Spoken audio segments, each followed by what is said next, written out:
To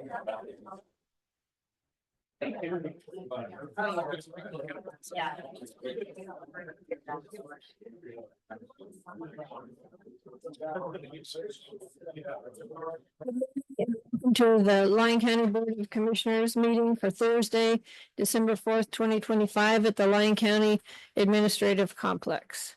Board of Commissioners convening as other boards. Members of the Board of County Commissioners also serve as the Liquor Board, Central Lyon Vector Control District Board, Mason Valley Mosquito Abatement District Board, Walker River Weed Control District Board, Willow Creek General Improvement District Board, the Silver Springs General Improvement District Board, and during this meeting may convene as any of those boards as indicated on this or a separately posted agenda. Note this meeting may break between 11:30 and 1:30 for lunch. Item 1 is roll call.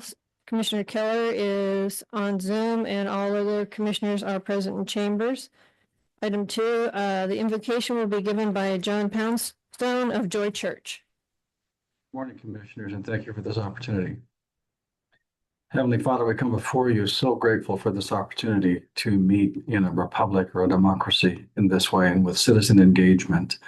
Father, I ask for 3 specific areas. 1, please, your grace and your mercy in the area of Central Lyon County as our residents and properties recover from this morning's tremor. Father, I ask also your divine wisdom over all the commissioners' proceedings today, particularly as regards the 505-acre development in the southern part of our county. Finally, Father, I pray that as your scripture heralded the birth of Christ, it declares that he brings peace on earth and goodwill toward men. May our county this holiday season and after become an absolute wonderful exception to what's going on in the culture and the nation around us. I ask you to bless our families this holiday season in every way. Protect those who are without and help us to come alongside of them. In the beautiful name of Jesus, I pray. Bless this meeting. Amen. Commissioner Jacobson, please lead us in prayer. Pledge allegiance to the flag of the United States of America and to the republic which stands one nation under God, indivisible, with liberty and justice for all.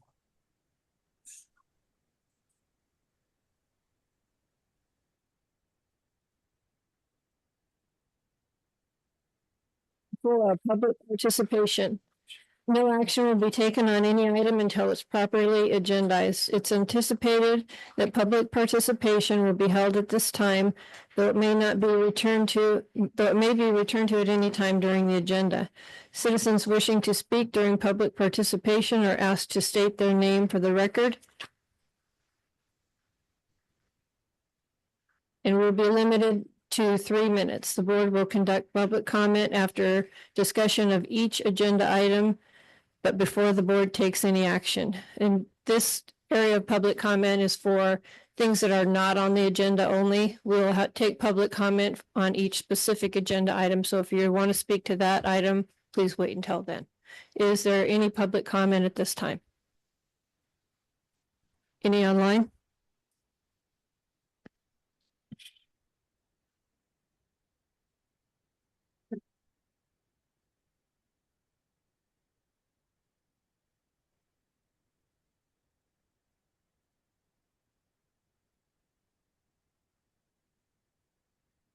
Jim DeChambeau, Mason Valley. I'm here to ask you to put speed bumps on Osborne Lane or come up with some other effective measure to control the speeding on Osborne Lane. Thank you. Thank you. Any other public comment? Seeing none, we'll move on to item 5 for possible action, review and adoption of the agenda. Anyone have any issues with the agenda? Any public comment on that? Seeing none, I'll look for a motion. Madam Chair, I'll make a motion to approve the agenda. Second. Okay, we have a motion and a second. All those in favor, please say aye. Aye. Aye. Aye. Item 6, time certain. Item 6A, time certain at 9 a.m. for possible action. Recommend a course of action to the state engineer in regards to application 94668T filed by the city of Yerington on August 21st, 2025 to temporarily change the place and manner of use of a portion of permit 65299. The existing place of use is within Lyon County, and the proposed place of use is within both Lyon and Mineral counties in the Walker River Hydrographic Basin. Andrew Haskin, Lyon County Manager. So we received a letter from the state water engineer. The city of Yerington has filed an application to move the place of use of some of their water rights temporarily. My understanding is that they've leased some of their water rights to put them to beneficial use. And so a similar request to others that we've received in the past. I have not received anything from the Walker River Irrigation District on this application as we have with some of the others. Happy to answer some questions. I know the city of Yerington is here as well, and I don't know. Yeah, it's up to the board. Would you like to speak on it? If you wouldn't mind. Okay. Jerry Bryan, interim city manager for the city of Yerington, for the record. Thank you, Mr. Haskin. This is a temporary diversion request for the city of Yerington. It would be for the southern part of Yerington. The use of the water, pardon me, would be for a construction project happening south of town. And that's the reason for the request, is that it would move from here to the southern part of town. It is in the Mineral County county line. It is a regenerative water use because it's being used for dust mitigation and construction. So would kindly request approval. Any comments from the commissioners? No questions. Is there any public comment on this item?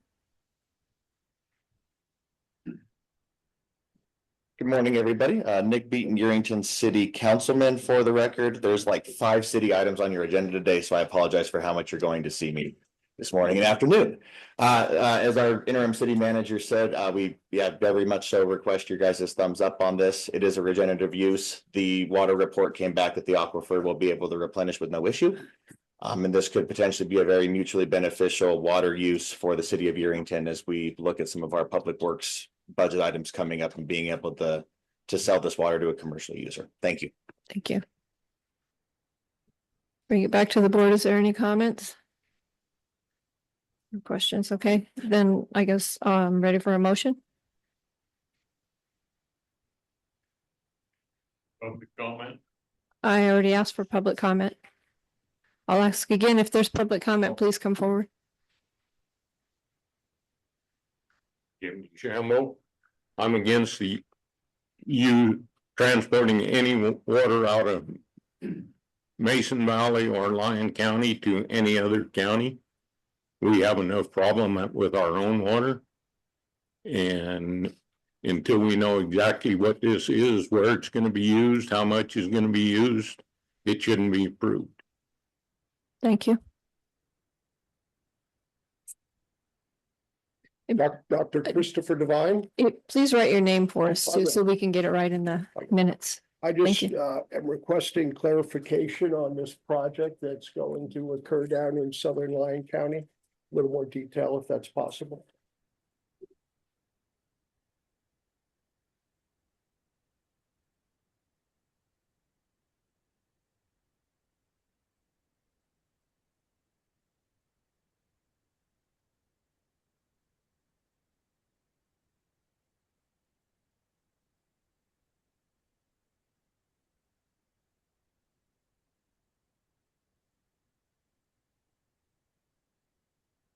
Robert Berry, I'm against this. You guys are giving our water rights up. We are already losing water in our aquifer. And this is the second time I've been to a meeting that you've gave money or gave our water to another county. You gave it to Churchill a couple months back. And now you're giving it to another county. They have wells, they have water, let them use it.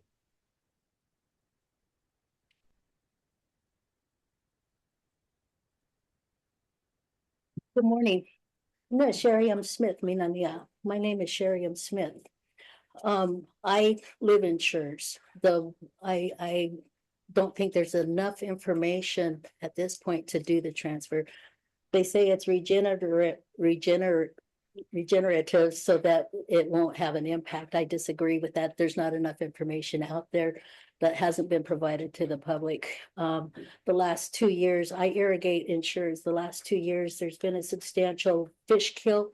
When I try to irrigate, I have all kinds of dead fish coming up through my risers.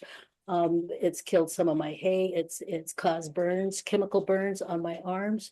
There's no quality control coming out of Wabuska and down. Once you start approving temporary transfers, the investment, they're going to be coming back to you and arguing, we've invested all this money and you can't stop us now. I don't think there's enough information that's been presented to this commission or the public. There's not been any NEPA. There hasn't been those communications that they need to comply with before they start doing this and go beyond irreparable harm. And I think you have the ability right now to ensure to the public and to the community, and not just the Shores community, but to the Lyon County community. It's going to change the way you do business. It's going to change this valley. It's going to take it from agriculture into industrial. And is that what you want? There's no guarantee. We recently had the Anaconda mine where there's substantial water quality issues, substantial health issues. Our families are going to die because there is not the safety concerns that are coming first. And that's what I would ask this commission to do, is put the safety concerns first, put the way of life first, and make sure that the studies are there before you start approving any transfers. Thank you.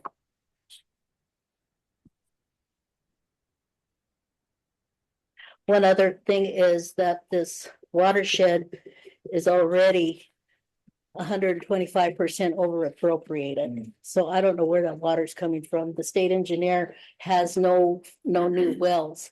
So I don't know where that water is going to come from. There's no water here to put any additional water. I don't know where they're going to come from, where it's going to come from. Thank you. Thank you.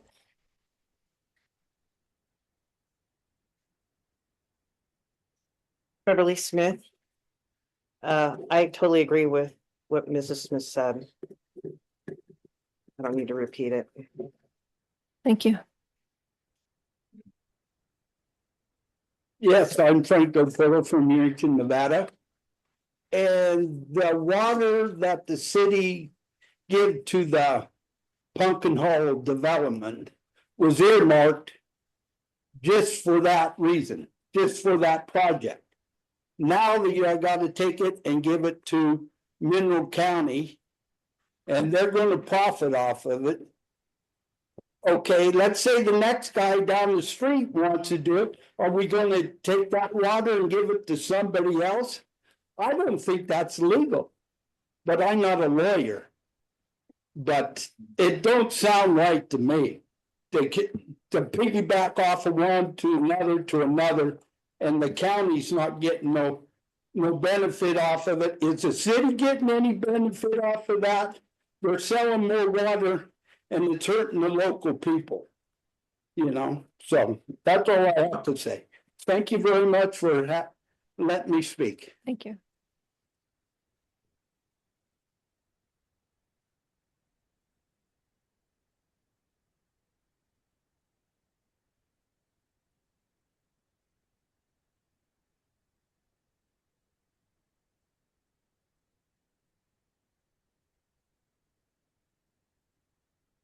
I appreciate this last speaker using his outside voice so we can hear. If you could talk into your microphones, if we could get the volume up in here, it would be greatly appreciated. And because I'm not following this too much, the main thing I'd like to say is that do not approve the agricultural rezoning for these projects that are going to take our water and drop the water table on the artesian wells in the city account everywhere. The soil will drop and we'll never recover it. Thank you. Thank you. I couldn't hear you, Tammy. Are you speaking in your microphone? Is someone can get the volume up in here so we can hear what's going on?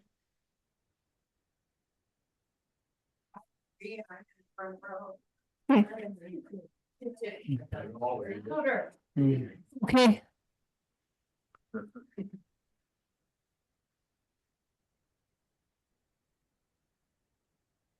I'm just here for the people that need to know.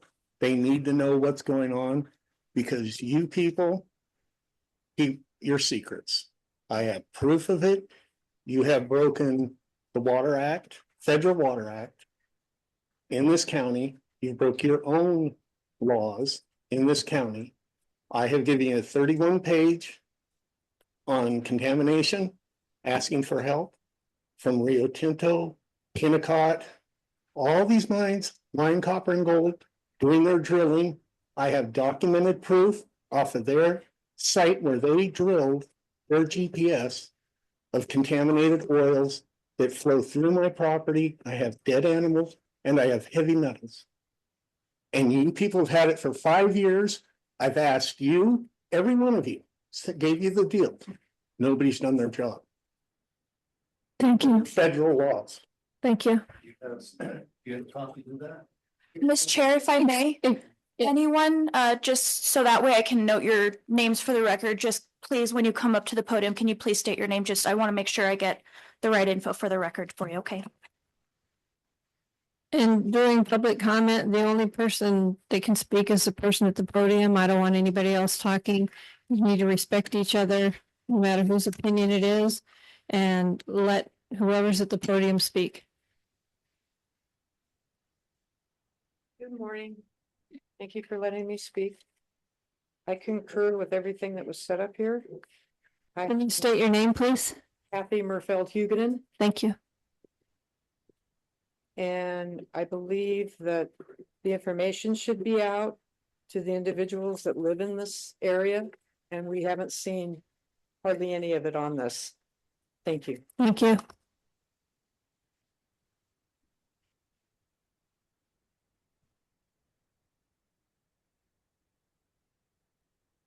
Dr. Devine, again, one more comment. Do we have an environmental impact study for this that we could actually see and look at this project?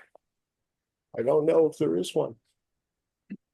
Is one available? You only, on each item, you only get to speak one time. Okay. So, thank you.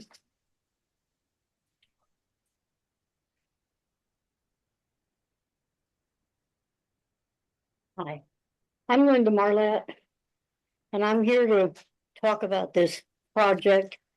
I don't know if the data bank or the battery bank is going to be a part of this particular project or not. Excuse me, if you're here to speak on the agenda item for the data center, Yes. then you'll make your comment when we hear that item. This is for items that are, this is for just the water transfer. Item number 6A. Where's the water being transferred to? It is being transferred to parts of Mineral and Lyon County. Okay, well, I agree with other people have said that we don't have the water to do that. We barely make it with what we have now. And because of what we have, nobody here will disagree, our water bills have gone up. So I can't afford to pay more for somebody else to use my water. I'm sorry. Thank you.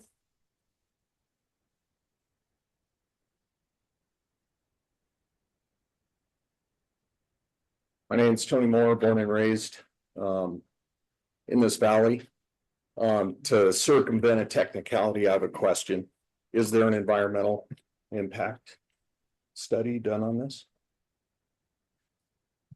Yeah, and I know you're not required to answer my question, but there should be, and it should be made available to us. Thank you. Thank you.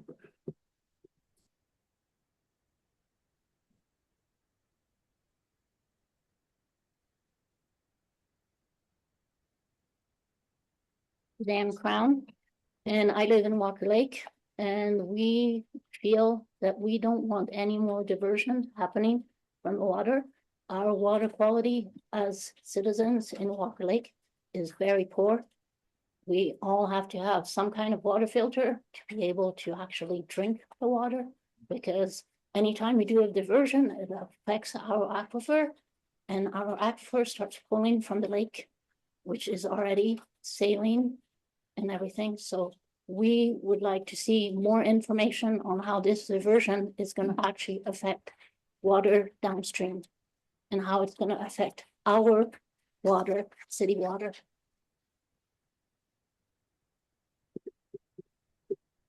Oh, your pen is dead.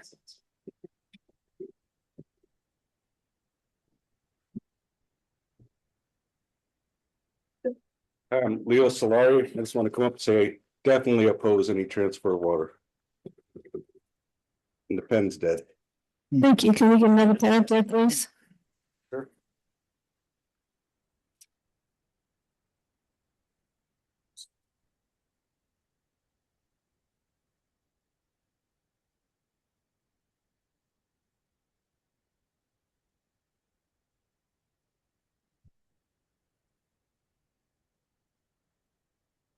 Is there any more public comment?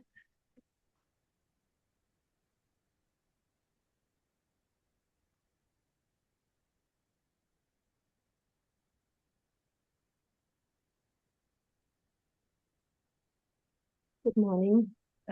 Anukima I Kima Nunobi Guayu, Goshu Nui Numawashu, Watsuguyu Namadu, Inagani Nanya, Johanna M. Hi, good morning, County Commissioners. My name is Johanna M. And I am here to oppose the water transfer on this property. As a matter of fact, the City of Yerington Water Consumer Confidence Report right now has 4 violations in 10/20/24. They have odor and they also have arsenic in the arsenic TPO7 arsenic treatment plant. There's RADS uranium. There's diethylx hexylphthalate. There's lead line service inventory problems. And those are just some of the problems we have with water, groundwater quality, that is our drinking water supply. And I think that it's important to note that data centers will be pumping large quantities of water, and I would like to know how many thousands of gallons they will be using per day to cool their systems, as well as in that after the consumption, what do they do with the wastewater? Is it going to be treated? Is it going to be potable? Will people be able to use it to fish, swim, and take a bath in? Are they going to be able to drink it? Will it be potable? So according to Superfund amendments of the SARA authorizations of 1986, that amendments to the Clean Water Act, which will be surface water as well. Once the water is released, it will become surface water, which becomes a potential pollutant to the environment that is already affected by agriculture and mining. And it's very clear and apparent in the state of Nevada impaired waters list, the 305D report, that there is selenium in the Walker Lake in the sediment. The sediment does now possess selenium, and it's in the state of Nevada water quality reports.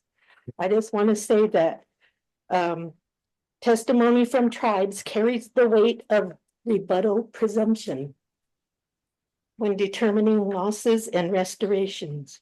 So the SARA Amendment to the Clean Water Act recognized Indian tribes as co-trustees of the environment. Right now, we have a Superfund site at Anaconda Copper Mine site. I would just like you to take that into consideration when dealing with the Walker River Paiute tribe and the Yerington Paiute tribe. There's more at stake here than just the data centers and collecting data. Our health and human safety. Yes, 3 minutes are up, but thank you.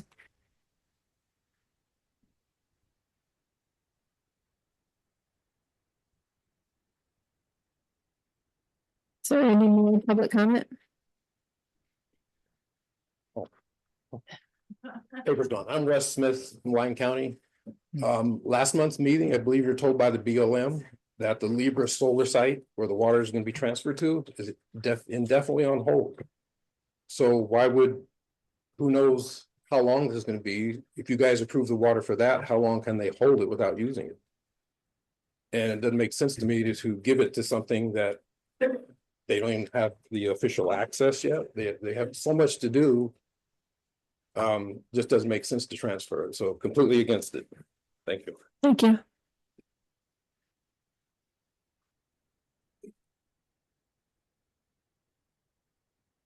Second signing sheet, this one's full.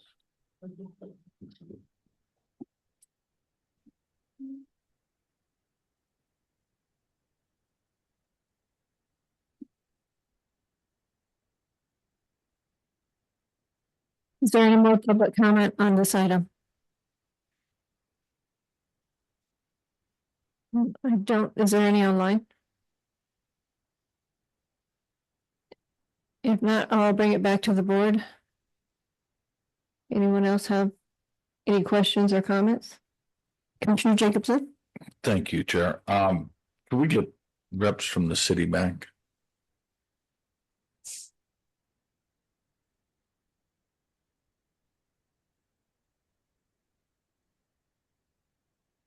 Thank you.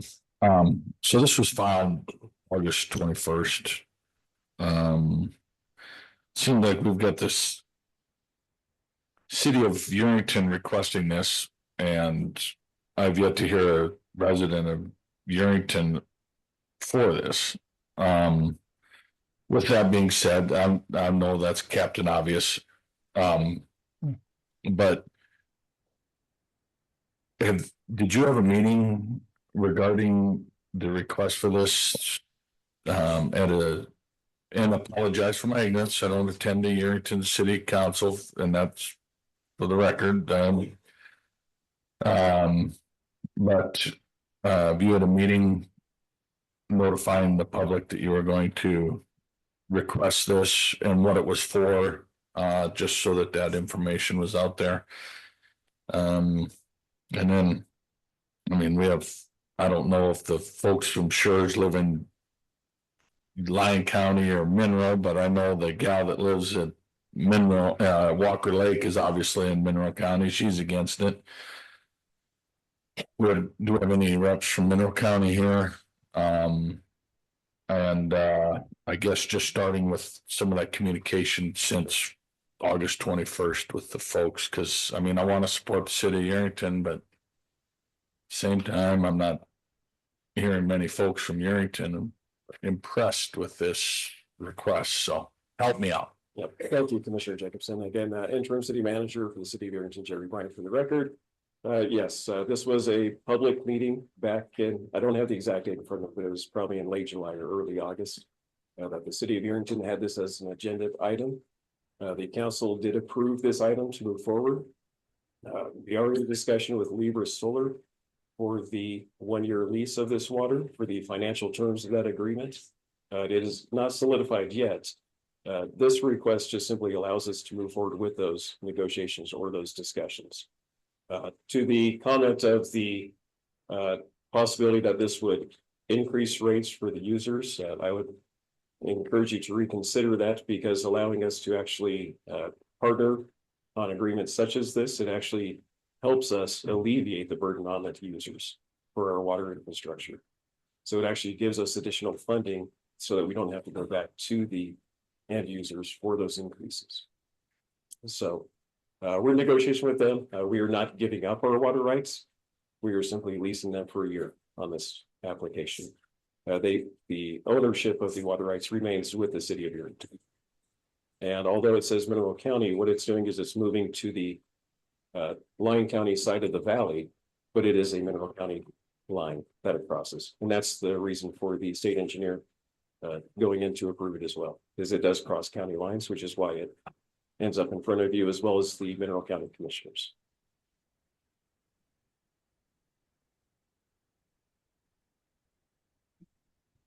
Thank you. Thank you. Commissioner Castellani? No, thank you, Chair. So I agree with Captain Obvious a little bit. I'd love to support City of Yerington, but I think we've been consistent on the last couple of these requests that we, I can't support water going out of Lyon County into another county, and this is just one more impact to Lyon County of this project in Mineral County, and so I can't support it at this time.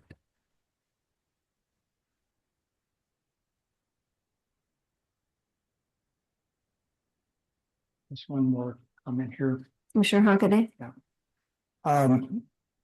Looking at these couple of pages that we received on this, I've got to agree with the other commissioners that I don't feel like I have enough information to make this decision today, and also listening to the public. We can't respond, however, we can listen and say there are some things that they brought up that are very important to this commission before we make a decision. So it'd probably be best to get that information and table this until we can come up with the information on whether or not we can make an intelligent decision. Commissioner Jacobson? I do have a struggle. The city of Yerington owns this water. Correct.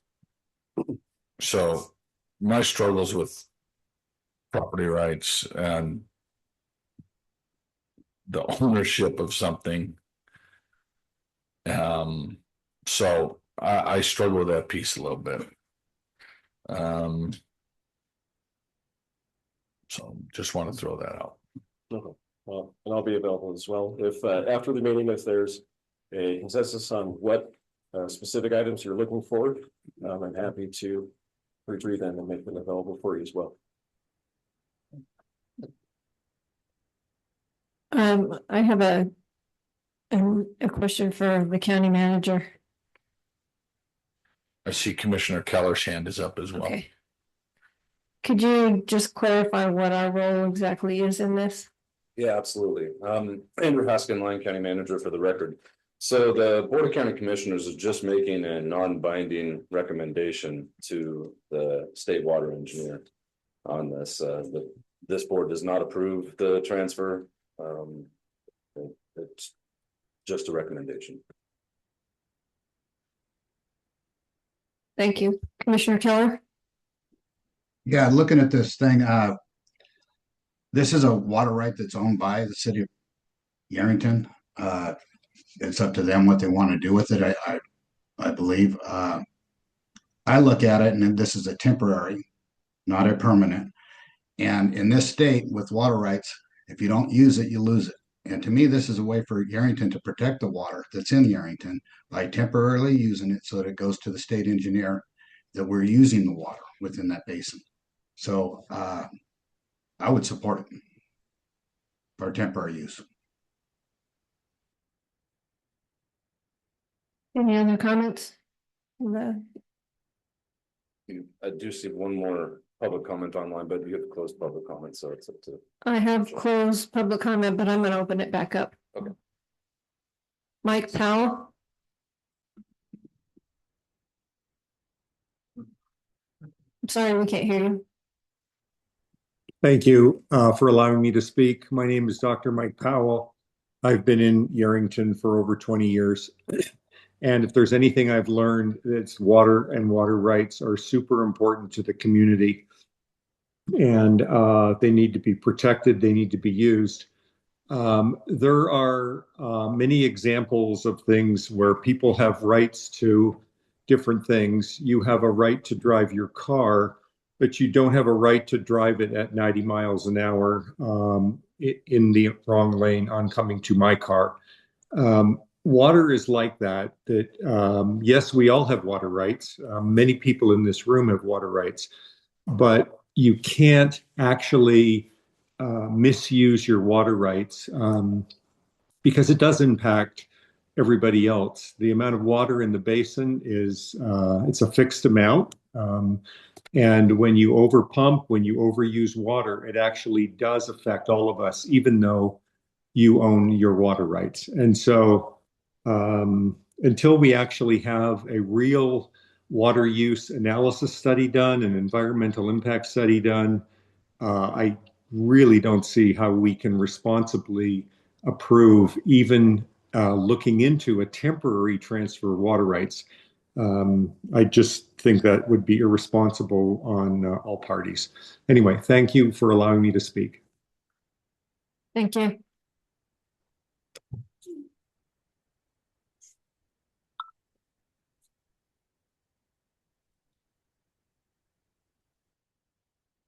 Darrell Purcell. I'm a local farmer.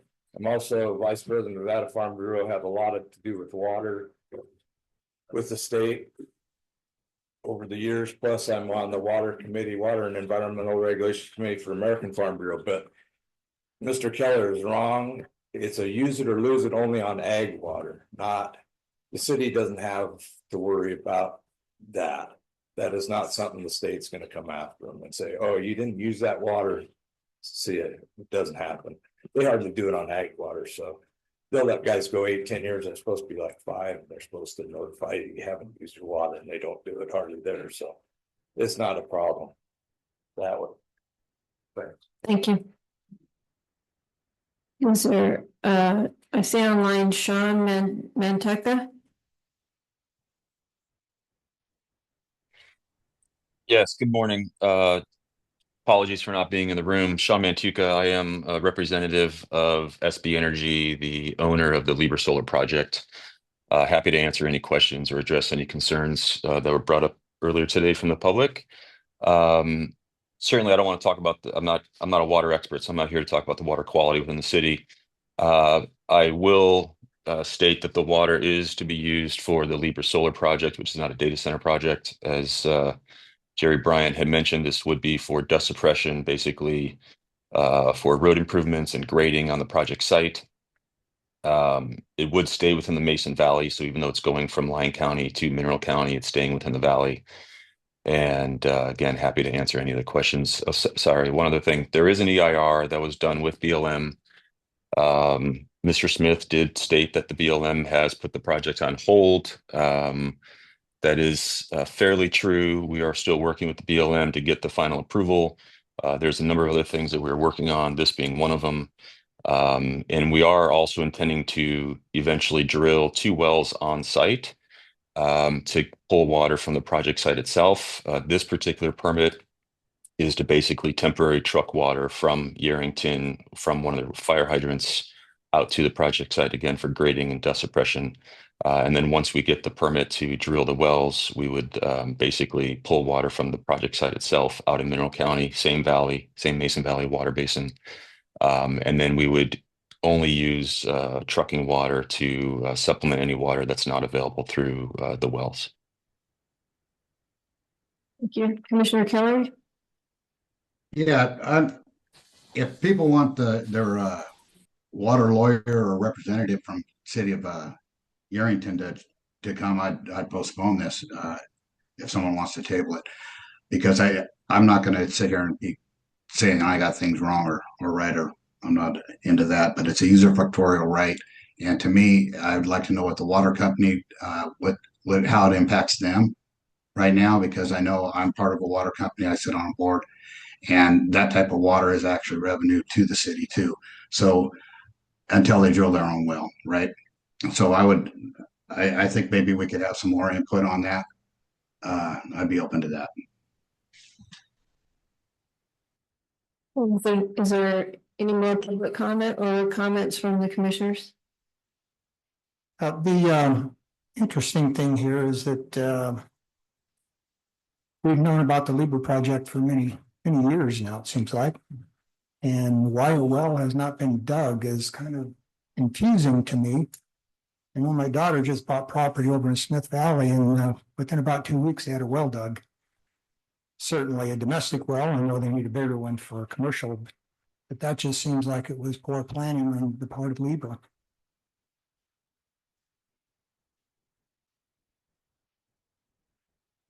Any other comments?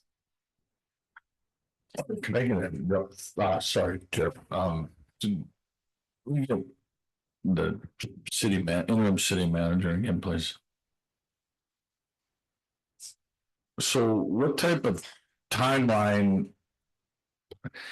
I've never, okay, first of all, I struggle, and maybe it's only, you can only go 1 year at a time, but it seemed like this is gonna be coming back again in a year. What type of timeline is this? It seemed like I agree with Commissioner Keller bringing this back. It seemed like there's some questions that need to be answered by the city council in a city council meeting where, because it doesn't seem like all the concerns have been heard. And maybe it was a packed room at that time too. I'm not sure. Again, I was not there, but I just, I'm tending to not necessarily agree with it, not oppose it, but I think we need to look at bringing this back in the second meeting in January. Obviously you couldn't get it agendized by probably the second meeting or however your meetings run in Yerington, whether it's once or twice a month, but I would recommend you maybe open this back up, get all the information on the table, have the company requesting this at the meeting, speak to it, and get some of that stuff answered. Again, we're not approving it, we're just giving a recommendation, so. I appreciate it. Commissioner Jacobson, again, interim city manager Jerry Bryant for the record. So what you have here too is, you mentioned the timeline. This is a 1 year request because what it does is it would allow them to pump on the southern end of Yerington and transport that water to the construction site, which is in Mason Valley. It's in our valley, but it's on the Mineral County side of the line. So it's about, I think, roughly 10 miles south of us, but it's in our same valley. I've toured the site. And now the reason that it's a 1 year request is because they are also working on the permits for the commercial wells on site. And at that point, they would pump the water on site, use it on site, and again, it stays on site. So that's why this is a 1 year request while they construct the wells to give them that time to get water to the site in the interim. Thank you. Thank you.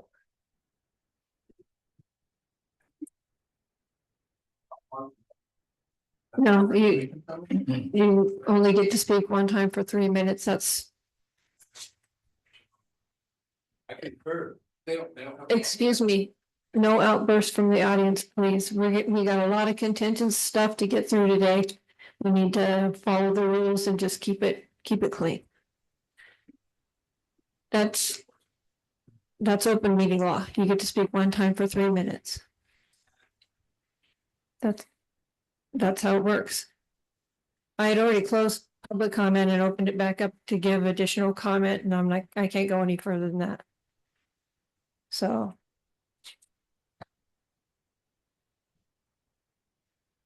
Madam Chair, I'll make a motion that we table this to the second meeting in January.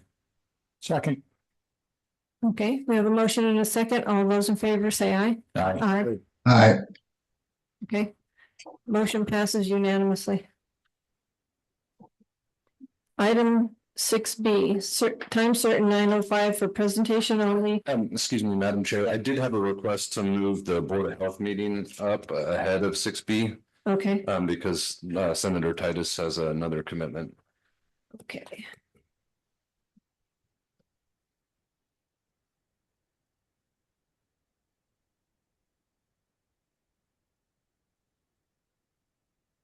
Is it? To item 18 and recess to convene as the Board of Health. Well, good morning still, everybody. Thank you for, hopefully everyone can hear me. If, Chair, would you raise your hand if I'm good to go here?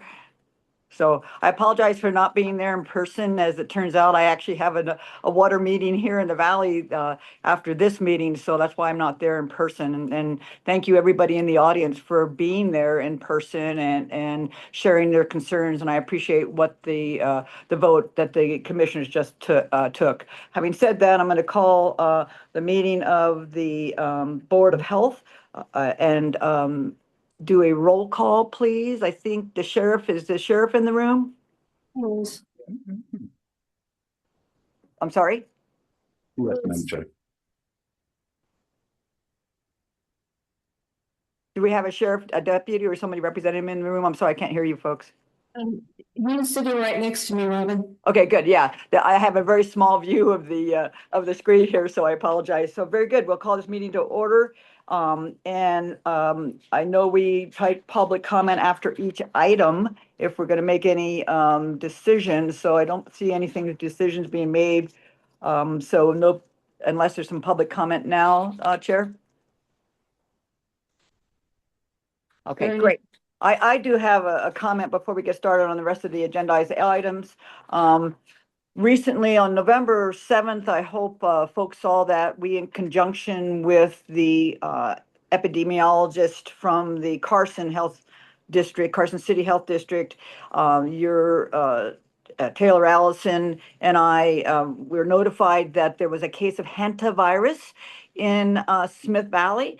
I've been a practicing physician here in this valley since 1984, and I've had cases of patients with hantavirus, but none of them had acquired the hantavirus in the valley. So this is the first known case of someone actually getting hantavirus in Lyon County. There has been reports in Carson, Douglas, and other areas, but I wanted to bring it to everybody's attention that those cute little deer mice and field mice with those white little paws are the ones that tend to carry the hantavirus. And so there was a public release regarding hantavirus. And I just want to emphasize that it is out there. We all have sheds. We all get these mice no matter what. They like to move inside, especially wintertime. And the best way to protect yourselves is to spray it with a mixture of Clorox and keep it moist. And you get this disease by inhaling it. The report can be shared with anybody who wants it. I don't know if Taylor Allison is in the room or not, but the Carson District did an excellent report, public notice for us that can be shared with anybody who's interested in it. The most important thing I want you to know is that there's no human-to-human transmission, so just be aware of that. It's not like there would be a mass outbreak. But again, if you're in that same room and you're cleaning up these sheds in the wintertime, please wear a mask, spray it down, and avoid inhaling it. With that, I'm going to move on to, unless there's any questions for me before we move on to 20A. Dr. Titus, this is Shayla Holmes for the record. If we could start with 20B, 20A is running a smidge late, and 20C needs to be pulled from the agenda, and they will be with us in March. Perfect. All right. Without any other comments, then we'll move to 20B, which is a presentation from the Rural Nevada Counseling on their services and upcoming new building in Silver Springs. Let's see, Josh Cabral should be there, Director Rural Nevada Counseling.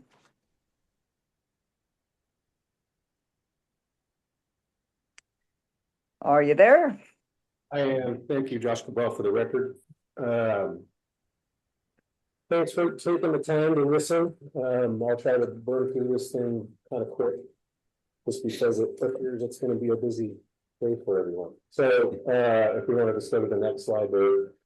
So Rural Nevada Counseling, we kind of refer to ourselves as RNC. We're a certified behavioral community health clinic, which basically is a specific type of certification to provide behavioral health services, mental health, substance use, family counseling, and kind of there's a whole gamut of different things that I'll go through in a little more detail. We have outpatient clinic offices in Yerington, Dayton, Fernley, and Silver Springs, and then we have 2 transition living environments that are specific for recovering substance users, one in Dayton for women and one in Silver Springs for men. And then one of the other things that we do is 24-hour mobile crisis response. That phone number that's listed there is always carried by a fully licensed mental health therapist. If you want to go to the next slide, please. So as a CCBHC, we're required by the state and federal government to provide 9 core services, and they're listed here. Most of this, to people who aren't in the field may not make much sense, but crisis mental health services, we do screening assessments, person-centered treatment planning, outpatient behavioral health services, targeted case management, psychiatric rehabilitation services, peer support, services for the members of armed forces and veterans, and then primary health, basic primary health stuff. And then the next slide here, if we can switch, this kind of just outlines in a little more basic, what does that mean is this? So we do individual therapy, group therapy, we do psychiatry and medication management for both adults and children. The other thing with our certification is that we treat people from what they call birth to death. I think our youngest patient right now is 4 years old, and our oldest is in their late 70s. And we do everything in the middle of that. So our psychiatrists and our medication providers, as well as our therapists, are trained to treat all ages. We do have a couple of certified play therapists. We do EMDR, which is it's an evidence-based practice specifically for treating trauma, post-traumatic stress, substance use and mental health evaluations, a lot of case management, couples and family therapy. We do a lot of community work, so we go into the schools, we go into people's homes and do more kind of paraprofessional services. We do have addiction-specific services. We provide parenting, anger management, basic life skills and behavior modification. So folks that basic things, if they don't know how to budget right, or they don't know how to shop, or they don't know how to, do dishes or whatever, we'll go into their houses and help them kind of reintegrate and learn how to do those things as well. And we also have a program of sort of community treatment that is very long-winded, but in a nutshell, what that is what we would call like super utilizers in the community who are severely mentally ill, who are kind of always either in the ER or in jail or in my clinic or in residential treatment, and everybody's kind of scrambling to try to figure out what to do with them, to help to get them to not be constantly using all of these different resources. We have a kind of a different model that's more intensive that we utilize to serve that population as well. We can go to the next slide. Brief financial overview for us. The majority of our revenue comes from Medicaid. Again, that's a very long-winded piece. I'll answer any questions anybody has as far as what PPS rate means, but our funding structure with Medicaid works differently than kind of a normal provider type clinic that fills Medicaid. We do take pretty much every private insurance company, but regardless of whether somebody has insurance or Medicaid or not, we don't free service for people who cannot pay. We have a sliding fee scale. About 30% is a little low, but somewhere between 30 and 40% of the services we provide, we don't receive any sort of reimbursement or money for. And that data really shows that we provide services to people whether they can pay or not. And we do receive some money from Lyon County to help cover some of those services that we provide that are not funded. If you can go to the next slide. So this is kind of how to get a hold of us. Anybody can walk into any of our offices or call. We do have a website. That's a pretty simple process. If you go to our website and then on the referrals tab, if you push apply for treatment, there's a little brief form that has name, phone number, email, and as soon as you fill that out and hit send, it comes into our electronic health record portal, and then we'll reach out and set anything up that is needed.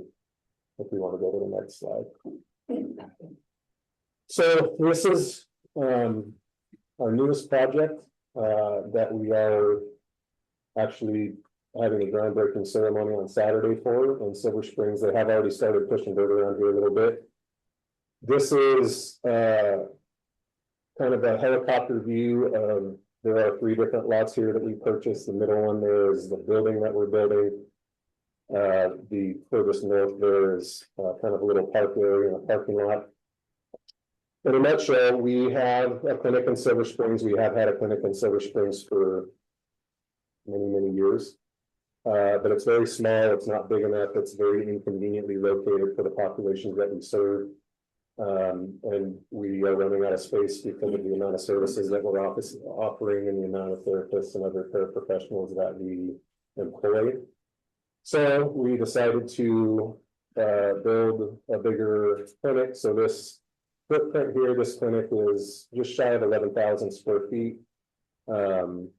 it's proposed to be like up and running within the next year to 18 months.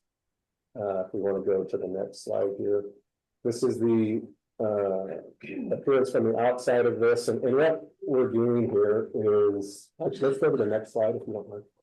So this is kind of the layout, and this is going to shift just a little bit. The frame of this is a metal building, and so some of this is going to tweak a little bit based off of where the big pillar, where the pillars fall. But in a nutshell, what we have here, and we built this and designed this based off of kind of the gaps that we've identified and the needs of the community that we've identified and from what we can do.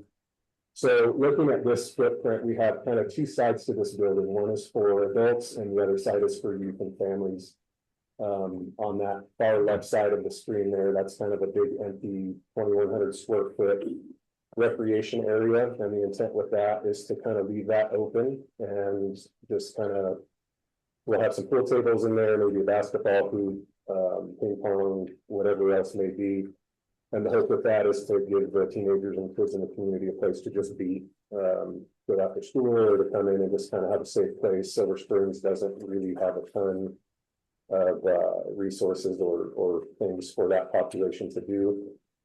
And then on the actual kind of business side of this, there's kind of three different waiting areas in the front there. You can't really see it, but there's a youth kind of waiting area, youth and family waiting area, an adult waiting area, and then what we would call like a living room model lounge.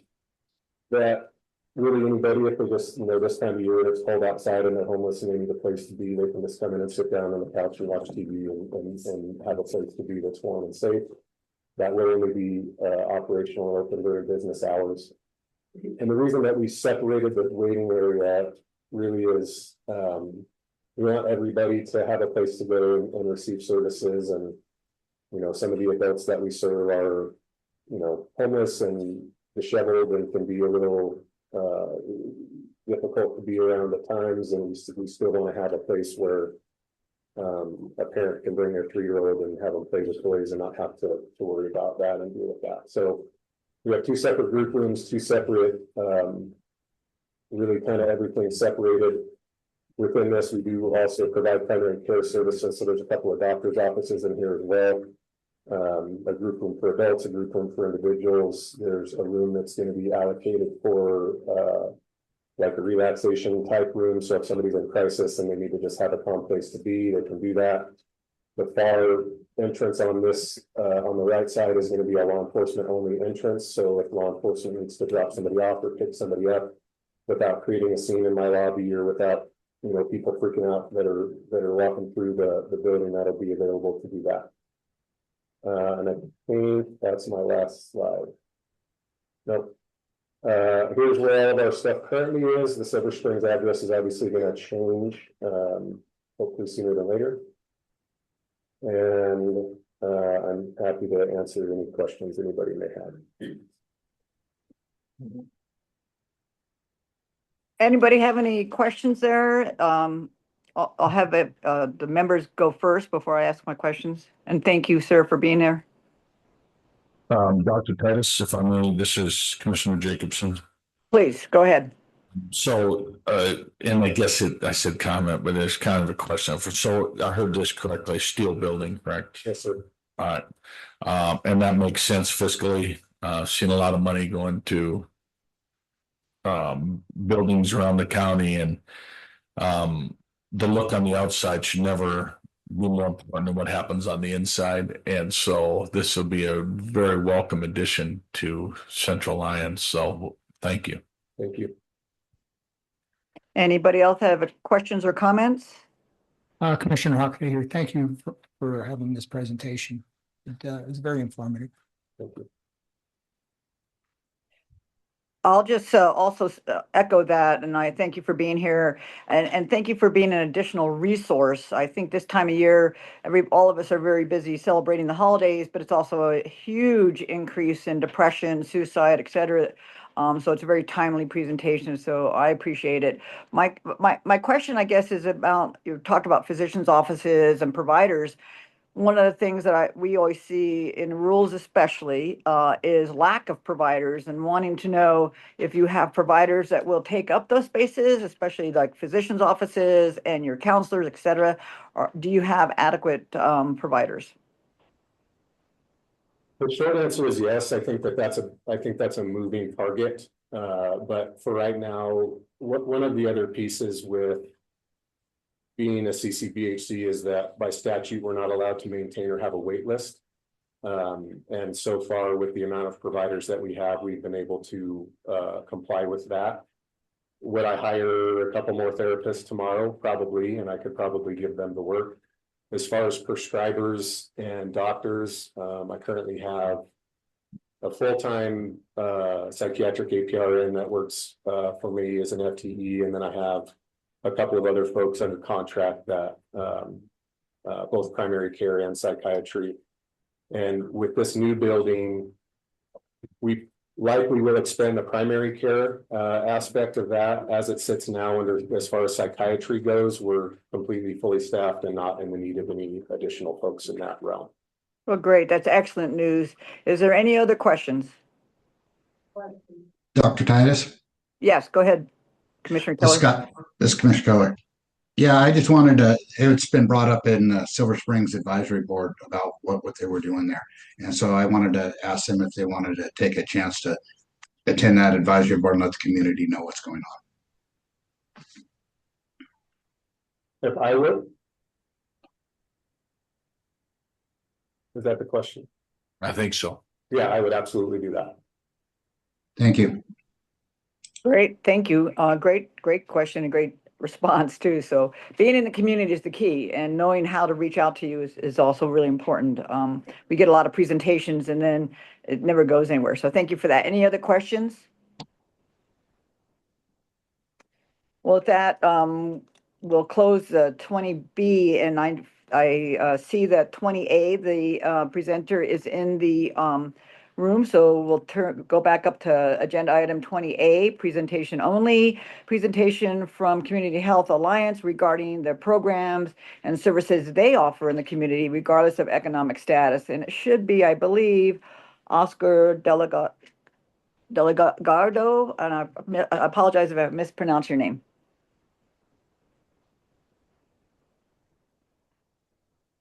That was just right, Senator. Thank you, Oscar Delgado. My apologies for being tardy. There seemed to be some traffic heading out here. I'll be from coming out from Reno Sparks. But you run into a sheep, and our traffic jams always when they're moving sheep here in Smith Valley. By trick, we took I-80, cut a way over. So, but again, apologies for being tardy. You guys got a full. Go ahead and start. Thank you. Again, my name is Oscar Delgado. I'm the CEO of Community Health Alliance. We provide a plethora of services at Washoe County. About a slideshow for you guys this morning. And we had a chance and opportunity to be here, of course, because of Commissioner Jacobson. Thank you again for the invite. Thank you for being and my hope is that I can answer any questions for all of you. Currently, we're in FQHC, which is a federally qualified health center. It's an organization, FQHCs across the nation, and the main vision and goal for an FQHC is to provide services in deserts, in healthcare deserts. So our whole mission, similar to a CCBHC, is we go into communities that need us, and what we provide is primary care, behavioral health, dental, pharmacy, and also other wraparound services. Commissioner Jacobson had an opportunity to visit several of our health centers, and in doing that, we also provide many services to our friendly residents that come out to Reno and Sparks. Our probably closest one is in the city of Sparks off of Oddie and Sullivan. And so what we're doing here really is just kind of introduce ourselves and our hopes that we may be able to provide other additional services in the friendly area as we start to kind of grow out and make sure that, again, if it makes sense for everybody else, that we are also welcomed in. I hate to go in and assume that there's services that need to be met versus just kind of going and having a conversation. This is our really first opportunity to do that. The next slide, please. This is a more detailed line of services that we have. Again, primary care, pediatric, maternal, behavioral health, pharmacies, immunizations, substance abuse issues. We also have food prescription programs. Essentially what that is if a patient walks in and sees that one of our providers Some of the questions that they'll ask is, when was the last time you ate? And are you eating the right types of food, maybe for your type of body or the types of issues you may have, such as diabetes or hypertension, et cetera. Many of our patients are your working class folks. They're your Amazon drivers. They're your small business owners. They're your families. They're your service workers, bartenders, cocktail waiters, et cetera, et cetera. They're your hardworking and people in our communities. But a lot of the times, because all the costs are high, food comes second, right? And so it's fast food or other types of foods that probably don't necessarily should appeal to you, especially if you have chronic issues. And so one of the things that we do is we offer food as a prescription as well, in addition to our pharmacy. So before you leave, you'll walk away with a bag of food that was prescribed by you by your doctor. And the hopes is also you'll be able to walk away with another bag of food later that week. Because we know just one bag is not going to be enough. But hopefully it starts a conversation, a relationship with you and your provider, start eating the right types of food. And we also know that hopefully you'll share that with your family when you get home and everyone's eating a little bit better. The whole idea is that you're going to listen to your doctor, probably then maybe your brother or sister or your spouse because of you need to eat better. We also have community health workers, and we also have people that can help you with enrolling insurance. I'm not an insurer, and so one thing that, and I think Senator Titus would appreciate is insurance companies are so complicated and hard to work with. We try to ease that for you. So we have individuals that will help you walk through the process to see if you're eligible for Medicaid, to see if you're eligible for the exchange, et cetera, to make sure that you're insured so that we're able to bill properly and also provide you with the services you need. Next slide. Mr. Delgado, before you move on from that, it seemed like and it was great tour. Thanks for being here. But not just to providers, but it seemed like I recall from our conversation that you take all different types of insurances. So it's not just Medicaid or Medicare. It's all insured. So you don't need a preferred provider. Exactly. We take everybody. We don't turn anybody away. About 40% of our makeup is Medicaid, Medicare. Another 40% is your commercial, your Hometown Health, Providence, Blue Cross Blue Shield. Any insurer we will take and we'll figure it out. We also provide a slide for individuals that are uninsured. And we have and also, of course, we will take our homeless. About 3% of our patients are homeless. About another 10% or so are slide, and the rest are insured, either through Medicaid or private. You're absolutely right. These are some of the awards that we recently won back in 24 and 25. One of the things that we really take pride in is just the quality of care we provide.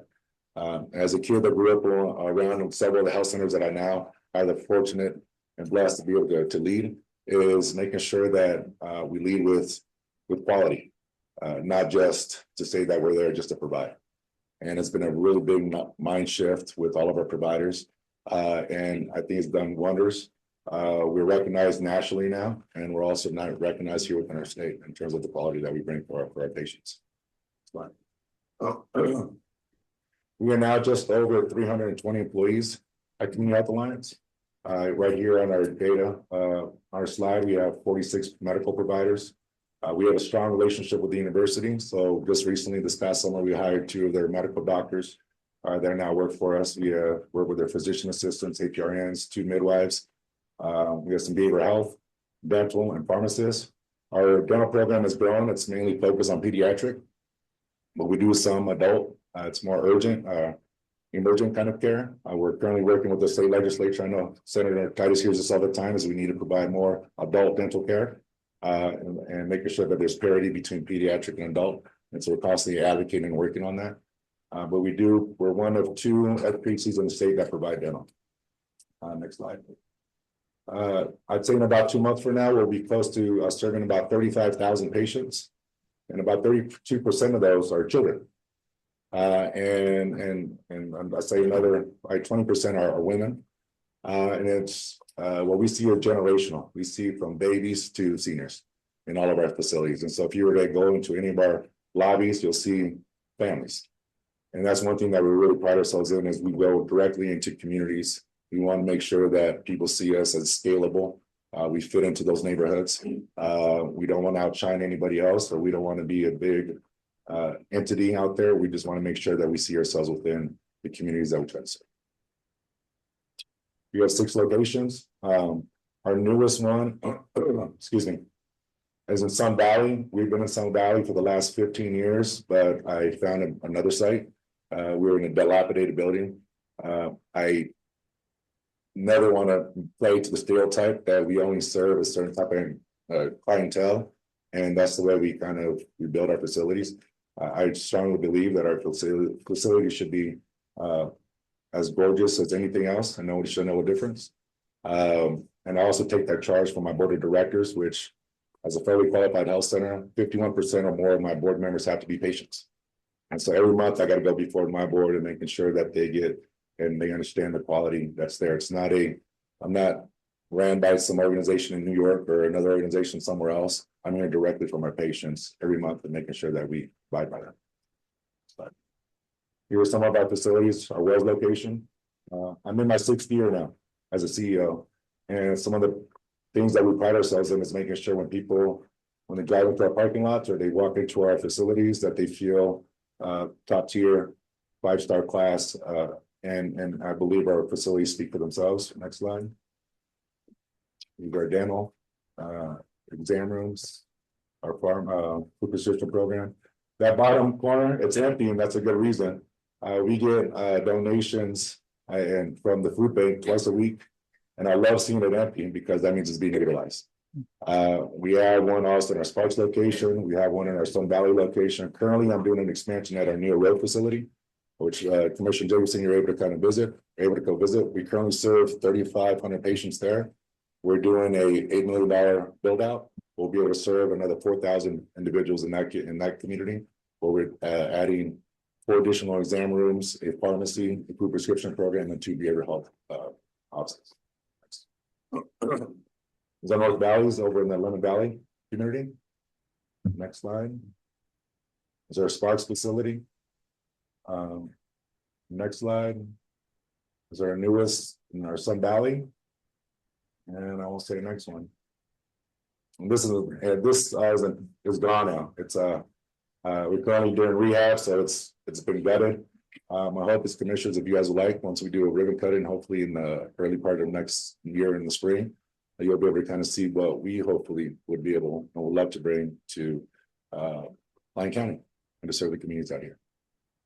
Next slide. In the immediate, what I could speak to, and we'll be a conversation about, Commissioner, is we are currently building a mobile unit. This mobile unit would be a dual exam, offer 2 opportunities, 2 exam rooms. Next slide, please. Well, I'll be able to bring a medical professional provider and a dentist or dental hygienist in the same mobile unit to, let's say, Fairleigh or any other parts of Washoe County, and be able to have 2 providers serving a school, a senior facility, or that community. Usually these mobile units either just offer medical or just dental or something else. But right here, we have an opportunity to offer both. Fine. I kind of wanted to rush through that. I'm sorry I was late, but I'm more than anything be happy to answer any questions for anyone else. Titus, if I may, again, Commissioner Jacobson, I just want to thank you for coming out. You're a character plus guy, and I appreciate you in that. I'll gladly go with any one from Lyon County to go and check out these facilities. I think Lyon County could benefit greatly in a few different areas with something like this. When I was at my visit to 2 sites, just as Oscar had said, there was families, generations of families sitting there waiting to go in. Some were seeing the dentist, some were seeing the doctor. They were leaving with very healthy food, but they were getting what they needed in kind of a one-stop shop that was centrally located, and it was impressive to say the least. So thank you, sir. Yeah, I appreciate that. We really, my mom still works at the GSR. She's worked there since I was the MGM, banquets. And for me, and my dad is a retired laborer. And for me, knowing that the communities and the individuals that we treat and are really blessed to be able to do so, we also understand that as soon as they leave the door, life is going to hit them right in the face, and they got to get right back to work. And so we want to try and take care of them as best we can under one roof. And also try and provide as much as we can and wrap around those services. And they'd be able to get back and be productive citizens. Our facility at our Sparks location, we're doing a pilot program with Washington County School District where we are providing same-day access for all the five Title I schools that are surrounding that location. So either the principal or the nurse calls our facility, we'll get them in that same day so they can get right back into school to lower that absenteeism. And so for me, it's just whatever we can do for our community. The community raised me, happy to get back in any which way we can. We'd love to do it again for Lyon or anyone else. So again, thank you for being here in Yerington today. We appreciate that. And just a little bit more clarification. What's your reach right now? Are you already coming into Lyon County with the mobile unit that you have? Not yet. It's being built for us as we speak. Our hope is that it'll be done, let's say late April, early May. And at that point, we will look into get to work with some stakeholders to see where it makes sense for us to bring our mobile unit into Fernley. Seeing where we have some infrastructure, what I'd love is to have that sure power so I could plug in so it wouldn't be run on generator all day.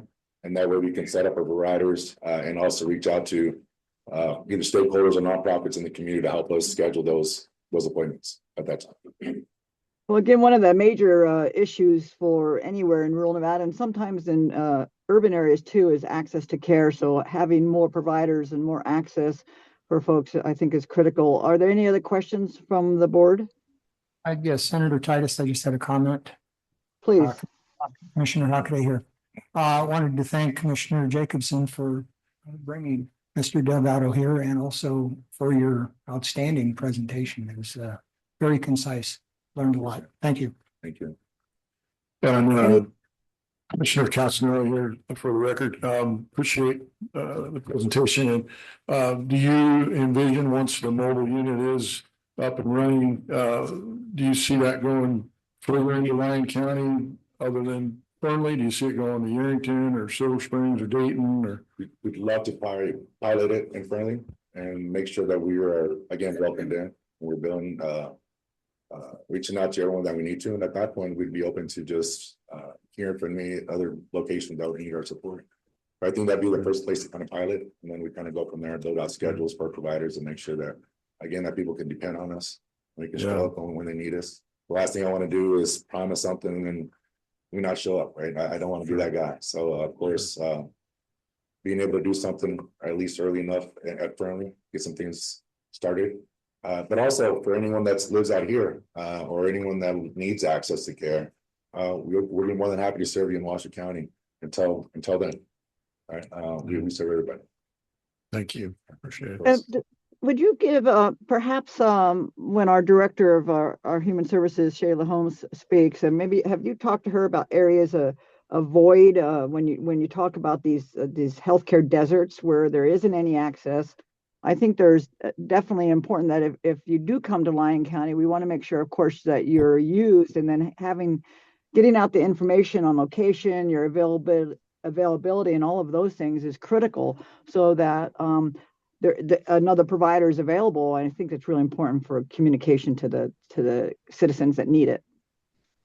Yeah, absolutely. Through you and through the chair and of course Commissioner Jacobson, more than happy to speak to anybody that you guys want to put us in touch with to make sure our resources are as efficient and useful as possible, of course. With that, is there any other comments or questions? Great, we look forward. Go ahead. I'd say thank you. I think it's a really much needed service and I would love to see it expand more into Lyon County. We have a real need here. Thank you. Thank you. Appreciate you guys' time. Well, thank you. And with that, we'll close 20A, agenda item 20A, and we're going to move to, we're skipping, rescheduling 20C, and we've already done 20B, so we're going to go to 20D for presentation only, information on current success of SB 118, Live Better in Lyon marketing campaign. Shayla Holmes, Director, Lyon County Human Services. Thank you so much, Dr. Shayla Holmes, Director, Lyon County Human Services. For the record, I will do my best to be quick for you guys this morning, but give you a quick update.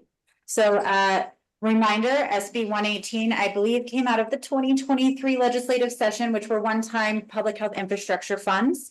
We chose here in Lyon County to utilize those towards a marketing campaign, as we've continually had data tell us that community members were unaware of services that were available to them. And to avoid that fiscal cliff, we wanted to use it with something that can increase utilization of what was already existing. So the first leg of this was building the website. And the website, as you can see on this slide, has started gaining some great traction. The most recent run that we had on our STI campaign, sexually transmitted infections, received the highest clicks of 949 going directly to that page. So individuals that are seeing our messaging are getting directed back to the website to figure out where to go, get additional information, and we are starting to see a good portion of folks utilizing it, which is great. Next slide, please. These are just some screenshots of what we're seeing on social media. These were social media ads that ran on Instagram, Facebook, and any of those other ones that exist out there. You can see STI A, B, C, and D. Those were different messaging targeting different populations and demographics, as well as the behavioral health and just the overall Live Better Lyon campaign to build awareness. Next slide, please. So I'm going to do some parroting here because I'm certainly not a marketing expert, which is why we contracted with Hey Frank to do this project for us. But from what I understand, CTR, that is a click-through rate, and that is how they identify if our social media ads are successful.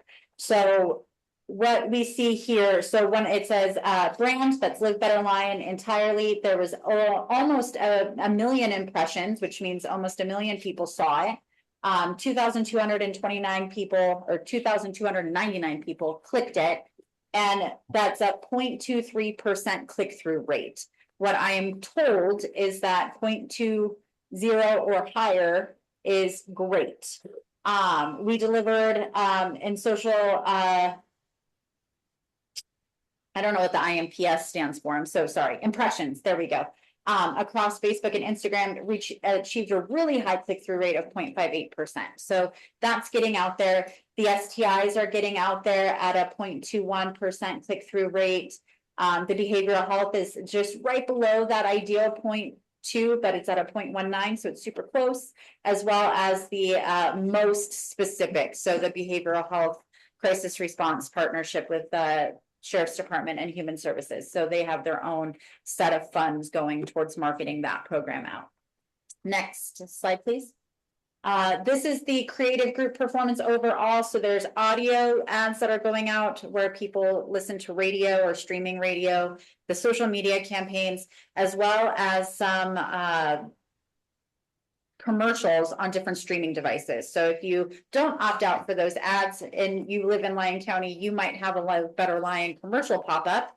And so overall, those ads are doing really well. Something to note is that the click-through rate on the older demographic of the STI campaigns is seeing a significantly higher engagement and interaction, which is actually really great news, because when we look at the data, why we chose to go with behavioral health, sexually transmitted disease, and overall awareness as our safe driving as our top 4 needs, the older adults with sexually transmitted infections actually have the highest rate within our county. So getting that targeted demographic and seeing that they're the ones highly engaging with this marketing means that we are hitting exactly what we meant to do specifically with that subset point.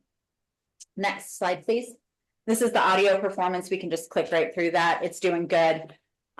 So to let you guys know right now, as we are wrapping up SB 118 funds, the final leg of this is a safe driving and holiday mental health campaign. So right now, those are what are currently active. We don't have the data as far as how well they're doing. That'll come after.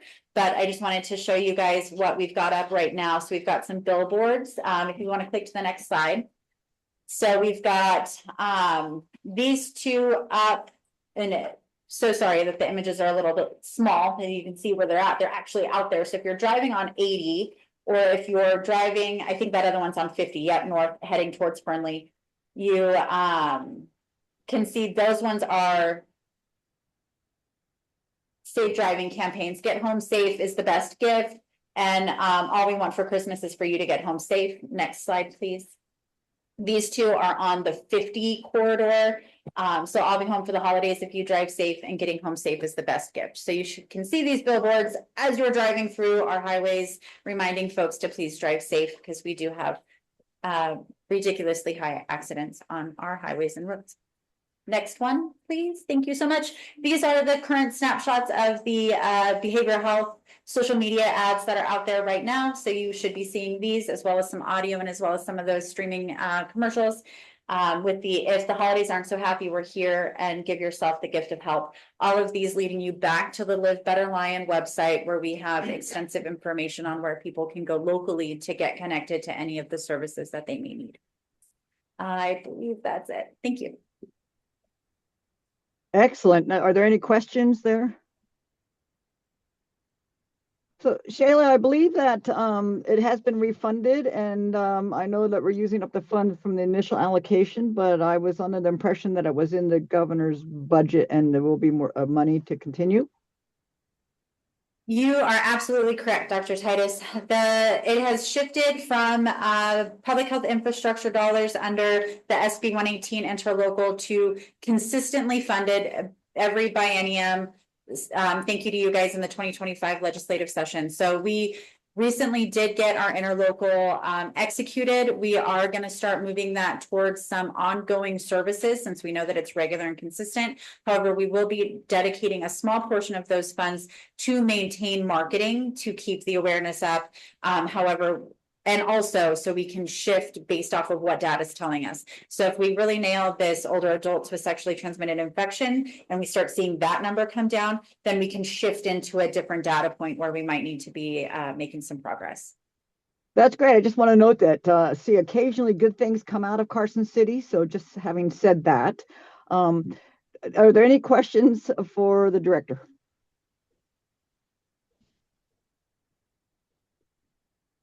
Seeing and hearing none, thank you. And then I think you're on the next one again. We'll move on to 20E, a presentation only from Lyon County Human Services Annual Report.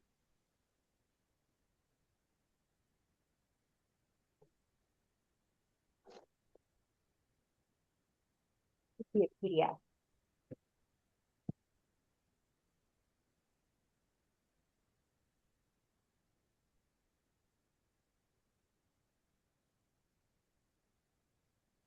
Again, good morning, Dr. Shayla Holmes, Director, Lyon County Human Services, for the record.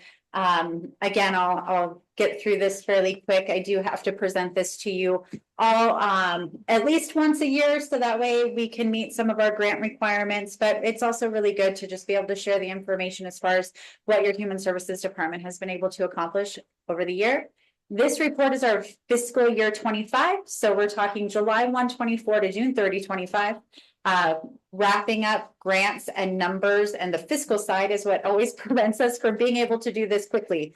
Would love to be able to get to you guys in August and say what we did the previous fiscal year, but getting all those final numbers done takes a little bit of time, and we've had some transition in staff. So nonetheless, want to start off by recognizing our advisory board. We do have an advisory board that is required for some of our federal funding, and there's a board matrix that's very specific as far as who has to participate on that, as far as individuals with lived experience, representative from our school district, representation from the different areas of the county. And we just want to take a second to recognize those individuals. We have Gina Armstrong, Bonnie Coker, Thomas Crowder, John Gary, Scott Huntley, Jocelyn Kendall, and Tom Hendricks. And they're so important to aiding us and meeting a lot of our grant requirements, and then also providing input regarding what the communities need and what they see from their different roles. Next, I have to say thank you to our staff. None of this happens without the 52 employees at Lyon County Human Services, and they're the most amazing, dedicated humans who care and have deep empathy for the people that they work with. And so we are super grateful for them showing up every day. The work's not easy, but they keep coming back and they keep putting in the hours to make it happen. Next slide, please. This is a quick snapshot. If you guys remember back when we were going through the strategic plan and we were looking at different things by census tract, we tried to adopt that as we're going forward and looking at our data. And so this is quick percentages of how we've been able to serve the county overall. We served 3,102 unduplicated individuals. That doesn't mean that they haven't come back multiple times, but that means that 3,102 individuals were served, and that excludes senior center congregate meals, and that excludes WIC. We're still trying to figure out how we can merge with those two data systems to get those numbers really solid. So outside of those two programs, that's what we saw. That's a 11% increase over the last fiscal year. So maybe the marketing's working. Hopefully that doesn't mean that we're having a decline in individual stability, but nonetheless, the number continues to go up on who we serve. Much like what Oscar mentioned, what they do at the Community Health Alliance, we do screenings. Also, Josh Cabral mentioned that too with Rural Nevada Counseling. But every time somebody comes in, we do what we call a universal screening. So we're identifying food insecurity, we're identifying behavioral health issues, we're identifying homeless status, all of that stuff up front, because we want to get to the root cause of the issue as quickly as possible. So we implemented that about 2 years ago. Last year was the first full year that we've been really good at it. And we ended up screening 1,838 individuals for depression, anxiety, suicidality, substance misuse, and food insecurity. So that's a big win for us. Next slide, please. Getting into the funding component of it, which is never the fun side for me, but that big number up top, 3 million, little over 3 million, is what we pay the state for services. These are the assessments that we have to use, county tax rate that goes back to the state for what they provide. The biggest one is the Medicaid match. That's individuals that are on the long-term disability, and we have to pay that federal share of that. So that's the biggest one at about $1.5 million. The developmental services for youth is much smaller, but those are for our youth individuals under the age of 18 who have a developmental disability. We pay a portion of their care. Indigent accident fund, indigent medical are the next two on there. Community health nursing, we pay $159,000 a year for our community health nurses. We are super grateful for them. We have some really awesome ones here in Lyon County, but they are state employees, and most of them work in Lyon County offices with the exception of Fernley. And then the Division of Child and Family Services, we pay almost $1 million to them for the services that they provide under Child Protective Services for our youth. This next one is what the department, so this excludes any of the pass-through. So all the stuff that you guys just saw, those assessments we pay directly to the states, not included on this slide. So the county tax rate pays almost, I think that's almost 4 million. Towards the department as a whole. And then the other part of that is grants and some opioid litigation dollars. And then it's broken down there. We have over 33 grants that we rely on annually. That number goes up a little bit and down a little bit each year, but 33 is about our core. And unfortunately, those are the state departments that operate them or the federal departments that operate them. So there's not 33 listed there, but they make us go through that grant process. So those are the different departments at the state or the federal level of which those numbers come down for, with Aging and Disability Services Division being the highest. That is our largest division with the 4 senior centers and all the services provided out of there. Next slide, please. Administrative services, these folks are the logistical glue. We cannot operate without them. That is a team of 6, and they do really amazing things. And as far as helping us manage grants, I got the number wrong. It's right here. We have 38 grants during this fiscal year, and we couldn't do any of that work without them. They also serve as our family resource center. So every time you walk into one of the Lyon County Human Services offices in Dayton, Silver Springs, Fernley, or Yerington, you are greeted with an administrative staff, and they've connected 2,372 individuals to services by sitting at that front desk. So folks come in and ask for help. They may not get put into our services. They might get recommended or referred out, but that's the number that we were able to capture. And then you can see their funding mix. Every single one of the divisions gets a little bit different based off of what they do and what we're able to apply to them. So you can see the majority of their funding comes from the county, but then a little bit of opioid dollars goes towards them because they are able to distribute naloxone, which is an opioid antagonist. You can get that from any one of our offices just by walking in and saying, I'd like it. You don't have to tell me anything else about it. And one of those fabulous humans at the front desk will get that for you for free. If you go to the pharmacy to buy it without a prescription, it costs you upward of $200. So if you need an opioid antagonist in the medicine cabinet, just come see us. Everybody should have one. They also do some WIC admin, and they also do NDOT scheduling for our transportation services. So a little bit of mix in there.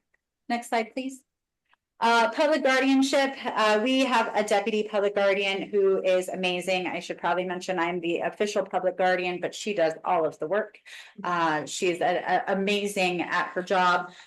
In each of the slides this year, and we'll be getting this published onto our website here pretty soon, so you guys can go read those success stories. This one quickly is about a younger individual. He's in his early 20s and under public guardianship because of developmental disabilities that he has. But she shared what some of the great work that we've been able to do in getting him stabilized and how he's been able to grow under guardianship. But this is 100% county funded. No grant pays you to do what NRS says you have to do. So 90% of it's personnel, 10% of it's supplies. I guess I should probably mention that we have 21 individuals currently under public guardianship in this fiscal year. I think that number's gone up to 24 at this point in time. Next slide, please. Behavioral health services, we're still fairly new to this game as far as having a behavioral health services division. However, we have been doing the mobile crisis response with the sheriff's department for, gosh, almost 14 years now. I want to say it's been a really long time now, but we've expanded a bit and we've started doing youth crisis response. We've done some bridge care, and we're also doing some substance misuse screening in connection to the right level of care. So 629 individuals were served in this division in this fiscal year, 618 crisis calls. So that's the sheriff's department and the clinician going out. 96 of those were youth. So that's a part of our new youth crisis response. 83 individuals received bridge care, because what we find is that if individuals have private insurance, they struggle to get connected to an individual locally to provide behavioral health services. So we do have a fabulous CCBHC. You guys heard from Josh Cabral earlier, but outside of that, we're really limited in what we have access to. And so some folks, their copay is so high, or trying to get them connected to the right person, because therapy isn't always about just having somebody available. It's about having the right person available. So we've been able to do some bridge care so folks can get help right away while we're working to get them connected to that long-term solution. They've got some county opioid funds go towards this division, and then the rest of it is grants. Next slide, please. Senior services, this is like the most complicated funding mix out of everything that we do, but we piecemeal it together to make it work. They also provide the most services out of any of the divisions, like I mentioned. You can see we served 42,813 congregate meals across the 4 senior centers. That's about steady. We're not seeing an increase in our congregate meals. We're not really seeing a huge decrease either. That's been sitting pretty steady for the last couple of years around that same number. The home delivered meals, on the other hand, is significantly increasing. So to be able to get approved for home delivered meals, you have to be homebound. We go out, we do an assessment. If you're able to come into the center, it's far better for your health to come in and get connected and have social connection, talk with folks, get out of the house, right? So you have to be homebound for a medical reason or a few others to get us to deliver meals to you. And that 56,046 home delivered meals were served all throughout Lyon County. That is a significant increase over last year, which continues to be a significant increase over the year previously. And we do have a wait list right now in Dayton and Silver Springs, and they're working to try to alleviate that. We're currently working to shift some stuff around. We've also started piloting doing 1 day of meals hot and then 4 days of meals frozen for those on the wait list. So they're at least getting a check-in and they're at least getting some nutrition there, although that's not the way the full program is supposed to work. It's a stopgap. Next slide, please. Adult services, these folks serve ages 18 to 59, mainly focusing on that employability and financial stability component. You can see the funding mix there. They served 114 folks with the employment and training services. We served 84 folks with assistance to prevent disconnection to utility services. So we're keeping the lights on. 202 families received assistance to prevent eviction. It is far easier to prevent an eviction than it is to get out of homelessness. So the more we're able to do that, the better. We encourage folks not to wait, reach out as soon as you know you're struggling so we can start getting to work on that. This is also the division that aids individuals that are living homeless, but unfortunately the funding for that continues to go down. We see the homeless rates skyrocketing throughout the state. Lyon County is no different. However, the emergency shelter grant funds continue to go down. They're only 15% of their full funding for this last fiscal year. Next slide, please. Children's services, next to senior services, is our next largest division. They do a ton of stuff for our youth in the community. They serve prenatal to age 17. We have a home visiting program which serves prenatal to age 5. They did 42 screenings for youth with for developmental delays. Of those 42, 10%, so 4 children screened needing additional screening or needing to see a doctor. They needed to go get a diagnosis and get connected to services. So that's 4 kids that we helped get connected early. And that makes a world of difference getting connected early. It means they did it before school aged. In that program, 795 home visits were provided to 85 families. We did 89 car seats being inspected. 74 of those were replaced with a car seat provided by Lyon County Human Services. That means the family didn't have to pay for it. 474 children received food through WIC. 119 families received general services through the Family Support Services Program. We had 280 differential response cases. Those are the lower level cases that DCFS sends to us as opposed to putting them into that full child protective services cycle. And then we do parenting classes. They did 165 of those last year. Next slide, please. So a part of our strategic plan, which is on the next slide, but this one, as well as with the Live Better Lyon campaign and marketing and trying to get out there into the community, one of our big goals is being more active in the community, being present, doing presentations, making sure that we're there when there's an event happening, doing events ourselves. So these are some of those. We do our Kids Days in the Park. We've been doing those for about 9 years now, and they just get bigger and bigger. They're now really big events in all 4 of our communities. So those were really fun. Senior services, they do a lot of different stuff, but the Thanksgiving luncheons are the biggest ones. Oh, we missed getting our XX in there for how many community events we participated in, but I want to say it was 13. We do child abuse prevention in April. And we participated in all the trunk retreats last year, as well as this current year too. So next slide, please.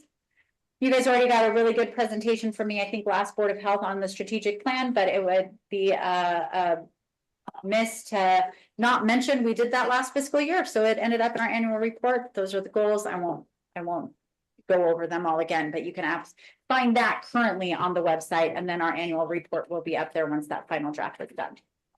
And I believe that's it. Well, I'm going to jump in real fast and say thank you. That's a lot of work, a lot of great work, and just can't compliment you enough and all the folks that work in that department to improve the overall health of Lyon County citizens. And with that, any questions for our director? Dr. Titus, Commissioner Jacobson, I just want to thank you and your staff for another great year. And just congratulate you on an unbelievable amount of grant money you bring into Lyon County. Thank you. Yeah. Anybody else? Go ahead. Thank you. I do have a comment. Commissioner Keller? First of all, I want to thank Shayla for what she does. I know what she does for me as far as having monthly meetings, telling me what the struggles she has with her department and what she goes through with all these funding problems that she has. I know that on the national stage, she's really helped me out as far as being able to tell our story in Lyon County so that we can move forward with identifying funding. And she's doing a great job. So I just think that I want to thank her very much for it. Thank you. Anyone else? I actually have a question, Director. You mentioned, I think it's critically important to get folks out of their homes and go to these community meals and access that. Do we offer Lyon County offer any transportation for these folks to get there? Yes, I'm so sorry. I did not touch on that side probably as extensively as I could have. We do provide transportation to and from all 4 senior centers for any individual over the age of 60 that wants to come. We also have 2 out-of-town buses. It is not enough. I frequently say it's out of our scope to be the transportation provider, but we do it because it's a huge gap. So we take folks out of county 5 days a week, 2 different buses operating 50 corridor and 80 corridor. To get to medical appointments is the priority. However, due to funding streams, that has to be open to pretty much anything. So we'll take you pretty much anywhere you want to go. You just got to schedule it 5 days in advance. It is definitely non-emergent. So I also just want to, on that same subject of transportation, one of the major requirements that we looked at on a state level when we're going to this managed care organizations for a Medicaid recipients is to make sure they would offer transportation, especially in rural Nevada, to their medical appointments. So it'll be interesting to see if that comes to fruition as we move forward. Any other questions for the Director? Again, I want to acknowledge all the hard work that's being done, and just to say that I've been the health officer for, I don't know, 40 years, maybe something like that. And the transformation and covering all of the needs in Lyon County throughout this long county with multiple communities has really been improved due to your work, Director. And so I want to thank you for that. And if there's no other comments or questions, we're going to move right there, since you're at the mic, to the last agenda item, 20F. Future appointments. Yeah, future appointments. Just want to nail you down for March 5th or March 19th. As far as when our next quarterly Board of Health will be. And then if you have any agenda items that you are aware of now, we will try to bring 20C back to whichever date you guys decide on in March. And at any point in time, if there's anything you guys would like to see on there, please just reach out. I'd be happy to get it agendized. Well, for me, I already have just looked at my schedule, 5 appointments on the 19th. So the 5th would certainly be better for me. If that is okay with the rest of the board members. Chair Titus, I also have appointments on 19th, so 5th would work better for me too. Any other comments? Well, with that, then I think we'll look at scheduling it for March 5th.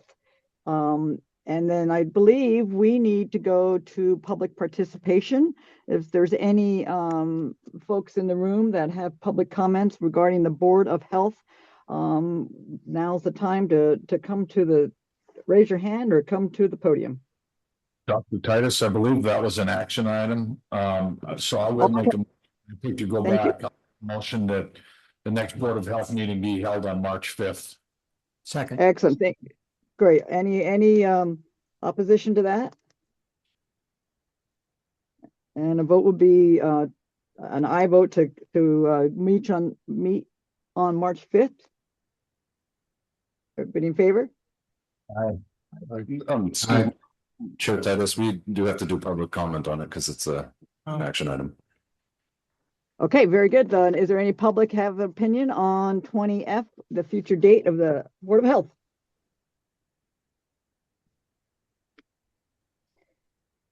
Seeing none, no hands waved and nobody coming into the podium, then we'll close this agenda item and go to the final, which is public participation in general on the Board of Health.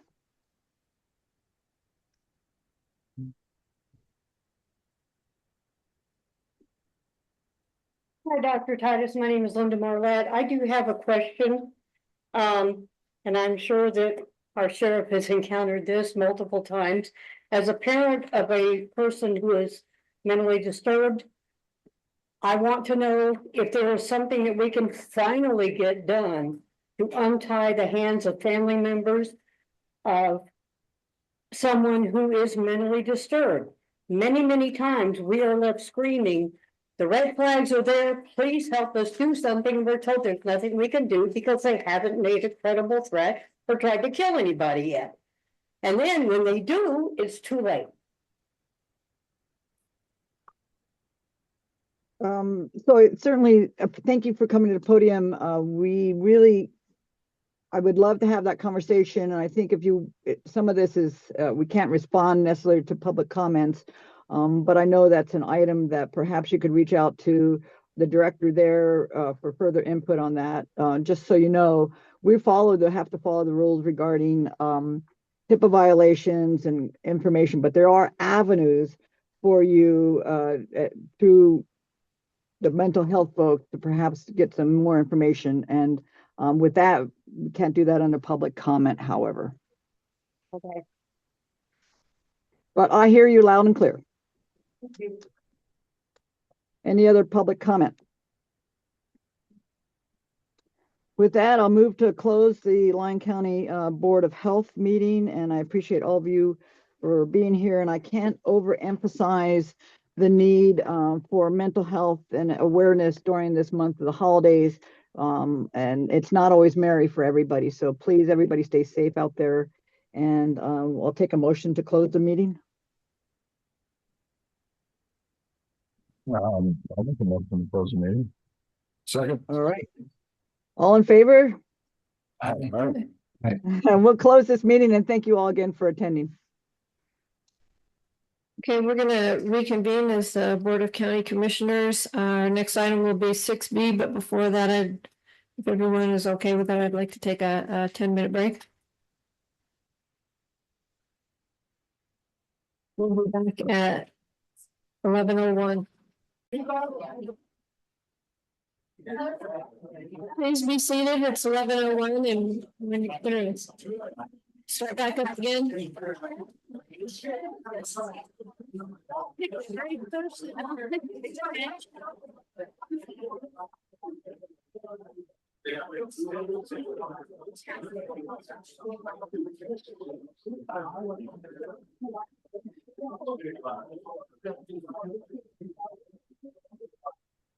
Everyone, please take your seats.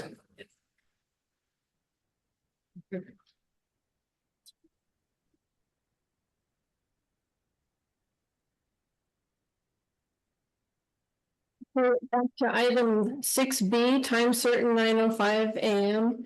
For presentation only, presentation about program highlights for UNR Lyon County Extension during the last 12 months from Holly Gatsky, Northern Area Director, and Melissa Huntley, Lyon County Extension County Coordinator. Great, thank you. Appreciate the opportunity to come and give you some information about what Extension's been doing in Lyon County. It's the 12 months from July 1st to June 30th, just so you kind of know. I do also want to introduce that we have hired on Melissa Huntley right from the community here to be our county coordinator, and we're excited. She's just got started. We also have Hillary Daffel and Judy Schlegel and Justin McIntosh that work in Extension to serve the county. So if we can move forward to the next slide, I look forward to telling you more about Extension. Extension's been around for over 100 years, and our basic duty is to educate Nevada residents with research-based education to improve their lives and address public issues. Our topic areas, according to the NRS and the state, is natural resources, horticulture, agriculture, health, community and economic development, and youth and family development, which includes 4-H, which is a lot of our programming. So if we can go to the next slide, I'm going to give you a quick rundown of what happened in that fiscal year. 4-H had 203 youth in clubs, 35 volunteers, and thank you to the volunteers. We don't do 4-H without the volunteers, and that's what keeps it going. We aim for getting grants. We were fortunate enough to get just under 13,000 for an NRA grant. That is to keep the shooting sports club up and going. And we can go to the next slide. I'm just giving you, I'm just gonna run through real quick and give you highlights, and that's what's in this document. But basically, we aim to send kids to camp. We had a fall leadership camp that with an AmeriCorps staff that we brought on, which is other side money. One interesting thing is we had a teen leadership retreat in Silver Springs. We had the junior livestock show, lots of interest in changing what types of animals and clubs that we have with herpetology, which is lizards and snakes, and those are a lot easier for people to raise in their households, and kids love them. There's also the rabbit and show, and then they basically took a whole bunch of events to the 4-H Expo to shine, and they have an awards and all of that to engage and create life skills within the youth. You could go to the next slide.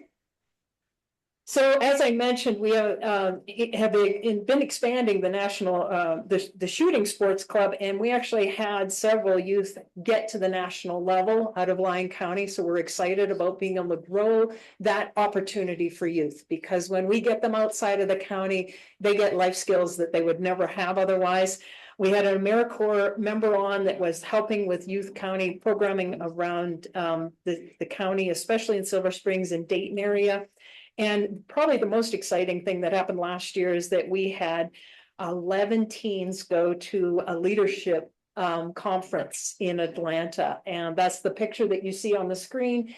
And what an exciting event to grow teens' abilities to be leaders in the community. If we go to the next slide. This slide just says that we engage in multiple ways to recruit and work with others. We work with the county in their different programs in the libraries and the social services activities.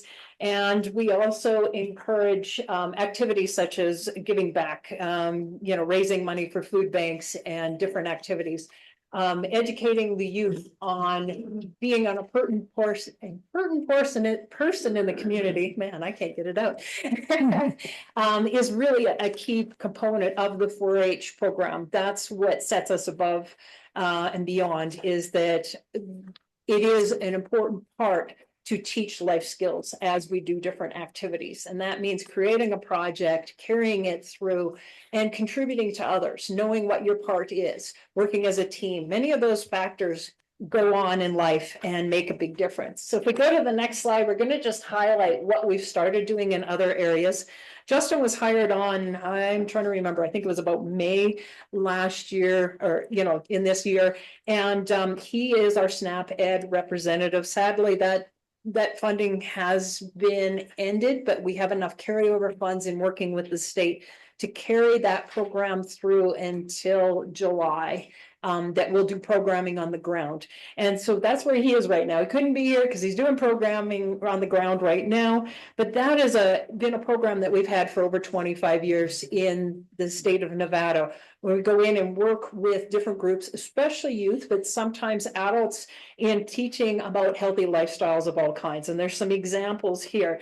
But as of the end of the year, and they had a memorandum of understanding with the Lyon County School District to go right into the schools and teach youth about healthy vegetables, what to eat, and they can carry that back to their families, as well as working directly with the Boys and Girls Club. So we interact and partner wherever we can to make that happen. We can go to the next slide.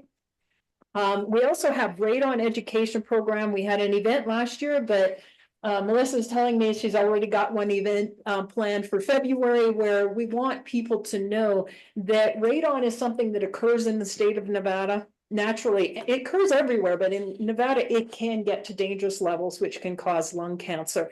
And we want people to be empowered to measure that and figure out whether they've got a problem, and then know how to address that in case there is a problem, because it can really impact your health negatively. So we have a team that works on that, and Melissa's working hard to bring that in. And January, we will have free test kits available again. And we're starting a new program where there'll be test kits available that you can sign out that give you a live reading on the spot. So trying to make it easier for people to get a reading of what their environments are like, their homes, their places of business, and those types of things. Move to the next one. Living with fire is an area that we have a lot of good information on. You certainly can come to our office and get more information. We do have events off and on at different times, but certainly you can come to the Yerington office, but please keep in mind that it's important to have an evacuation plan, and there's easy steps to be able to do that so that when the time comes, you will not have time to think. You got to get the heck out. And so have yourself just prepared to do that. There's ways that, and a lot of people don't realize this, that you can make your home far safer from fire. And so we have great resources online and printouts and available information, what simple things you can do for your home.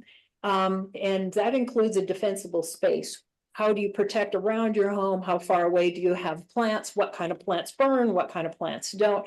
And those kind of informations are available and can be provided. So I'm keeping this short and simple. That's the last slide I have, except for questions. I do want to say that I promised last year when I was here that we'd be expanding into Dayton. We finally got that dialed in. I had to make sure we had staff to manage that, and both in Carson and here, and we have that now. And we do have a person hired to do part-time work in Dayton. Not that we haven't been covering the whole county, but with the growth, especially in Fernley and Dayton, we need to keep addressing those needs and be there in bigger levels. The other thing that I'd like to mention that's being started is Melissa's brand new and she's jumped in full tilt. She's got a needs assessment that she will be starting. She'll be talking to key individuals, but also there'll be a survey. Just so anybody, if you hear about it, please click on it. We know that society's changing and our job is to connect with the people and the residents to make make impact with programs. So to keep current and know that, we need people to quickly do that survey that guides our program. We then know, beyond talking with in our partnership with the county, that we are doing the right programming. So there we go. And that's our presentation. Keeping it short and sweet to the point for you. Well, thank you for your report, and thank you for all that you do. Does Commissioner Jacobson? Thank you, Chair. Was that me? Thank you, Chair. Sorry. In prepping for today's meeting, I went on your website and I saw early childhood workforce online course. Do you work with the Boys and Girls Club regarding training and offering some kind of a partnership with some of that stuff? So that program has been a little bit in limbo because we were frozen for assets with granting, but it sounds like it's dialed back in again. Yeah, we are available for any early child care service providers to give them certification so they can do that.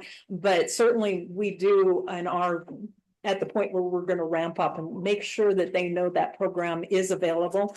I don't think it can be free anymore because the amount of funding coming through is not as high as it was before, but it is an excellent program. And in that, if you take those young ones, less than 5 years or 4 years of age, and you develop them, you work with them, you don't just set them in front of a TV or a game, but you actually engage them, they'll be far more ready to go to school, to interact and do things in society. And so that program's totally dialed in to support those early childhood educators to work with the youth, but also to work with the parents and society and all the things that come with that. So it's a great program, and we will be ramping back up again and promoting what's there. And then Healthy Aging Initiative, what is that?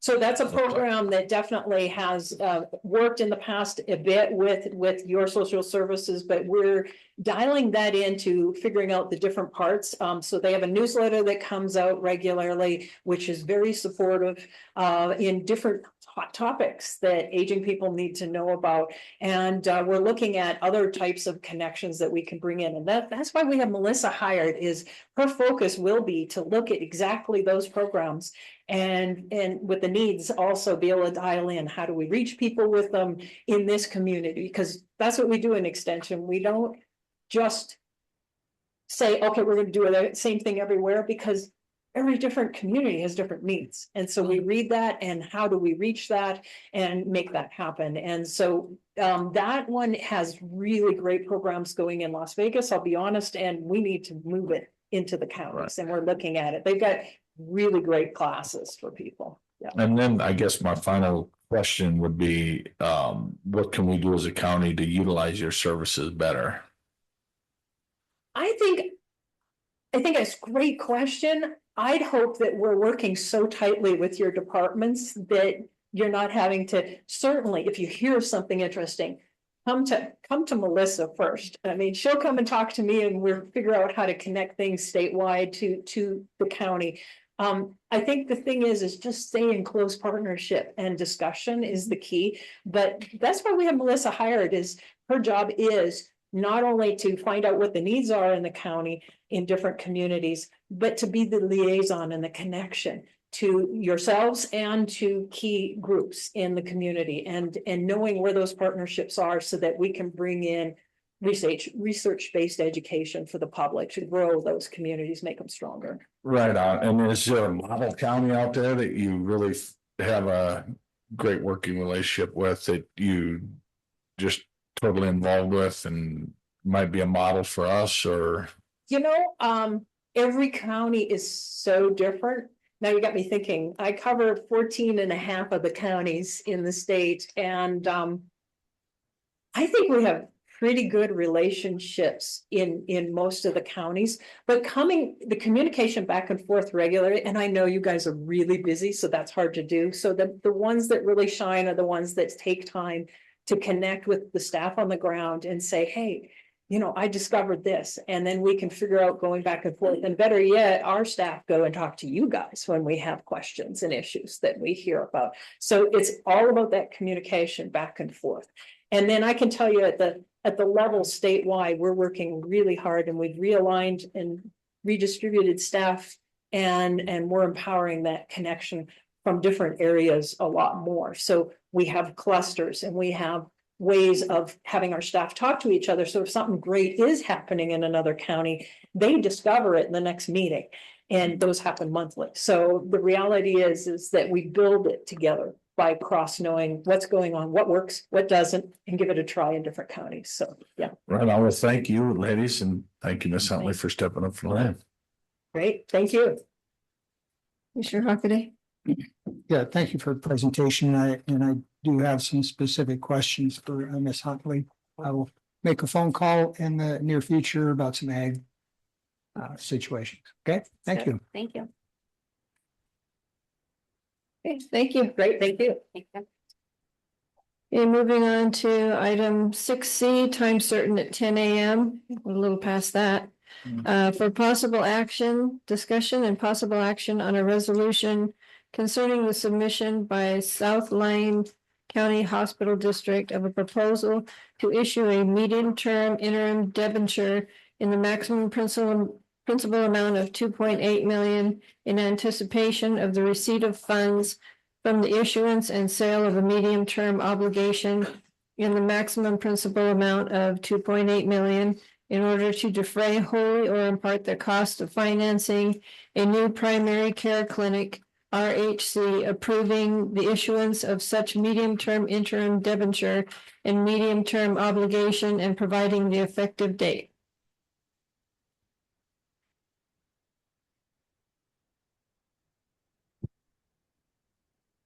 Everybody, for the record, my name is Ryan Henry from Taft Law, formerly known as Sherman and Howard. I'm a bond lawyer out of Reno, Nevada, and the reason that we're here today is because South Lyon County Hospital District is looking at doing a borrowing to finance a new stick-built clinic that Tony can talk about in a second with the slides that you have. But the reason we're before your board today is in order for a county hospital district to do any type of borrowing, there's a bunch of different authorization steps that it has to go through. And one of the steps is approval of the Board of County Commissioners. And assuming that you approve this proposal to move forward today, the next step would be to go to the Lyon County Debt Management Commission. And then this type of borrowing also requires approval from the Department of Taxation and then back to the hospital district's board for eventual approval as well. the borrowing that's proposed by the hospital district.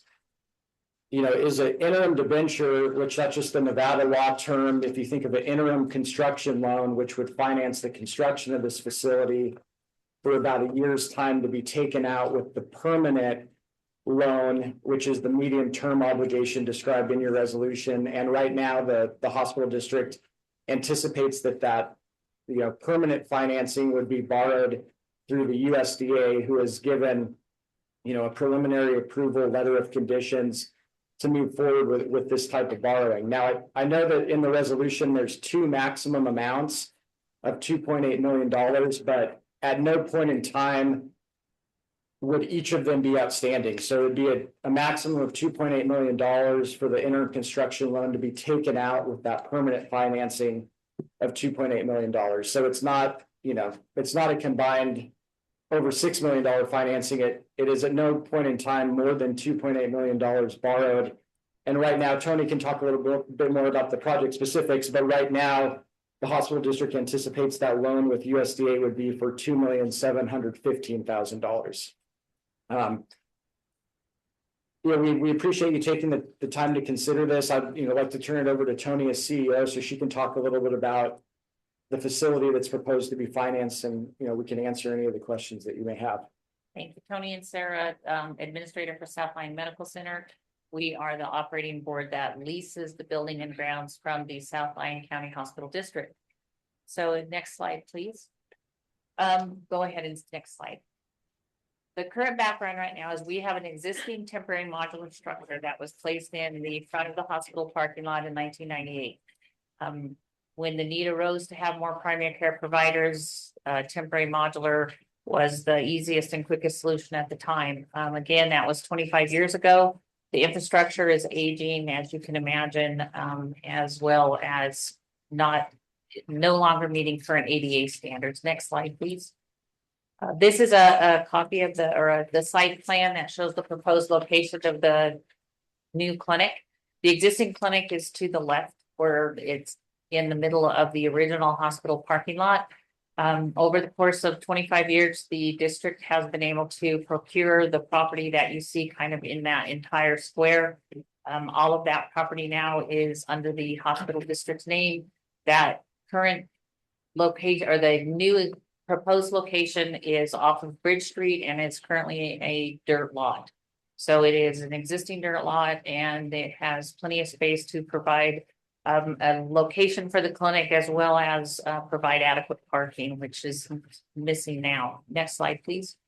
This shows you again a satellite view of the facility. The existing modular is in the middle on the left-hand side of the screen, and you can visibly see the dirt lot where the proposed construction would take place. Next, please. This just gives you a location of where the hospital's campus is located within the city of Yerington. Next slide, please. So why is a replacement necessary? The modular building is experiencing structural degradation. We have seen failure of our HVACs. Ongoing maintenance and utility inefficiencies are raising long-term operating costs. So next slide, please. This is a photograph of the existing Ramtech building. Again, it was placed there in 1998. As you can imagine, the building has aged and is no longer efficient in the flow of traffic for the providers, and is obviously now there's a greater use. The clinic houses 4 primary care providers 4 days a week. On the other days of the week, we do allow the clinic to be used by visiting providers. So we have urologists, we have oncology, we have urology. Oh, and we also have the Rock Clinic, the rural outreach clinic that we partner with the School of Medicine and provide free care once a month.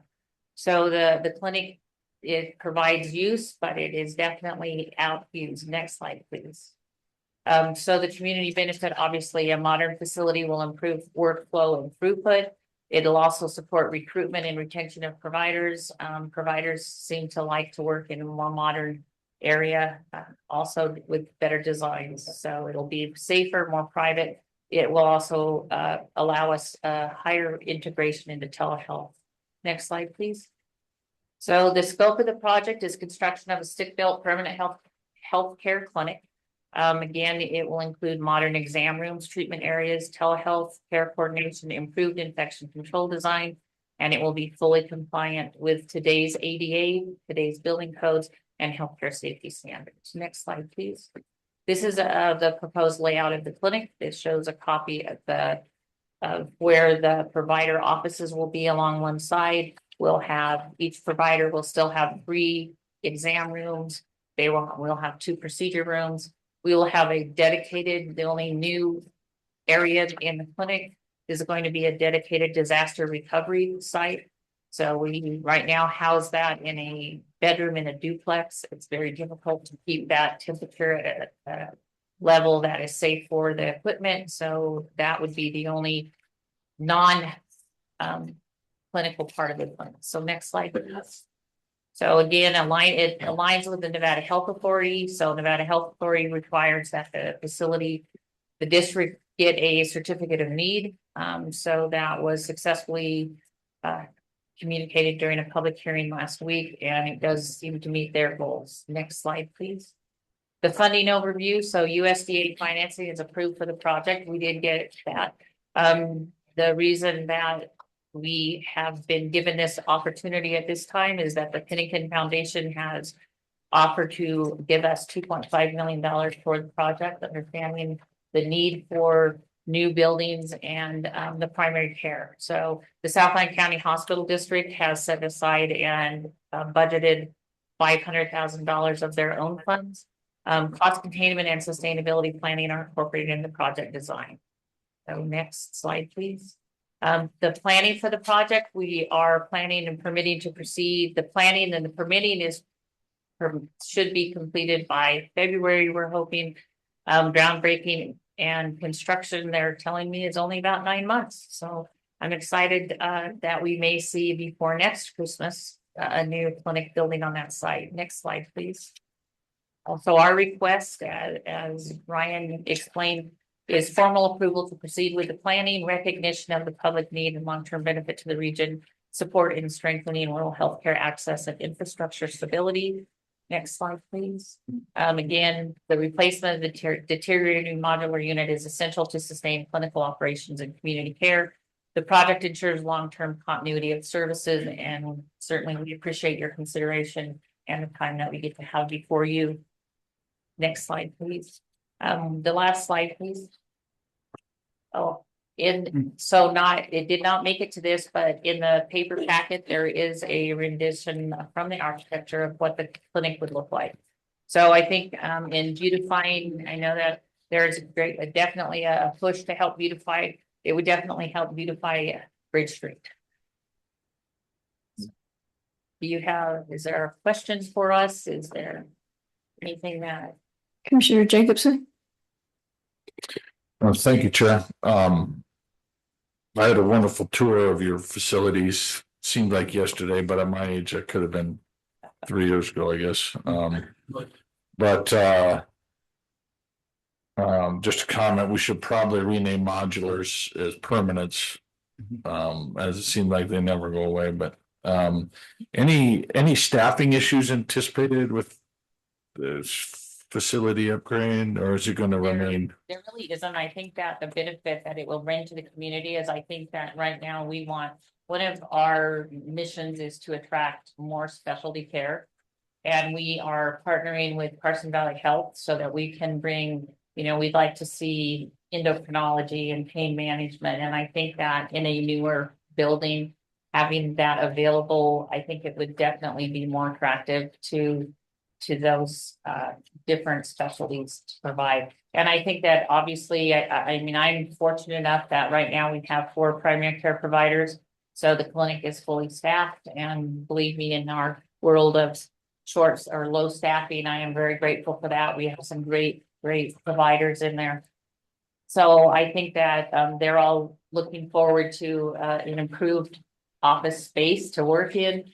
Improved ability to be able to see their patients as well. So Right on, and congratulations, 2.5 million you said from Pennington.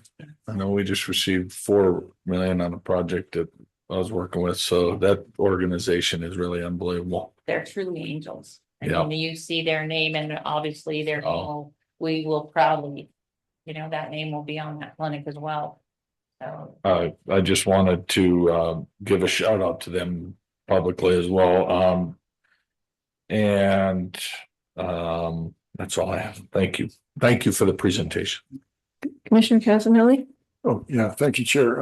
Yeah, it looks like a great project. I had one question on the plot map that you had up early on in the presentation. The new stick built is in a different location than the modular. Will the modular be going away? And if it is that going to become parking, or if it's going to stay, what will that be utilized for? the removal of the modular is not part of this initial project, but the intent is that, yes, it will be moved, whether the board can sell it. Obviously, it's a public building, so there's laws on how you can dispose of public property, or it would be relocated.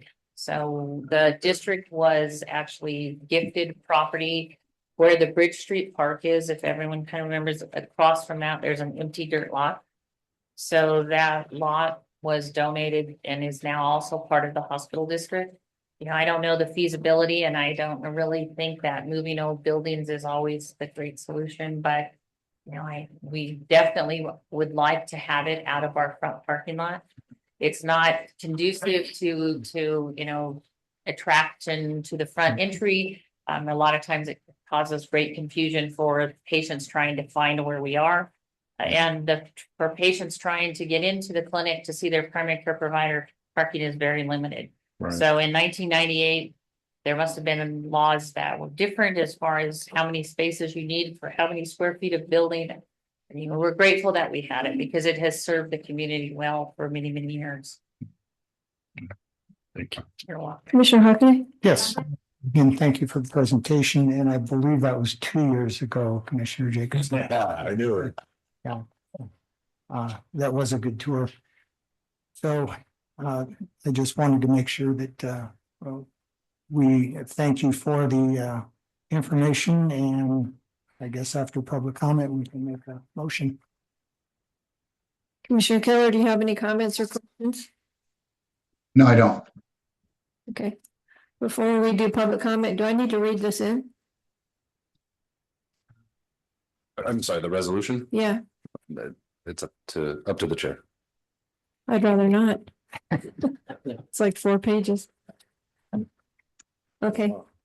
Then I'll go ahead and open this up for public comment.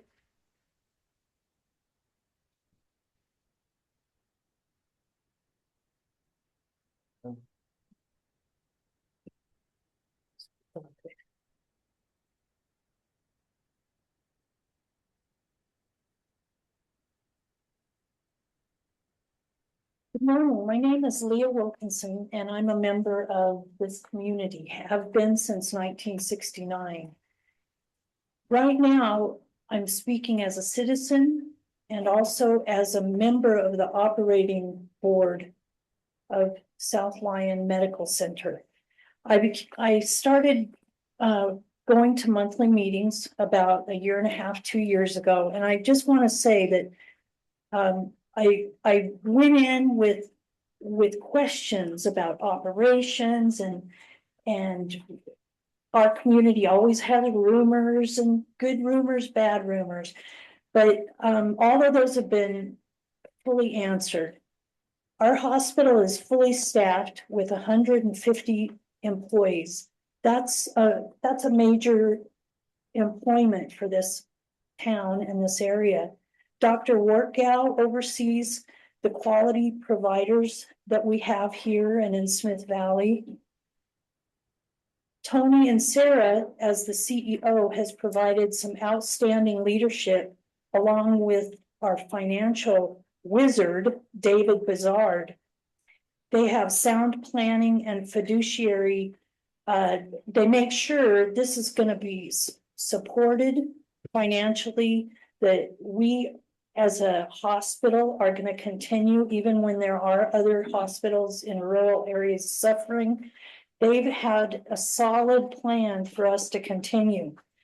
Tony has made sure that this hospital has had collaboration with our fire and EMS locally, and indeed with our battle-born medevac, which started here, it's based here, but it goes all over our rural areas and answers some really vital needs that we've had. And that collaborative effort is a big deal to us here. Finally, I just want to say that a new brick and mortar physicians clinic will be a facility that our community can be really proud of. We've got the staff for it. We've got great ER physicians. We've got great physicians in our clinics. And this will just enhance and continue the history and the future of our medical staff hospital here. Thank you, Tony, for being here. Thank you.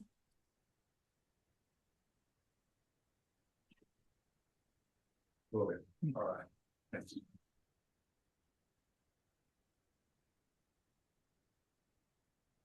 Micah Triplet, for the record, I'm the president of Yerington Mason Valley Chamber of Commerce.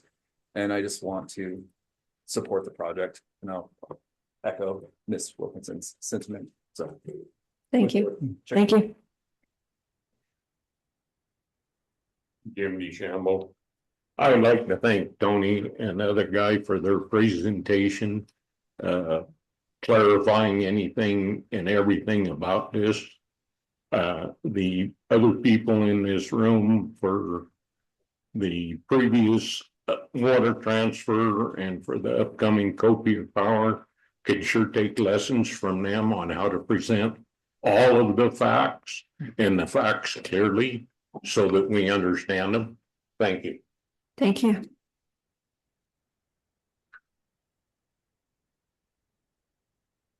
Any other public comment? Seeing none, any other commissioner comments? And I'll take a motion. I'll move to approve a resolution concerning the submission by South Lyon County Hospital District of a proposal to issue a medium-term interim debenture in the maximum principal amount of $2,800,000 in anticipation of the receipt of funds from the issuance of sale of a medium-term obligation in the maximum principal amount of $2,800,000 in order to defray wholly or in part the cost of financing a new primary care clinic, approving the issuance of such medium-term interim debenture and medium-term obligation, and providing the effective date. Second. Okay, we have a motion and a second. All those in favor, please say aye. Aye. Aye. Passes unanimously. Okay, moving on to item 7, Commissioners, County Managers Report. We'll start with Commissioner Hockaday, please. Start with me, I'll make it really short. The meetings that I attended, the park, the Smith Valley Park Board meeting last night, and or I should say Monday night, the Smith Valley Advisory Board meeting last night. Also was out at the Wrestler Park to look at the proposed new baseball field that we're going to be hopefully financing through the county here with construction funds. That'll be a request in the future. Also attended the in-depth meeting the other night for the for Anaconda Mine, and that was about all I did. Commissioner Casanelli. Thank you, Chair. Yeah, it was a little shorter, not as many meetings with the Thanksgiving holiday and a trip to Elko to visit some family, but I had an opportunity to hang out with Sheriff Pope at the Shop of the Sheriff toy drive at the Dayton Scooper 2 ice cream. Looked like they had some pretty good donations at that one. We had the Dayton Conservation District meeting, and happy to report that the Ritchie Perdue Bank Stabilization Project is finally completed, and we had a surplus of funds that we'll be able to utilize to fence that project. Attended the Mound House Advisory Board meeting, and our Dayton Advisory Board meeting was canceled. So that was about all I had. Commissioner Jacobson. Thank you, Chair. Attended friendly 25th anniversary committee meeting part of that, preliminary meeting on the groundbreaking, for the Early Learning Center at, the, new emergency response center there in Fernley. I toured the remodel at the Fernley Justice Court, there in Fernley, and the office is going in, and that's coming right along. Hope everyone had a family and friends filled Thanksgiving. My daughter was down with her boyfriend, and he's still in the suck up phase, so we got a lot of stuff done.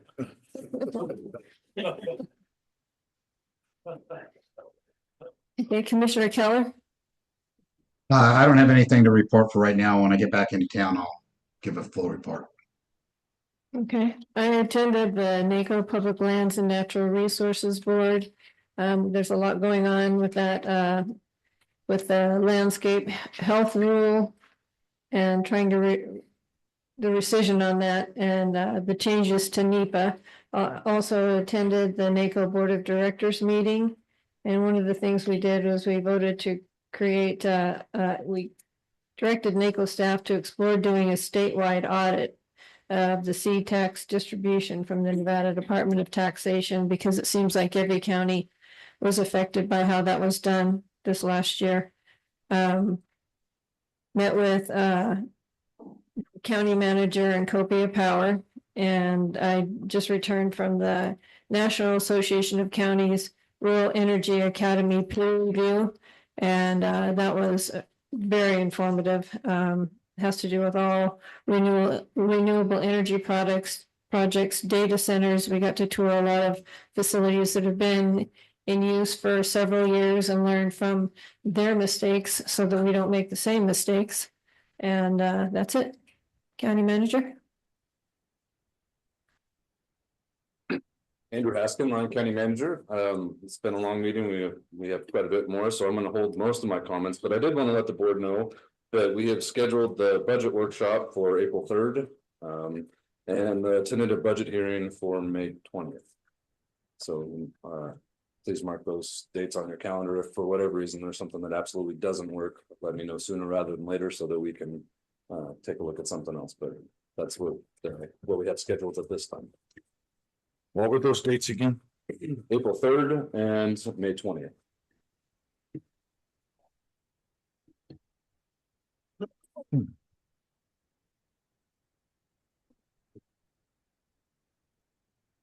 Okay, item 8, elected officials reports. You have any elected officials? Okay, seeing none, appointed officials reports. Do we have any appointed officials that want to get up and speak? Okay. Seeing none, any advisory board reports? Mandy Bernand online, please.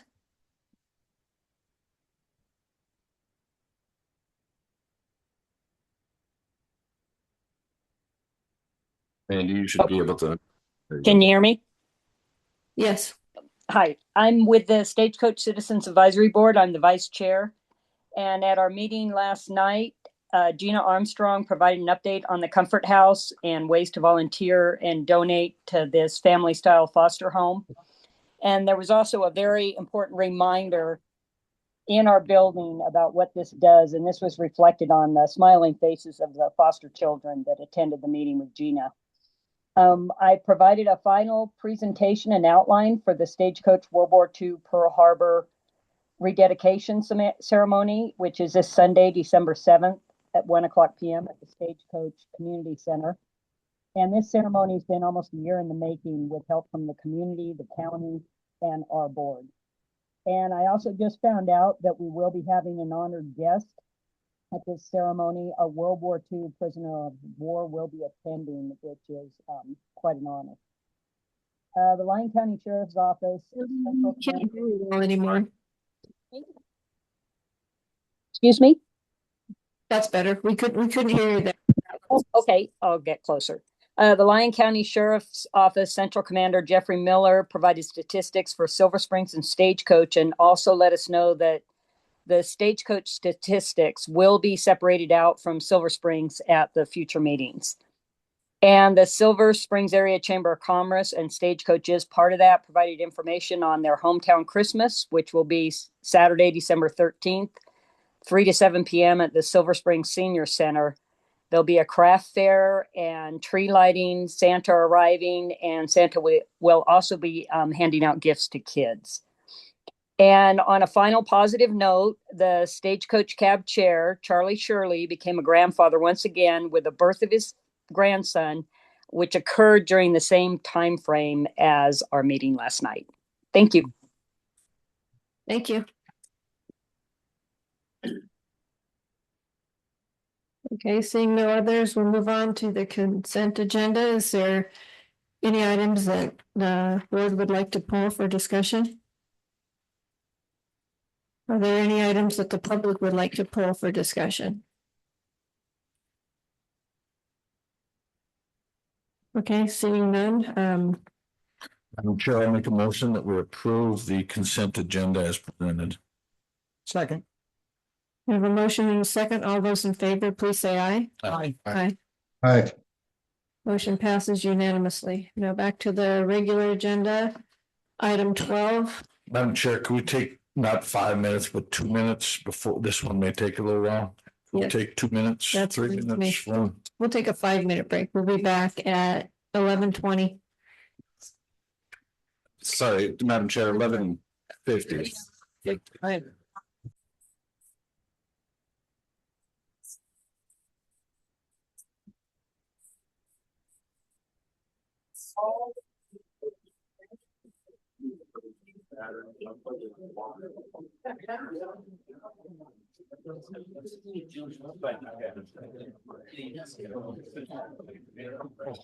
More gooder.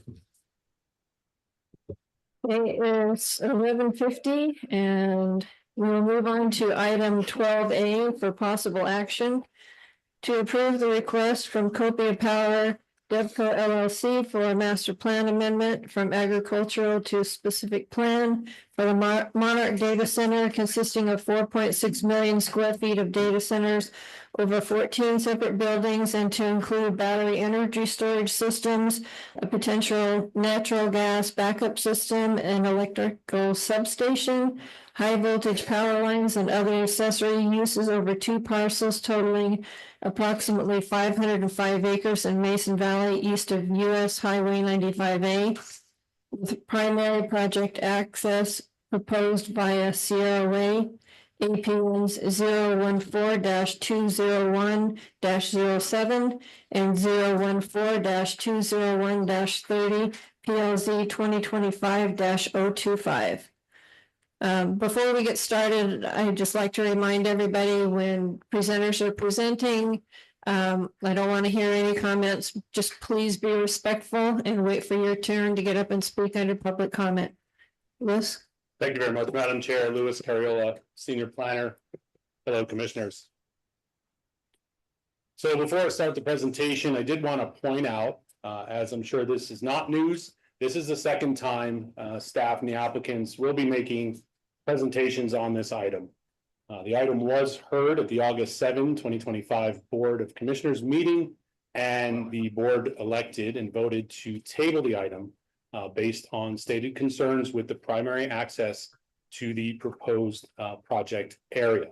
I will go into more detail on that process later on in the presentation. But for today, I did want to point out that the applicants do have a detailed presentation. So I'll be deferring to them for some of the project details. I will go over previous hearings, the planning process, and then the background information for the project area. So to begin, as read into the record with the introduction, the properties there's 2 parcels. They're located in Mason Valley, north of Yerington, and east of Highway 95. We can see Penrose Lane here providing access to the 2 subject parcels. That length of Penrose is approximately 1.25 miles. The image on the right is from the county assessors and shows the property areas for, again, 2 subject parcels that total approximately 505 acres. The existing uses currently are use as area for growing field crops, I think alfalfa, and for the raising of livestock. The properties are also traversed by irrigation ditches under the jurisdiction of the Walker River Irrigation District. To the east, there is a very large parcel, approximately 12,000 acres, owned by the Nevada State of Nevada Fish and Game. So getting into the master plan designations here, on the left, we see the rural character district.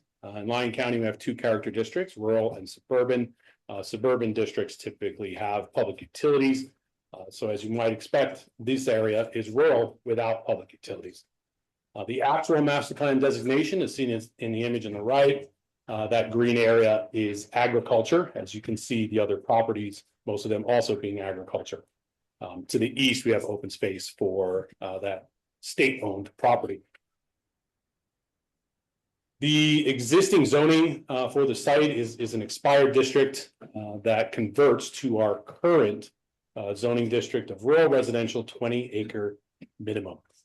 The surrounding properties we can see in that pink color, the color for the subject parcels is off because it's highlighting the two parcels. But all of the surrounding properties in this region do share that same rural residential zoning with a 20-acre minimum. The planned unit development process would be the zoning process by which the suite of uses contemplated for the project would be permitted. However, in order to do that, a master plan amendment is required, and that's what we're here to discuss today. So the request detail is to change the master plan designation from agriculture to specific plan. So master plan amendments per Lyon County Code Title 15 do require a specific plan for any change over 160 acres. As previously mentioned, this project area is over 500. So for planning purposes, this means a specific plan provides a higher level of detail for how the project area or the subject parcels relate to surrounding properties. So with the existing agriculture designation, we don't have that information. Today, we are discussing a much higher level of detail for how access and other relationships with neighboring properties would occur in a potential project. But it's important to point out, this is still a master plan level discussion we're having today. So I'll be quick with this one, but it's sort of a refresher to kind of, again, point out what I was just trying to get to. A specific plan does not change the regulatory zoning of a property. It does not in and of itself approve the development of the property. It does provide the county with essentially what is a mini master plan. So whatever we discuss today then would be used for future entitlement requests in place of our current master plan. So I did want to point that out. There will still be successive steps to any project that might be developed in a way that we're going to discuss today. With that, I will jump right into these slides. I've only got two of these. Again, we'll rely on the applicants for more granular detail of the proposed project. But recognizing that this is a master plan level discussion, we're looking at kind of areas on the screen that recognize that the proposed project would fit within the project boundaries, that the proposed project would have appropriate setbacks. So in essence, in summary, there are essentially a north and southern campus proposed, each of them with data centers and their own electrical substations. And if we move to the next slide, we can get a bit more detail on what is proposed per the applicant's submittal. So it is a total of 4.6 million square feet of data centers to be broken out over 14 separate buildings. Each of them would then calc out to approximately 7.5 acres in size. Battery energy storage system for backup and a natural gas system is also proposed for backup energy. And then there are required electrical substations in order to modify current to and from the project. It is important to note that in June of 2025, Lyon County Board of Commissioners did adopt a new renewable energy ordinance that recognized that these battery energy storage systems at best may be recognized as accessory to uses such as data centers. That would be the case here if and when planned unit development is brought forward. I do have some images here from the applicant's submittal. It is included in the report within the PUD handbook. This image was shown in the first presentation back in August. At the time, this would have been the primary access to the site at the terminus of Penrose Lane. Now that has been changed to an emergency access. So, and we'll touch on that a bit more in the coming slides. But this image does also have a rendered view of the actual buildings. They're farther back in the horizon. The intent to show that the relative scale and the height of the buildings to the distance they'd be set back from Penrose is again they've tried to depict it here. There's a site plan. Again, we can see north is out to the left, but we would get into the actual details of setbacks, of maybe environmental reports, of the fire suppression plan, assessing parking, height, colors, setbacks. That would be part of the plan unit development process. So while we do have these tentative site plans, they are not under consideration for actual approval yet today. Lyon County staff uses the findings from Title 15 or Development Code, Chapter 210.03, for assessing master plan amendments, and then also Chapter 211.04 for findings for specific plans. While the staff report does include detailed responses to all of the findings, as well as the applicant's responses to those findings, staff has here in this presentation included summaries of staff's findings.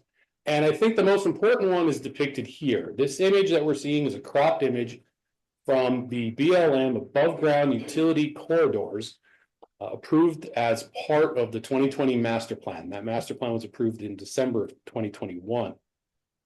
Roughly in the center of this slide, we see the generalized project area, and we see those large lines running through them. Those are the corridors. Those corridors, per our master plan, do not require conditional use permits for construction of high voltage power lines. As we might imagine, these projects need to be connected, and high voltage power lines are how that occurs. This site has been specifically chosen for its proximity to the Walker River substation to the north, and for its location with the corridors running through the project area. This image marked up a little bit from the applicant's materials, and it's just kind of zoomed in and again showing that corridor. Obviously, we can see how this area would be appropriate for connection via high voltage power lines based on that corridor location. Other findings included within the staff report do address some of the goals and policies as far as supporting a diverse economic base and finding the appropriate location for commercial endeavors. Future reviews by Lyon County would include the aforementioned plan unit development process. And then were that to actually be approved, then there would be additional reviews by staff of actual development proposals. So that would be, again, where we would capture compliance with the specific plan and the plan unit development. Independent submittals would be required for any construction in the future through not just the Lyon County Building Department, but then the Mason Valley Fire Protection District as well. Walker River Irrigation District will maintain their jurisdiction over those irrigation ditches. There will be opportunities to work with WRID on perhaps rerouting the conveyances, but their jurisdiction would be maintained, and their right to maintain the conveyances through the project area would be maintained. The big one would be traffic. As touched upon quite a bit in the first project, we recognize that 95A is the sole state highway access to this region of the county, and traffic mitigation measures will be required for any pending approval of projects like this. So that was the topic at the August 7 meeting. The applicant, since that time, since the item was tabled, has provided an updated traffic impact study. They've provided an updated document, their project proposal, and they've also proposed more mitigation measures than were proposed the first time. And most importantly, primary access has been moved to the north to Sierra Way. So I just threw this slide up to show that attachment 2 is the updated traffic impact study, as well as NDOT comments are included in that study. Attachment 3 is from Community Development Director Gavin Henderson to NDOT, because NDOT did have some questions they wanted the county's input on responding to. So I think what's important is to recognize that since that August 7 meeting, there has been continued and regular correspondence between Lyon County, NDOT, and the applicants. I'll skip through this pretty quickly because I know the traffic engineer who prepared the study is here today to help with the applicant's presentation. But there were 6 intersections studied. And again, I won't go through that, but we can see the relative location. So we have 2 of them up to the north at Sierra Way. So that's Sierra Way and Highway 95A. Number 2 out to the east there is the connection point for a new proposed access that would extend south to the project, then Penrose Lane, and then the intersection to the south of 95A and 339 here in Yerington. Again, I won't dwell too long on these, but these were the traffic counts for the construction period were of real concern to staff. There's a distinction now in the traffic studies that we require for these types of projects per that new ordinance approved in June 2025 by the board. Applicants for these projects now need to submit traffic impact studies for not just the operational phase, not just the completed project, because as I think is relatively well known, these projects don't necessarily generate a lot of traffic once they're constructed and they're operational. They do, however, have extended traffic or extended construction periods. And that was the concern of Lyon County.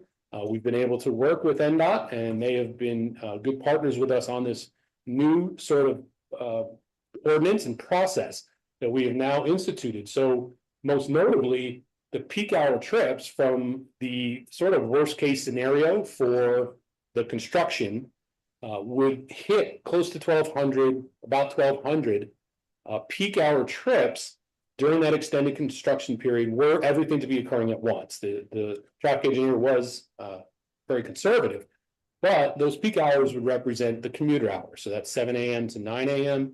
and 4 p.m. to 6 p.m. As we might imagine, the current infrastructure for our state highways and certainly our local roadways would not be able to sustain that in addition to other projects, regular traffic, ongoing agricultural operations, and commuters. If we move to the next slide, we can see the operational phase of the project. So we spin this forward and imagine this was all constructed, then the trips drop down drastically. So now we're down to 500 trips.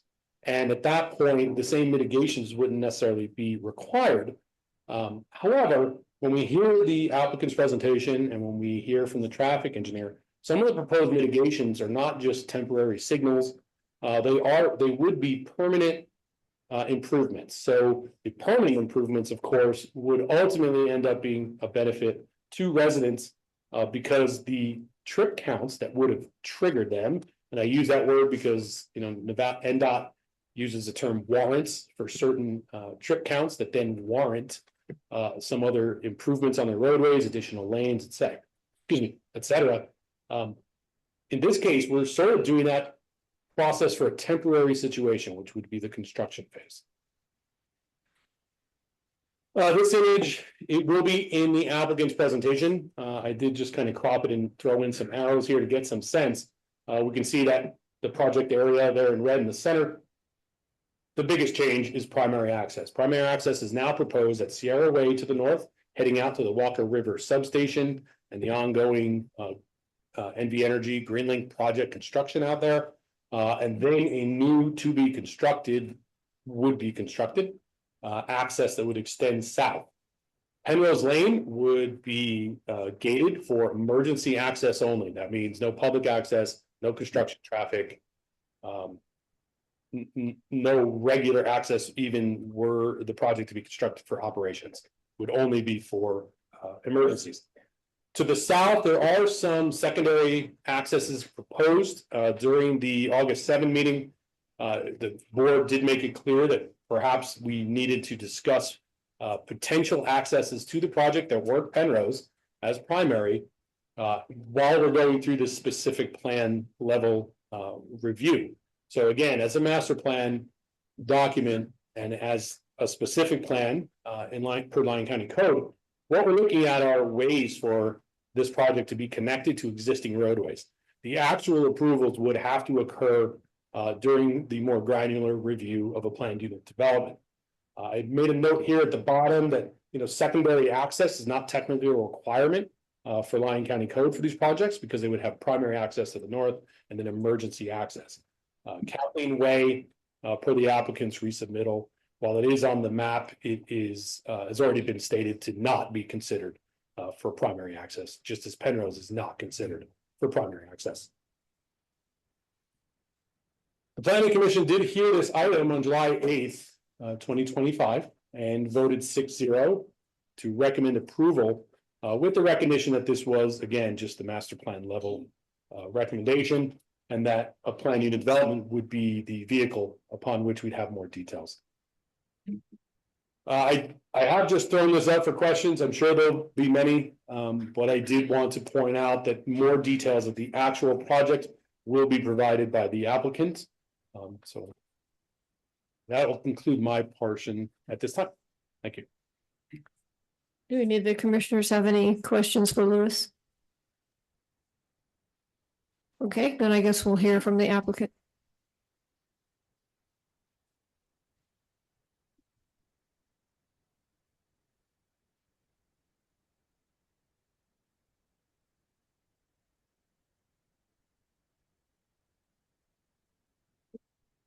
Commissioners, my name is Ash Woods for the record. I'm with Copia Power and I'll be presenting on behalf of our specific plan application today. I just want to start by saying, we appreciate being able to have the opportunity to come back and for you to hear our application again, and appreciate the continued coordination on resolving the issues that you and the community have raised. And we look forward to, continuing to follow that same model as we move forward with the project. We also want to acknowledge, there's a lot of community members here, both for and against, and just appreciate folks being engaged in the project and being here to listen and learn and, hear the information that we have to provide. We're here to, inform everyone about the project and the facts, hopefully provide some clarity and detail on some of the issues that have been raised throughout the process. So we'll get into a little bit more detail probably than we have thus far, just to address some questions that folks have had. And it's been, as Lewis said, over the last several months, a journey of, coordinating with the community, with the board, with, various organizations throughout Lyon County to really understand what the community needs, what they want, what they don't want, and how we can really be a good community partner. We've received several letters in support and have folks here in support of the project.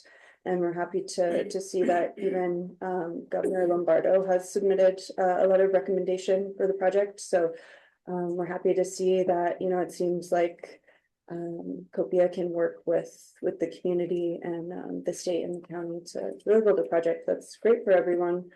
We're excited to be here today. I will start with the next slide, please.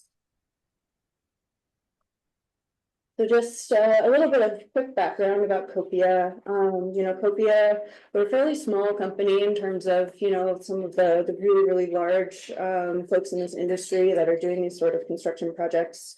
We were founded by a small group of very experienced and very passionate industry specialists folks all the way from, you know, finance to environmental. There's a really well-rounded group of people leading this company, and we think our small size really makes it so that a lot of this type of process is very personal.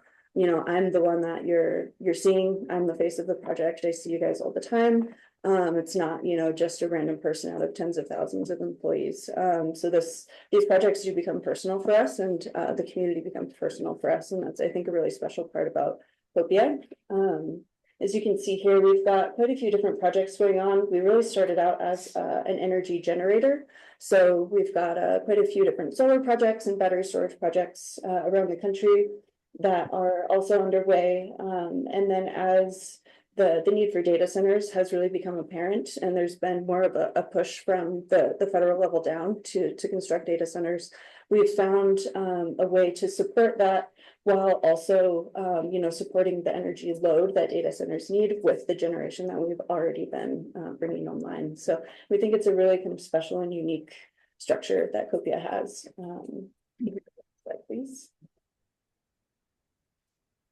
So as Liz said, we're not really in like the full design phase of the project yet.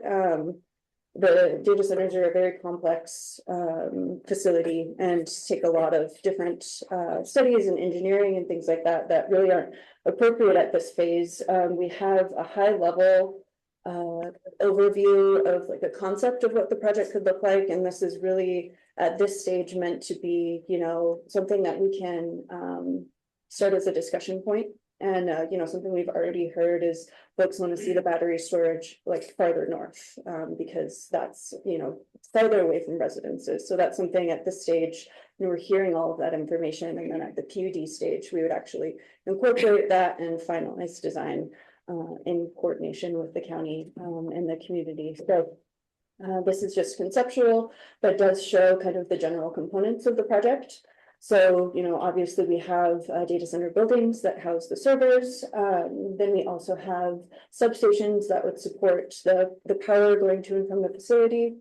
And then we have a thermal generation component, again, to support the load needs of the data center. Historically, either data centers, you know, don't include that at all, and they're just a sink for energy resources, or they rely really heavily on diesel, which burns much less clean than liquid natural gas does. So we're proposing this natural gas generation, 500 megawatts, which is about half of the total load that the facility needs to keep the grid stable, to not, you know, be an energy resource sink in the region, and then to also kind of have a cleaner source of fuel for that. And then the other component is the battery storage, which, you know, stores energy that the data center can use to make sure that the lights are always on, which is really important for the operations of the servers, but also it can help kind of keep the grid stable by modulating energy use from the stored energy in the batteries when demand is high. So like when everyone's running their air conditioners in the summer or their heat in the winter, if there's stored energy in there, it helps kind of balance that grid a little bit better. So we've really thoughtfully designed this. So far, we know what components we want to include. And then in the next phase of the process, we would really work with you all to, you know, figure out more specifics of, you know, what this really looks like. We can continue on to the next slide. So here we have just some really preliminary renderings of what a data center building really in facility looks like from a distance, just so we can all kind of visualize what this might look like. They're not, the ones that we're proposing are not these like fortress style, you know, stuff that you see on USA Parkway. That's an industrialized area. That's really, I think it's meant to be kind of showy in that way. And so that's like far beyond, you know, what any kind of landscaping or like kind of design that we would go for. We're really looking to be low profile. And again, a lot of the components of like the visual aspect of this will be developed in the PUD in coordination with you all. So stuff like building color or, you know, where the lighting is or landscaping, those types of things, the board has the opportunity and the community has the opportunity to have input on in the next phase of the process.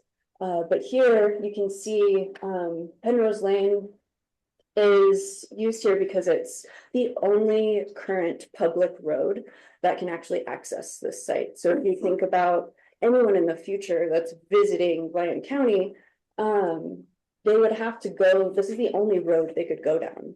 That's a public road to actually try to see the site. And even from the very end of Penrose, the very top photo, you can barely see this. So anyone on 95 is, you're not going to see this. It's really set back from the main highway. And there's really no reason why, the general public would be going down this road to even look at it. So most of the people that visit Lyon County are never even going to see it. So that's just kind of an overview of that to provide perspective. Next slide, please. We'll get into traffic here. I'll go over kind of the issue that was tabled previously, and then we'll have our traffic engineer come up and he will discuss kind of the more technical aspects of the recommended traffic mitigations. So here we just have an overview of kind of what this story has looked like since the last time we were here. So as Lewis said, we were here over the summer. We had proposed, really everything the same except Penrose was the road that we were using for primary access. That was, just ignorance on our part. The Penrose Lane is the only public road, so we're like, that makes sense. And then as we've done more engagement with the community, we've found that, that is actually the road that also has the most houses on it. So that's something, we heard the board's concerns, we've heard the community's concerns, we held community meetings to get everyone's input and brought posters showing these different access routes that we identified as alternatives to Penrose to see, what folks thought about how these other routes would impact them. We heard concerns about Kathleen and of course Penrose wanting to be off limits, and so we've taken Kathleen out. Penrose is now emergency access only. So during construction and operation, there would be a gate installed that would be, only for emergency access. No construction traffic would go through there. No workers would go through there for their daily commute during operations. So that road is completely removed except for in the event of some sort of emergency and that being used as access. So that's off the table. We are keeping Bowman Lane in there just as kind of an alternative as we continue to analyze, what access routes could be beneficial for the project as we move forward. But what we really heard from the community and the board was Sierra Way. Sierra Way already has the Walker River substation expansion project on it. It's got the Fort Churchill substation on it. It's also got that other solar farm that's down there and no longer operational. So it's a good area to put construction traffic. So we right now are proposing that as primary access. We would use Sierra Way for the part that's actually paved and developed for Sierra Way. And then there's not actually currently a real road that goes from Sierra Way down to the project. So we would improve an existing dirt access road that goes south from Sierra Way to the project and improve that to be able to support construction traffic and operations commuters. So that's what we're looking at right now. Just want to kind of reiterate that this model of hearing community concerns and holding meetings and hearing the board's concerns and really taking those and integrating them into what this project will look like is that's what COPIA plans to do for the rest of this process. So everything about this project will be developed in coordination with everyone in this room. This is definitely an iterative process. And so we're happy to be here today to be able to bring a solution back to you all and hopefully continue that sort of collaboration moving forward. Next slide, please.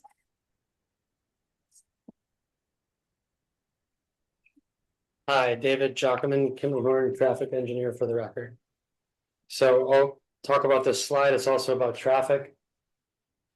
On this slide, you have a list of mitigations that are associated with the project for what's coming in. There's the construction phase of the project, and then there's the build-out phase. What's on this slide includes both.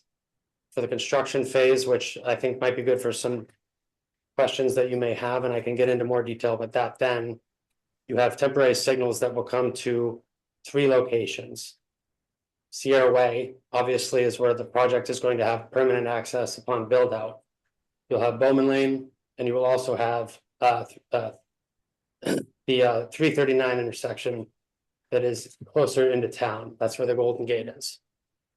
So for those 3 locations, that's where you'll be looking at mitigations that are associated with the construction phase of the project.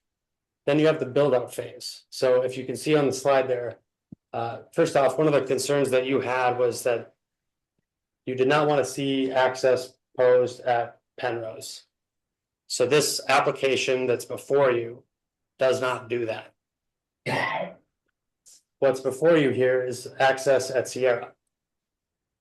The proposal will involve a southbound left turn lane and a northbound right turn lane. So when you travel along 95, one of the common concerns that you have today is that there are cars that might hit you if you're going to make a turn. When I was coming in this morning, there was a truck associated with obviously another project that was making that turn. That truck getting that into a turn lane is a safety benefit for the community. If it stays in the travel lane, you have a risk of rear end crashes. So everybody who lives along 95 experiences this as a risk every single day. If you mitigate a project with turn lanes, particularly for one of this nature, that's a safety benefit to the community by allowing those cars to get out of the travel lane to get rid of those rear end crashes. The next one that I'll talk about, and this is within the confines, the scope of the traffic study that we prepared and NDOT reviewed. You may have concerns that are outside the scope of that traffic study, and we can get into those as well during questioning. But the other one I want to talk about is that of the intersection at 339, so the Golden Gate.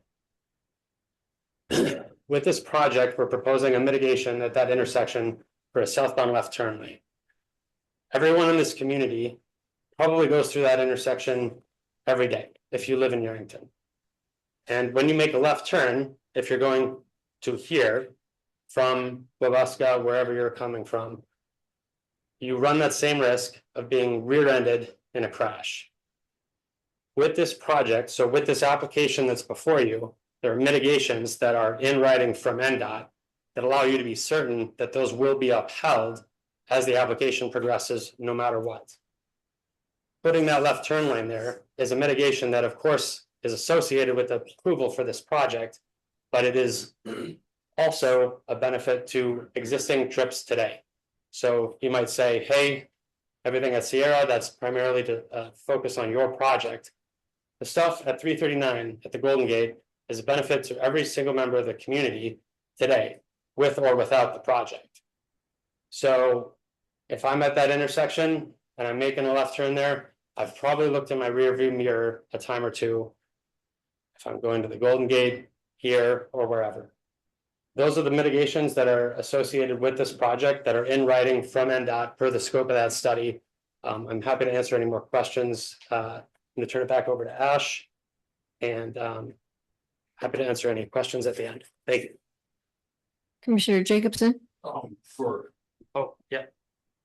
So Thank you, Chair. Couple questions. Will that road be paved from Sierra to the project site? Answer that one. Yes.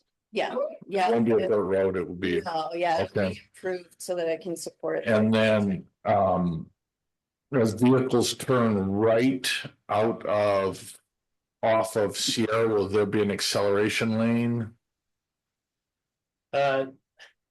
heading north, so right off of Sierra. There will be one, that'll be something that's flushed out in design, but yes, that there will be an acceleration lane at that location that will require a drainage relocation. You've got some stuff going on there. In addition to that, you have 2 approach lanes on Sierra, so there will be a left turn lane to come into town and a right turn lane to obviously continue out of town.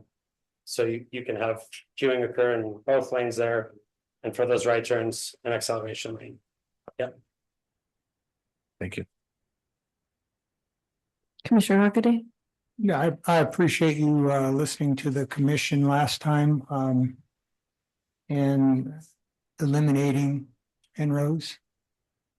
Also Kathleen, seems like those roads would be quite an annoyance to everybody that lives on them.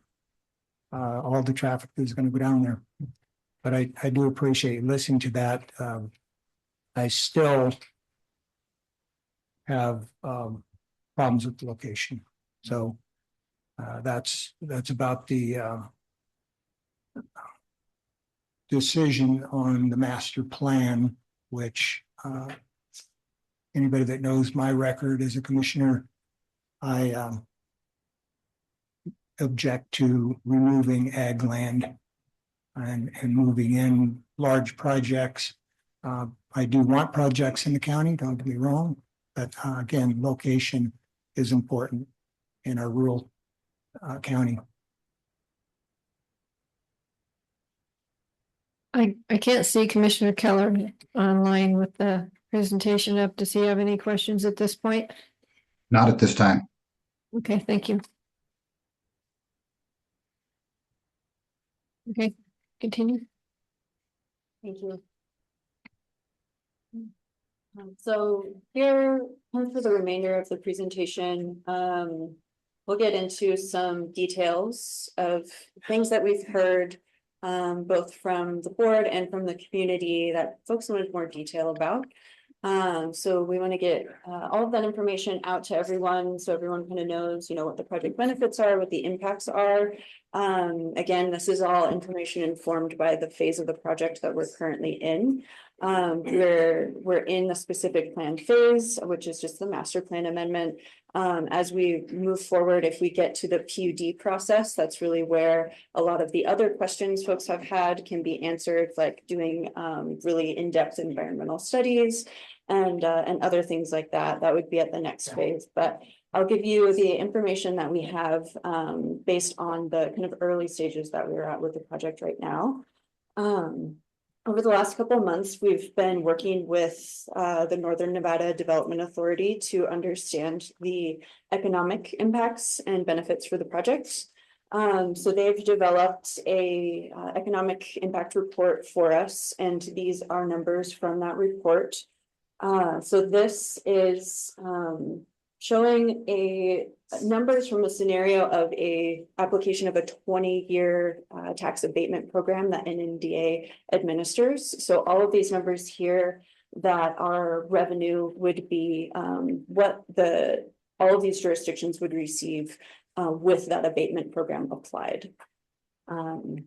So here you can see we have nearly $3 billion in net tax revenue that would be generated over the 20-year abatement program.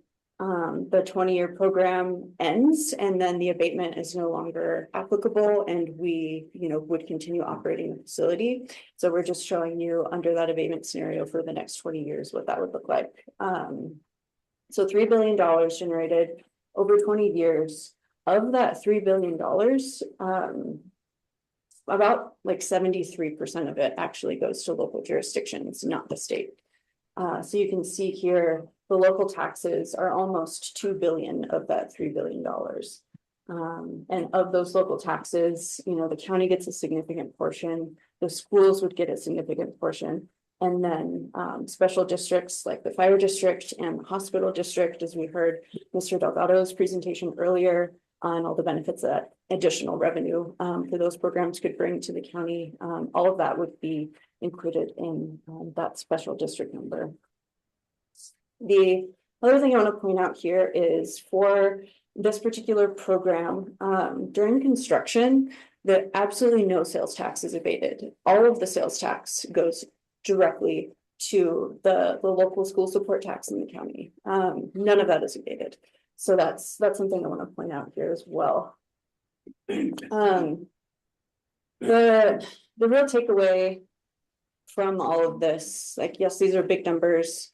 But really what I've been hearing from the community is that, like, Lyon County is looking for growth, right? We're looking for obviously revenues to come in to support local projects, to support hospitals and fire districts, et cetera.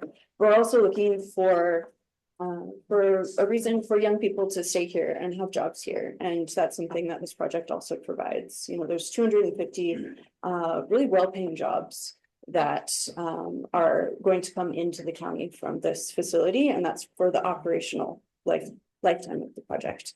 The median income in Lyon County is about $45,000 a year. This project is looking at an estimate of around $75,000 to $85,000 a year jobs. So these are really, really well-paying jobs that keep talent local. One of the other things with this abatement program, it actually requires us to have a minimum wage, which is not the minimum wage for the state, it's actually higher. So it requires kind of us to create high-paying jobs. It also requires medical benefits. So that's something that is a benefit for this abatement program. It also requires a minimum investment total. So that's something that we would need to adhere to even qualify for this, which is a little bit of a guarantee for you all that you would see most of these returns, because we would have to commit to a certain level of capital investment to even qualify for this. So we just want to kind of highlight that it's not just these tax revenues, it's really kind of painting a picture for potentially a generational project that could be a real anchor for other businesses to come into town, for businesses here to see more revenue, for new families to move in. So we think it would really benefit a lot of people in a lot of indirect ways as well as direct ways. Next slide, please. Water use is, of course, another topic that we've heard come up quite a bit. We spoke about it this morning. You know, folks are very passionate about this in this area. Obviously, you know, an agricultural community, their lifeblood is water. And I know that you all care very deeply about this subject. And I know that there's a lot of information in the media about data centers. I would like to point out that data centers are quite a new technology, a new type of facility, and with that comes a lot of iterative improvements. So where we're at today with data centers and their water usage is not where we have been historically. And a lot of the information circulating about data centers is based on those historical kind of outdated technologies that are very water inefficient. So what we're looking at is a modern technology that would be a hybrid dry cooling system. So it relies much more heavily on air cooling and HVAC systems than water. The water is kind of the backup for, you know, if there's a really extreme temperature, you know, event like a heat wave or something, and the dry cooling system can't quite keep up. That's where water kicks in and is used. But all of the rest of the times of the year, this is a dry cooling system. So this is using HVAC to cool. So this is a very different picture than what we've seen in the technologies used in data centers that have already been constructed, that use cooling towers and evaporative cooling and solely rely on water, which is very inefficient. We're very sensitive to the fact that this is an agricultural community.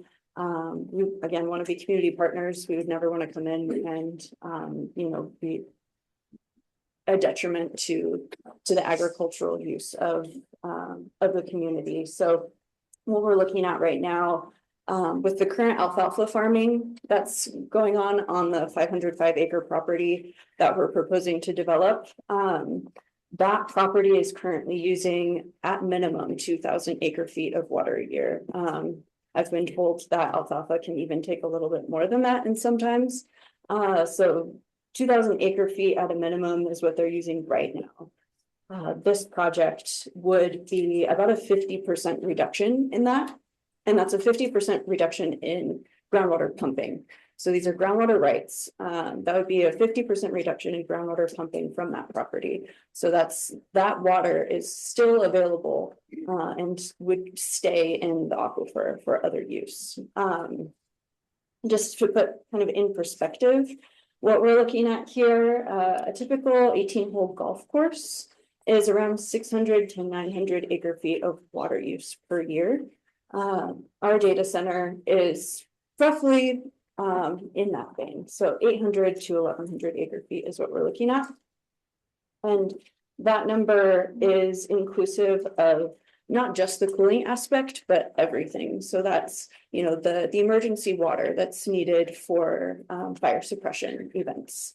That's the kitchen facilities and, you know, like sewer and toilets and all of that stuff combined.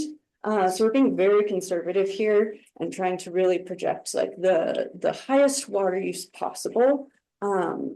So that's what these numbers are.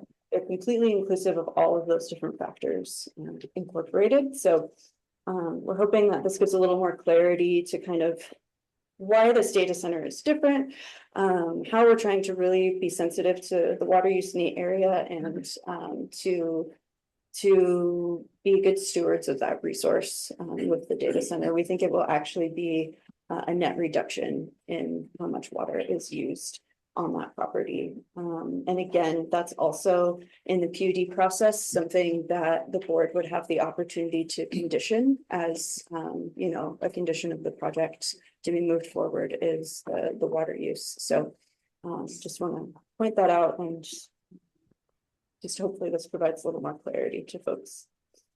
Next slide, please. Another issue that we've heard come up is energy bills, which, you know, hearing a new big facility that we use a lot of energy come in, of course, you think, you know, well, how is that going to affect what I'm paying at home? So Nevada Energy has done a really great job at addressing this. And again, as I mentioned previously, data centers and these larger kind of utility scale facilities, this is a fairly new thing. And so there's been an iterative process of finding out how to mitigate these types of impacts to folks, right? So Nevada Energy, in response to, you know, seeing, yeah, maybe historically a data center or something coming in, maybe raised rates. And that's kind of what we're seeing in the news. But Nevada Energy's response to that has been this large load electric service agreement. So what that does is it isolates a customer like a data center from a customer like a resident. And it says, you know, we recognize that it's not appropriate to just put all of these in the same pot and everyone kind of pays like the average of what the utilities the costs are incurring. So that's what this agreement is it would lock us into the requirement to actually pay for all of the infrastructure costs associated with like system upgrades, et cetera. And historically, that's been a really big factor in why rates have gone up when a facility like this comes in, is it requires a lot of system upgrades, you know, new substations, new transmission lines. We would be obligated under this agreement to pay for all of that. So that would not come out of ratepayers' pockets. And it keeps the prices stable for the folks in the community. The other issue, of course, is we're going to use a lot more power than, you know, the houses around us are using. So one of the issues I've already talked about is, you know, how to offset that. And that's what we're doing with battery storage, and that's what we're doing with the thermal component of the project. So this is 1,000 megawatt at full build out. Maximum use is 1,000 megawatts. For this project, we're proposing 500 megawatts of that to be offset with thermal generation. So that would be, you know, 50% of the power that we're using, we're actually offsetting that and putting it back into the grid to keep the grid stable, to keep the grid healthy, to make sure that there's, you know, not an energy scarcity situation happening. So we're very cognizant of this, and NVE thankfully has done a great job at addressing you know, what this could look like economically for ratepayers. Now, I'll turn this over to our expert at the Fire and Risk Alliance, who has is a third party experienced in dealing with battery storage safety and fires. I know that's also, you know, something that's near and dear to the folks that especially live in proximity to the project and you know, maybe have some concerns about the battery storage component. So I'll turn it over to him, and James, you can take it away and speak to battery storage. Excuse me. Before we move on, I got just a quick question, and I do appreciate you listening to our concerns with the Penrose Lane issue. On the water consumption, I'm glad to see that the potential use is much less than the existing. And this might be a premature question, but those existing water rights are ag, and those would have to be converted to domestic for this project, I'm assuming, correct? Industrial, yeah. And there would be a reduction in acre footage with that conversion, is that correct? Yeah. But you still anticipate having enough to fulfill your requirements on this project, okay. Yeah, so right now, for the alfalfa use currently, they're using about 2,000 acre feet. We would only be eligible to purchase 1,500 of that 2,000, and of that 1,500, we might be able to purchase. There's the reduction that you're talking about for conversion from ag to industrial. It's around 20%, and so we would actually be looking at a cap of about 1,200 acre feet per year. We could not exceed that. So that's what we would be looking at, and we're estimating, you know, a little bit under that at our maximum water use. So it works out for us, and it also hopefully is a little bit of an assurance to you all that that would be the cap that we would ever use. Great, thank you. Yeah. Thank you. Hey, folks, can you hear me? We can hear you, but not really clearly. Okay. So I'll just do a brief introduction. My name is James Caulfield. I'm a senior fire protection consultant with a company called Fire and Risk Alliance. We're a fire and engineering firm. I just kind of like to make it clear that I am a firefighter, not a fire engineer. I'm still active firefighter. I have 22 years of experience in emergency response. One of my areas of focus in the company is specifically battery energy storage, as well as training all of the first responders on an international level. So I'm on a plane once a week traveling somewhere, educating our paid or volunteer firefighters how to manage these incidents, just to give them some information and how to keep them safe if there is a highly unlikely event that they should have to respond there. So just that's a little bit of background about me. If someone could hit the next slide, I would appreciate it.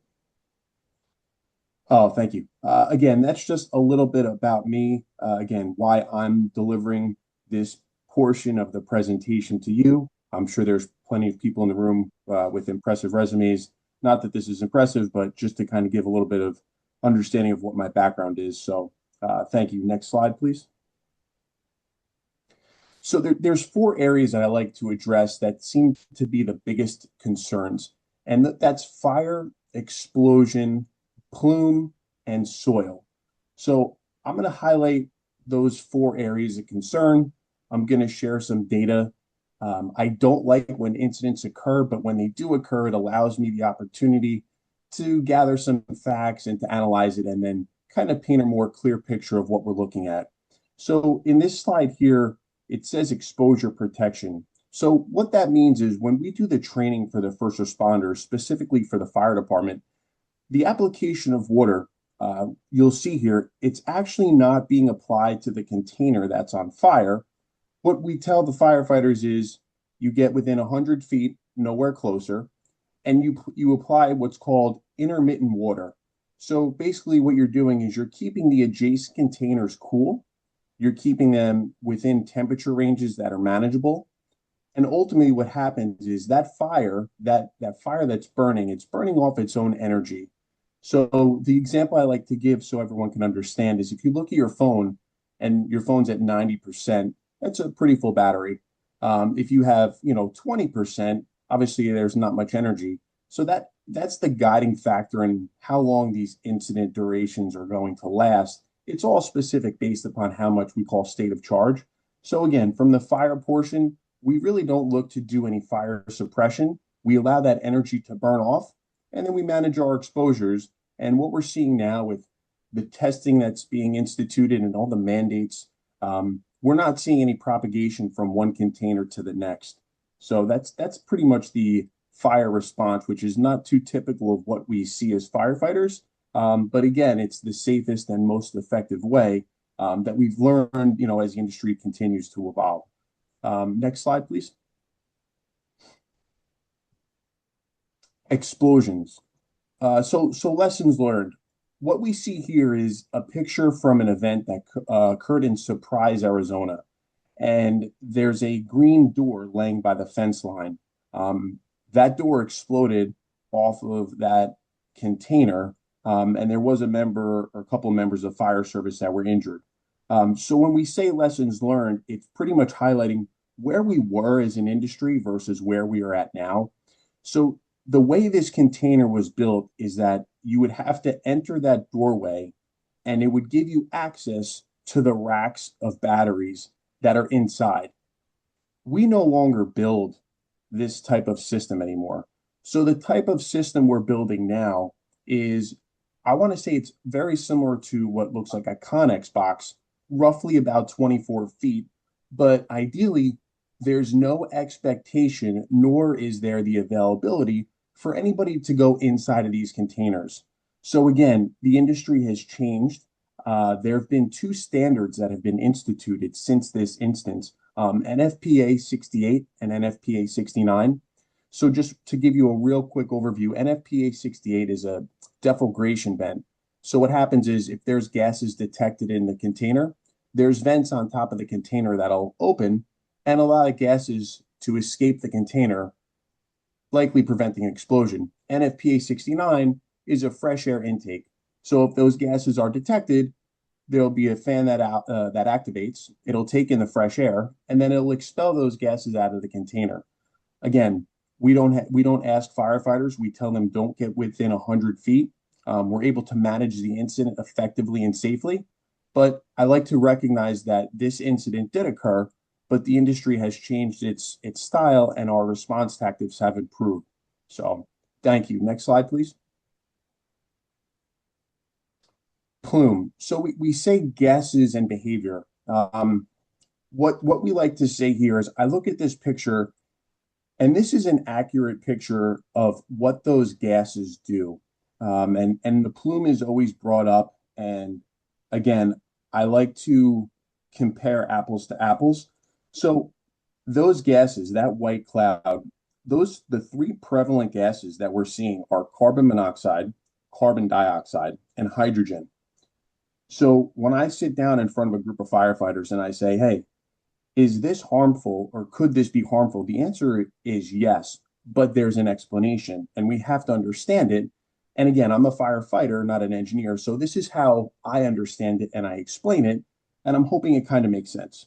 So can carbon monoxide and carbon dioxide kill you? Yes, it can. But let's look at it from a more realistic perspective. If there's a traffic jam in the East Coast, the West Coast, North, South, wherever you are in the country, people aren't dying in traffic jams. So when we look at distance and dissipation, if you look at carbon monoxide and carbon dioxide, and another example I like to use is if someone starts their car in their garage and they're overconsumed by those gases, they could die. When the firefighters and the police officers show up and they open that garage door, they don't hurt the neighbors. They don't kill the neighbors and they don't hurt the people across the street. So those gases rise and dissipate. So again, we need to understand that, yes, we know what gases there are, but with distance and dissipation, those gases, again, we have tests that I'm happy to share the information where we've had events occur and we've conducted air monitoring, and those results are showing those gases are not leaving the borders of the facility. Again, from a firefighter's perspective, if I go to a house fire, I have absolutely no idea what's burning. That scares me more. Again, understanding and having facts and being data driven is kind of what dictates and gives us the proper response tactics. So that's the plume portion. Next slide, please. So this is a good takeaway for the soil, and I'm going to give you a little bit of a background on the photo so you can have a clear picture. So what this was is this is actually an indoor battery energy storage system. Like I said, we no longer build these facilities. This is something that was obviously before code and standard, but I want to make sure that we understand the takeaway and the data that we're able to gather. So the fire chief was instructed by the EPA to contain all of the water that was used during this event. Now, I want to make it very clear, we will not be using 6 million gallons of water in the unlikely event that there's a fire. This is a good training moment. Again, this was early on when we weren't very clear with the response. So again, the takeaway is not the amount of water used. The takeaway from here is that the 6 million gallons of water that was contained was tested by the EPA. And subsequently, those test results yielded information that all that water was allowed to be released because there were no toxins found in the water used that was applied to that best fire. So the areas of concern we see with fire, explosion, plume, and soil, unfortunately, I'm in the business of being a firefighter, but I really take pride in the fact of being able to review facts, review data, and just give a more informed approach, especially because I'm tasked with training, men and women of the fire service all over the world. So I want to make sure that I'm giving them the most up-to-date and factual information. So again, the takeaway there is the soil part. We are not going to be using 6 million gallons of water. And I believe there should be one more slide. Okay, so I'm going to kind of piggyback of what Ash was describing as far as information. So if you were to look up Moss Landing, which was a battery energy storage fire, again, I like to recognize where the industry was and where it's at now. So the picture on the left is Moss Landing. It was built before there were codes. It was one single room, and there were no standards at that time. So again, I like to put things in firefighter terms because it's sometimes easier to understand as opposed to engineering terms. So if you were to take 3 Home Depots, which I think everyone has been in a Home Depot, if you put 3 Home Depots and stack battery containers next to each other, that's what caused that large scale event and incident. The technology used for the battery was also very different. It was called NMC, which is much more volatile. But what again I like to do is review facts and data. So the picture on the right, and I'm sorry, it may be your left, but there's a big red highlighted area where it says Moss Landing Battery Site. That is what everyone is looking at. And that is true. That is the size of the event. But what we're looking at now in the bottom right, and again, I'm sorry, I don't know how big or small your screens are, but there's a battery container that's saying it's 24 by 9. So we are going from 3 Home Depots to something that's a little bit bigger than a shed now. And again, when we talk about safety and redundancies, there's more detectors and autonomous shutoffs and safety features built into these containers that are 24 feet long than there are in some of our residential homes. So again, I recognize the incident occurred. I like that people do their research. I just like to kind of put things in a response perspective, especially from someone who would be responding to the incident.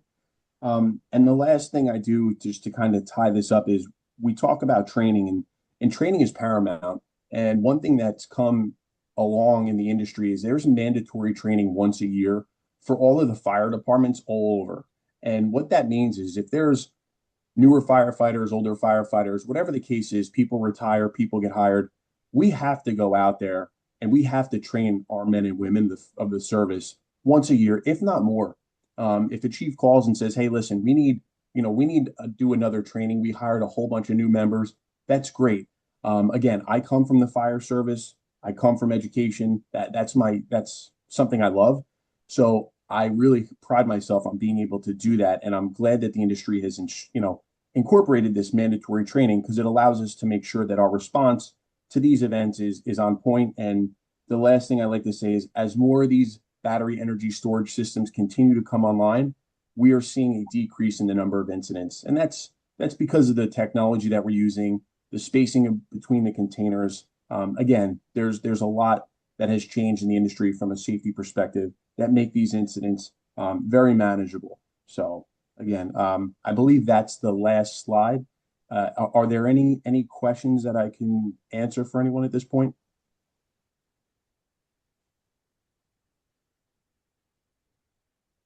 No questions. Thank you so much for your time.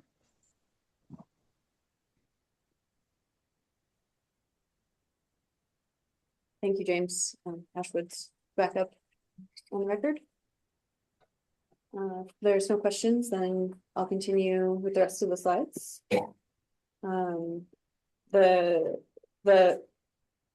The best portion of that was kind of the conclusion of all of the issues that we wanted to kind of come here and inform the public and you all that, we've heard a lot of concerns around those various topics. And we're hoping that, that provides more clarity on, the things that we're considering in, where we're citing this and, why we think this is a suitable location and how we're prepared to protect resources and just be a responsible community partner. So we hope that provides some clarity and transparency. And of course, as we move through this process, we'll continue to have even more information and more details about the project and what it's going to look like and be able to refine that even further. And we're very committed to being transparent about all of that and keeping everyone informed. So hopefully that was helpful. We'll move on to kind of the final portion of the presentation, which is really just kind of rounding this out to why are we here today and what are we trying to do today and what does the process look like moving forward. So with this map here, you can see in the red is our project area and then the very faint like white light blue corridors going those are the corridors that Lewis showed earlier in his presentation. Those are utility corridors designated in the 2020 master plan that Lyon County adopted. So those in 2020, Lyon County adopted those into the master plan as designated areas for utility development. You'll see in the center of that cross there is the Walker River substation. So in the Fort Churchill substation. So really all of this prospective development in purple that you're seeing on this photo, our project, the utility corridors, all of this is coming about from the installation of the Walker River substation expansion and the existing Fort Churchill substation. So projects like this and any energy generation project or anything of that nature has to connect into the substation, right? The power gets distributed that way across the grid. And so a project like ours needs to be close to a substation like that. That Rock River substation was built specifically to support projects like this. And so we've cited it really as close as we could get to have the smallest, shortest transmission line possible that will build to connect to that. And that's really why we're here.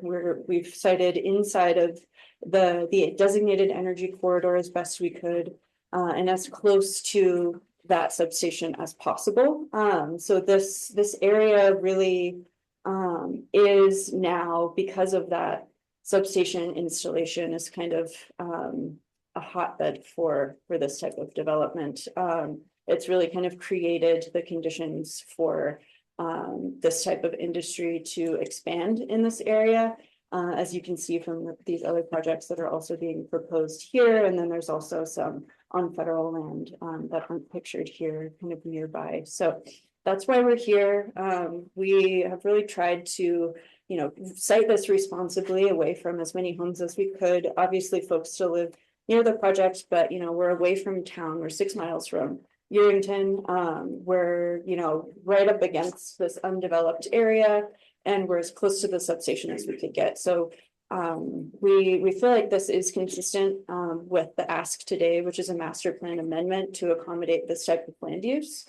Because the 2020 master plan already set the stage for us to put this project here. So today, what we're not talking about a project approval, but we are talking about is this ask of a master plan amendment consistent with the master plan goals and just the intent of the master plan itself. And, the existing master plan designates this area for this type of development. So we think that it is relevant and consistent with the ask today. And then, of course, the next phase would be actually ironing out all the details of the project itself. Next slide, please. This is just, I'm not going to bore everyone to tears reading through this, but this is in our application for the specific plan. And basically, we've just outlined how specifically we have met the criteria to be consistent with each goal. So that's really what the code says, the criteria for approval are we consistent with the master plan goals? And, in our July meeting with the Lyon County Planning Commission, they voted unanimously that we were consistent with the goals, and then, you voted to move that recommendation for approval forward. And here we've just laid out why we're consistent with all of those goals. So just to highlight a couple, like something like goal LU3 for the diverse economic base, supporting a diversity of jobs and broader range of employment opportunities. That's, we're trying to bring that into the county in a responsible way. And we really think this is, a meaningful way to do that. The utility corridors that I've already spoken about, we're consistent with, public access. We're not blocking public access to anything. We've really cited this on private property, kind of away from a lot of areas where people might want to access. There's only one public road that even goes to this project. So the real kind of, I think, matter at hand, we're hoping to just kind of provide some clarity with how we've met those goals, and the Planning Commission has said that we are consistent with them already. So I think we're ready to move on to the next slide. With that, this is just a roadmap for what this process looks like. I know the process can feel a little like opaque for folks, especially the community that's maybe not super familiar with, following all this code. It's difficult for us too sometimes. So I just want to lay out kind of what this all looks like and just be transparent that there's a lot of checks in place and a lot of steps in this process today and at the PUD stage that, create a lot of accountability for us to follow all of the rules and regulations of the county, of the state. We're still, required to adhere to state requirements. And federal requirements if they're triggered. We're held to a really high standard with this process. This isn't just kind of a rubber stamp and done type process. You have the specific plan approval, which has already been quite a thorough process to understand if the underlying land use change is consistent with the master plan. That doesn't even start to approve the project at all. None of the project could be constructed after today if the specific plan were approved. This is just for us to kind of start the next phase. The next phase is the planned unit development process. That is the big, exciting, lots of information part of the process. So that's where, folks have mentioned they want environmental studies and they want more information about water use and specifics on what, the technology of cooling we're going to use and where the battery storage will be located, etc. All of that is hashed out in the PUD process. There's requirements in there to do studies. There's design and engineering, very thorough design and engineering requirements. We would finalize the traffic mitigation, and the board would have the power to condition in the PUD process any traffic mitigations they would want to see in addition to anything else related to any other subject. So that would all be finalized, and then we would also continue working through what community benefits look like. We've already started like community outreach and have connected with a few different organizations in the area, but we would continue on that process and just see, you know, how we can, aside from just, you know, building the facility and creating jobs, what other areas we could benefit the community in, whether that's different projects or, you know, things off-site from this specific project. That will involve more community meetings. You know, there are voluntary community meetings we're planning, and there will also be required mandatory public meetings like this one that are part of that process. So everyone in this room will have lots of opportunities to participate in the development of this facility and have their voice heard. And we just really want to kind of highlight that the PUD process is where all of that happens. So coming into this process, we've got all of the information I presented today. That's kind of a high level, but then in the PUD process, we can really get into details and do a lot of studies and things like that that folks have been wanting to see.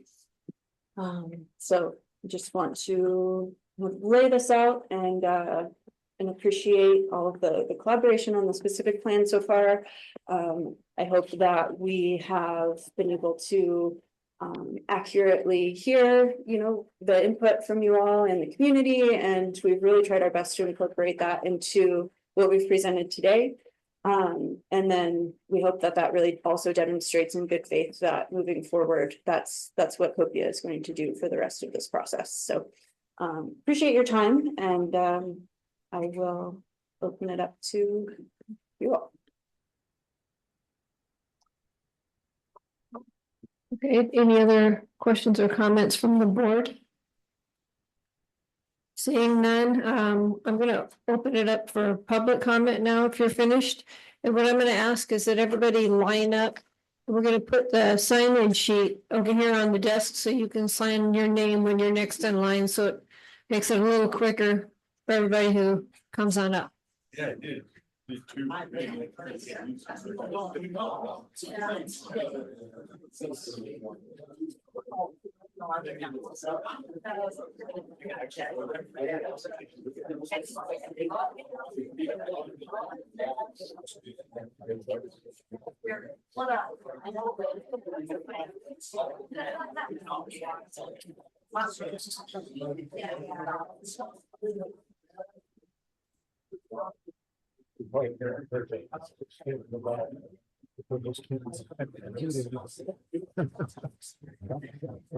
have everybody's attention, please? Hello? We have somebody up here to speak. In the interest of time, if you agree with the person in front of you, you know, you're welcome to say whatever you want, but if you're just agreeing with the person in front of you, you can just say, I agree with that person, I'm for it, I'm against it, whatever you want to do. Thank you. Thank you. Good morning, Chair and members of the Lyon County Commission. My name is Colin McGinnis, and I'm a lifelong resident of Northern Nevada and an organizer with the Sierra Club Toyabe chapter. I'm here today to ask that you deny the requested master plan amendment for the Monarch Data Center. There are a myriad of problems with this request and this project as a whole. Impacts on residents when it comes to grid stability and water resources need to be seriously addressed when considering this amendment. Our region is seeing an influx of these data centers. They are changing the economic and physical landscape of Northern Nevada, and many of the challenges that they bring are not being addressed. I would ask that this commission deny this request based on the fact that it would not conform to the findings that must be considered when approving a master plan amendment. Specifically, the findings that state that proposed amendments will not adversely impact the public health, safety, or welfare, and that development of the county be based on consideration of natural resources, the physical geography, and the efficient expenditure of funds for public services. It is our position that this requested amendment does not meet either of these findings.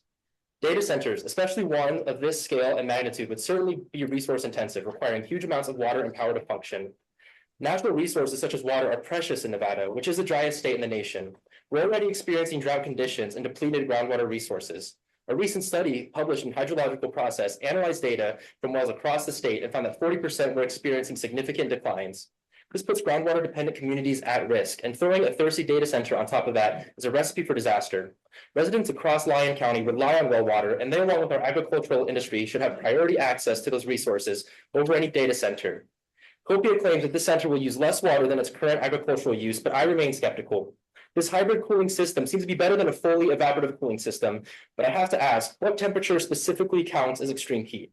It gets hot here in the summer. So will this system rely on water cooling during the summer and fan cooling during the cooler months? This potentially leaves a door open for the center to still use more water than is currently estimated. There are also numerous public health concerns with these centers. There are risks of water pollution that data centers bring. Evaporative cooling, which will be a part of this hybrid cooling system, can concentrate nitrates and other harmful substances in the water once it is evaporated and used.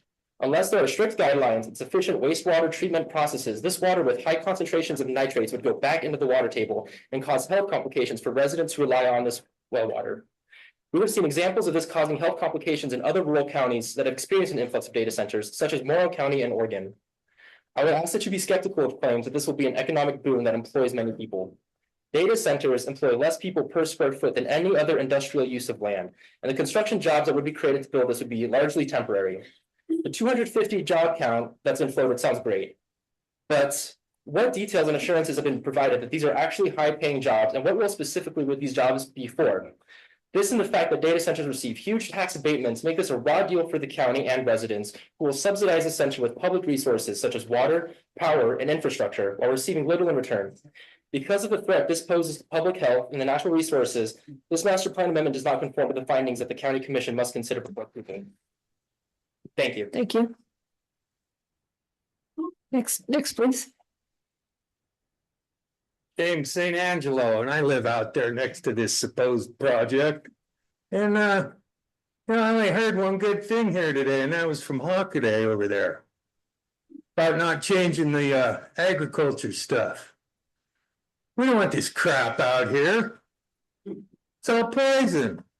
What are you people thinking? They're all worried about a way to go in and put it in there off of Campbell Lane. The turn lanes are already there. Then we don't have to spend our tax dollars on it. But you guys don't care about that. It's ridiculous. There hasn't been any wildlife studies, anything on this, nothing. And you're just gonna ram it through? I don't think so. There's a lot of us that don't like this project. Have a good day. Thank you. Hi, I'm Cindy Blagg and I do live on Penrose Lane, but I'm looking at the showing that they have, and they want to use Sierra Way. Well, that's all fine and good. I'm excited about that. But the problem is they're not showing you the whole story there.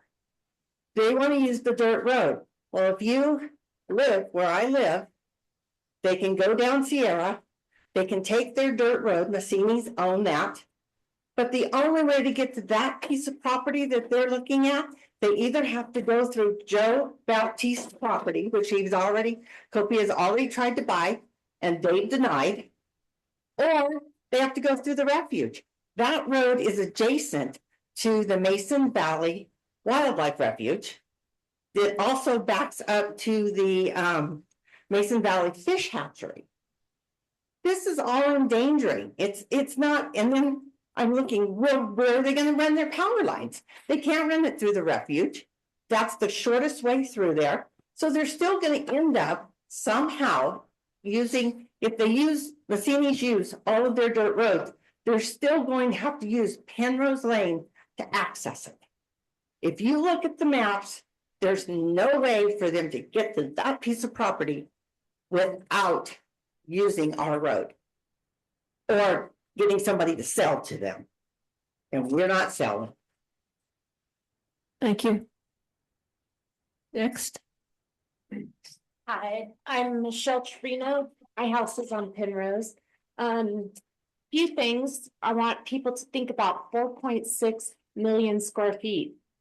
A Walmart is 180,000 square feet. So that is 25.5 Walmarts. And you're gonna see it. Her saying you're not gonna see it, when you drive down 95 south, everyone's gonna see that. My house is right next to it, up on a hill. Right now I look out dead alfalfa fields. I will be looking at that. I can get by with that. The water, I'm not okay with. It's not gonna be put back into the ground.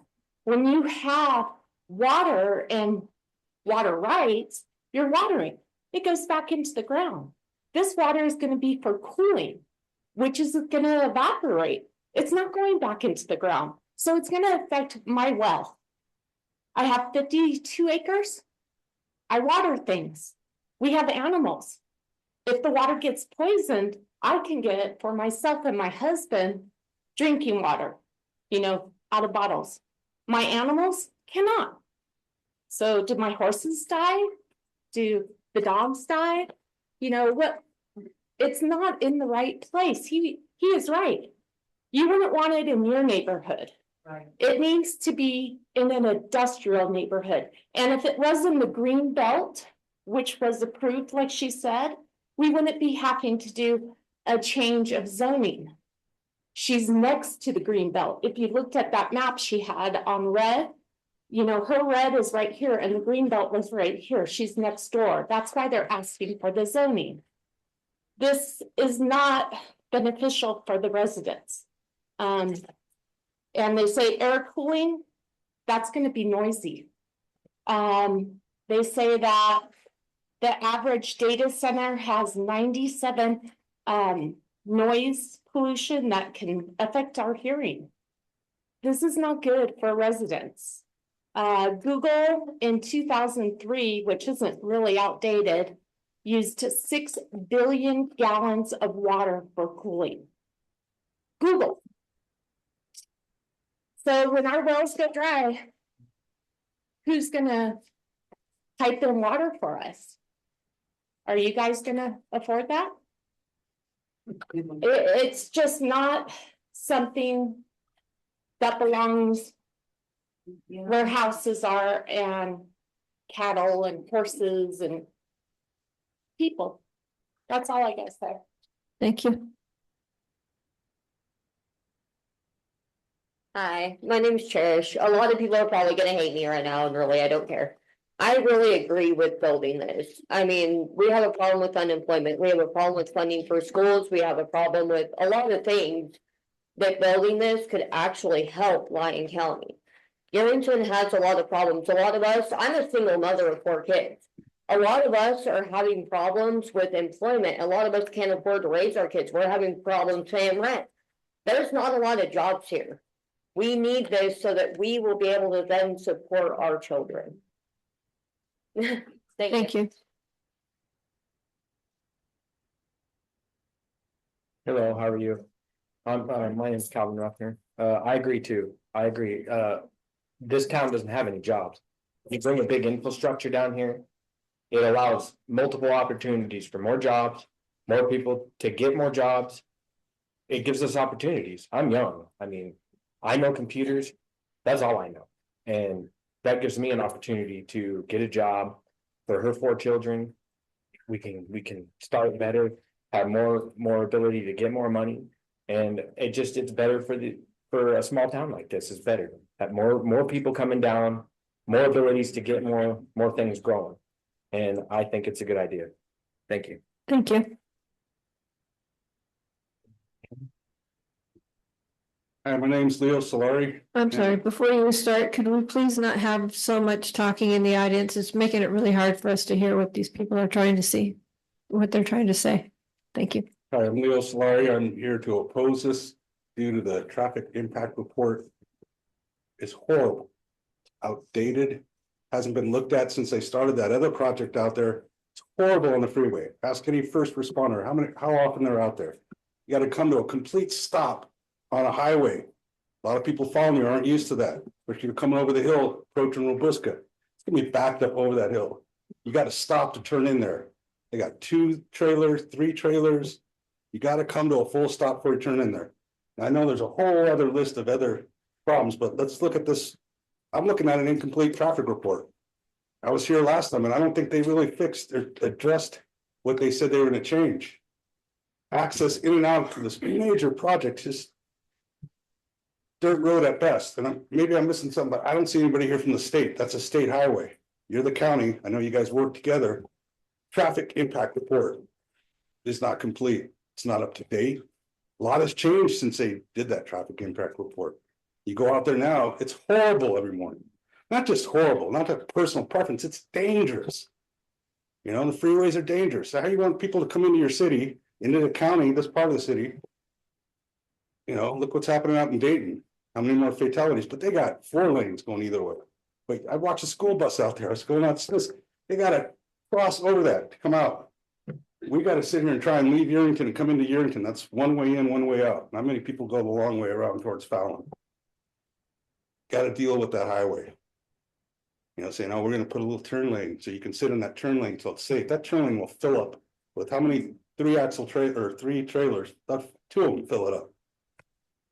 Traffic impact report needs to be looked at closer before any of this goes any further. Thank you for your time. Thank you.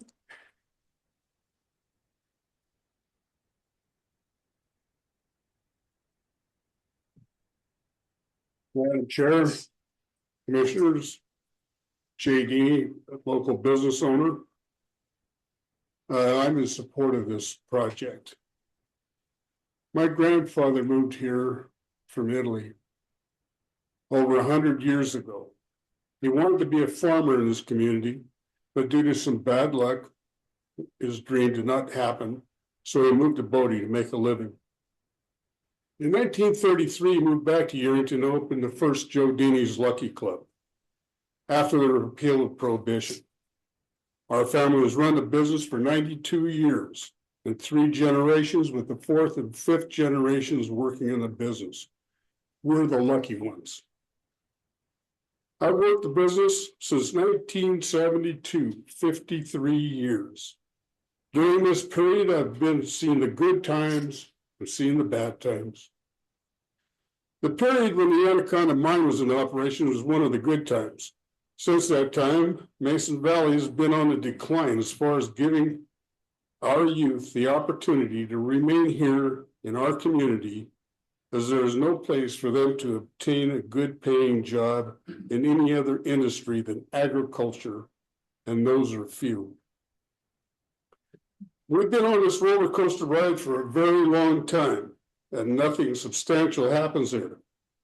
I've been trying to sell my business for 5 years. I'm old. I'm ready to retire.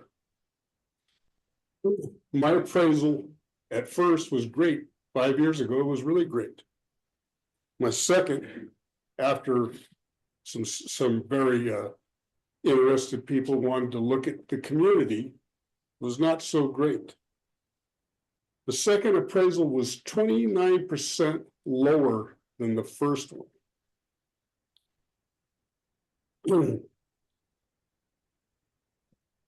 Everybody looked at the books. Everything was great. They were really interested.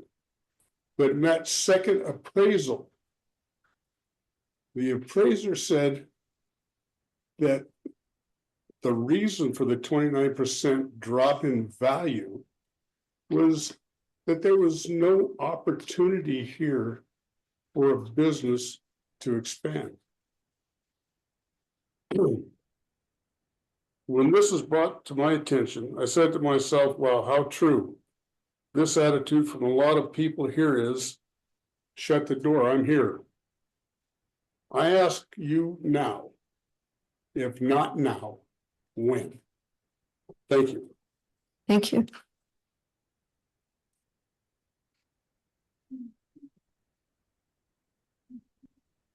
Thank you for hearing me out today. My name is Eric Chabonneau. I'm a resident near where the data facility is supposed to be proposed. I think it would be unconscionable to move forward with the plan as proposed for a myriad of reasons.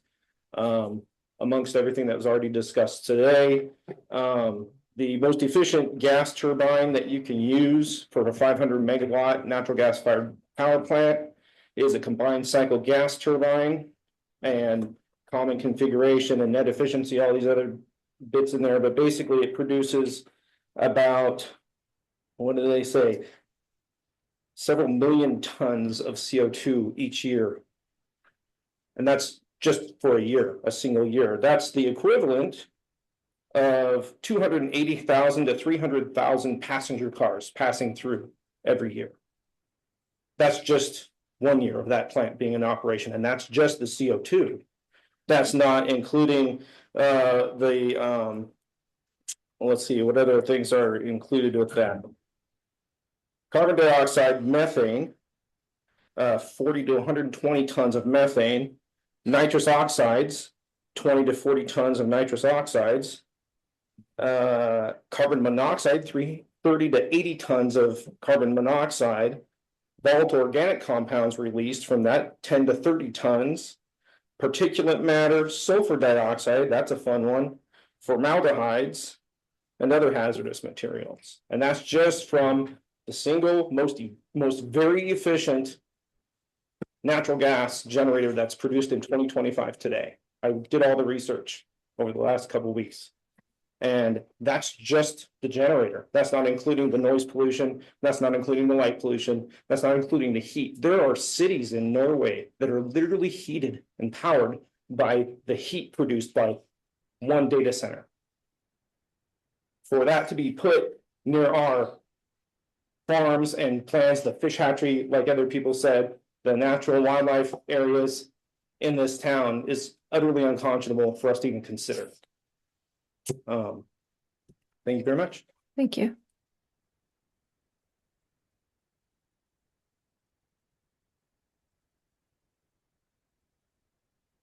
Good afternoon. My name is Robin Biggs. I wasn't born in Yerington, but I got here as quick as I could in 1980.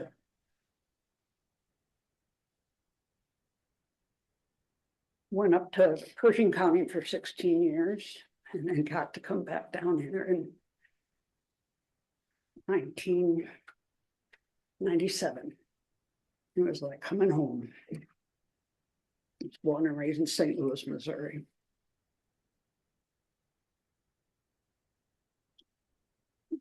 I lost my paperwork here. Here it is. Thank you.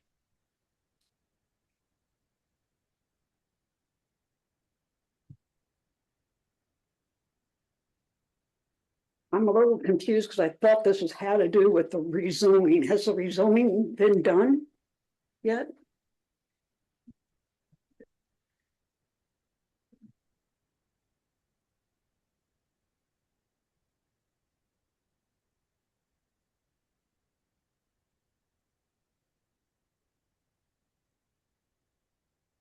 The Mama data center is actually going to be an artificial intelligent data system.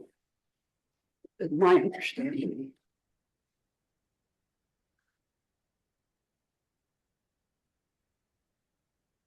Artificial intelligent data centers are currently bad for the environment with significant negative impact on the environment and wildlife due to the high energy and water consumption and the extraction of crucial minerals. The environment subsequently includes increased carbon carbon emissions, water scarcity, and potential disruption of habitats and ecosystems. Negative impact on the environment and wildlife, high energy consumption,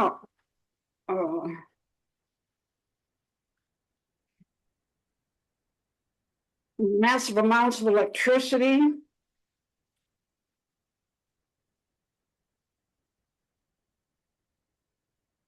which often comes from fossil fuels, distributing greenhouse effect emissions and climate change, high water consumption. Data centers use large quantities of water for cooling, which can evaporate. Thank you for your consideration. This is bad. Thank you.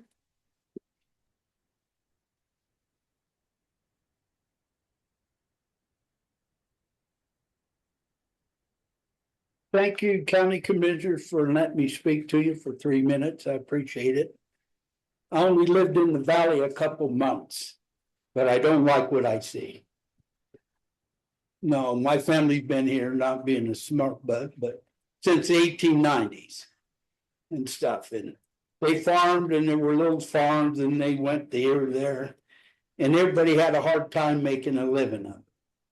Then when World War II come in, the base in Hawthorne everybody went to Hawthorne to work because there was prosper. Everything was grown and good, made good money.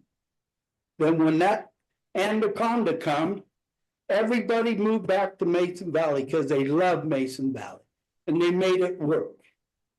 So that's just where it was in 1971, Fernley High School had 23 kids graduate. Now it's from 9 to 12. Now they got 1,400 kids in school. Yerington had 77 in 71 graduated. And today from 9 to 12, they only got 400 kids in school. Silver Springs wasn't even on the map. There was nothing. Now they got 350 kids from 9 to 12. Dayton only had maybe 20 or so graduated in 71. Now they got 800 kids in from 9 to 12. Everybody's growing, prospering and stuff, except for Yerington. It's going downhill.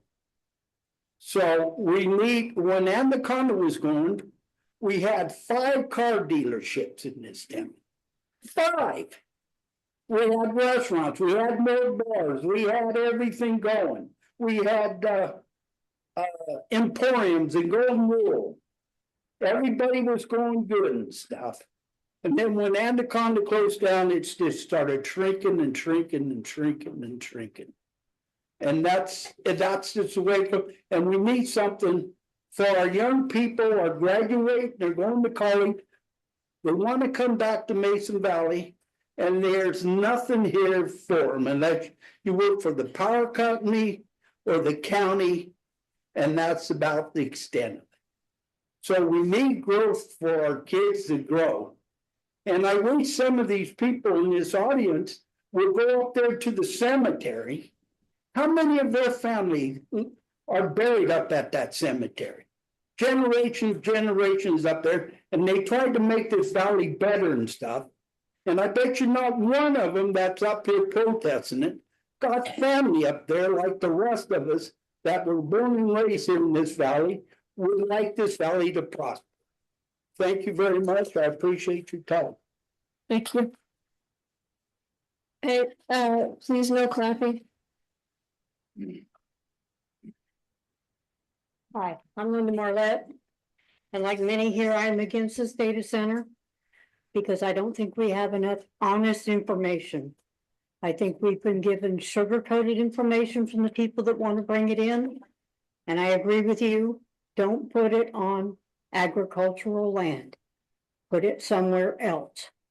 Don't put it right next door to homes, because there's going to be air pollution created by it. There's going to be noise pollution created by it. Who's going to be paying for the upkeep of the infrastructure once it's put in? Are they going to pay for it? Is the county going to pay for it? That's something that has not been answered. As far as the water usage, okay, to a point I can see where, yeah, it's not going to use as much as we think. However, she said, well, yeah, we'll use the water when the temperature's up high. Hello, we live in the desert. The temperature goes up pretty high. And the other thing is I have not seen or heard about environmental studies done yet. Are they going to be done? Have they been done? What are the results? Who's paying for it? Is it them? If they're paying for it, I'm not gonna believe what the study says. I'm sorry, it's gonna be biased. And that's just my opinion. Thank you. Thank you.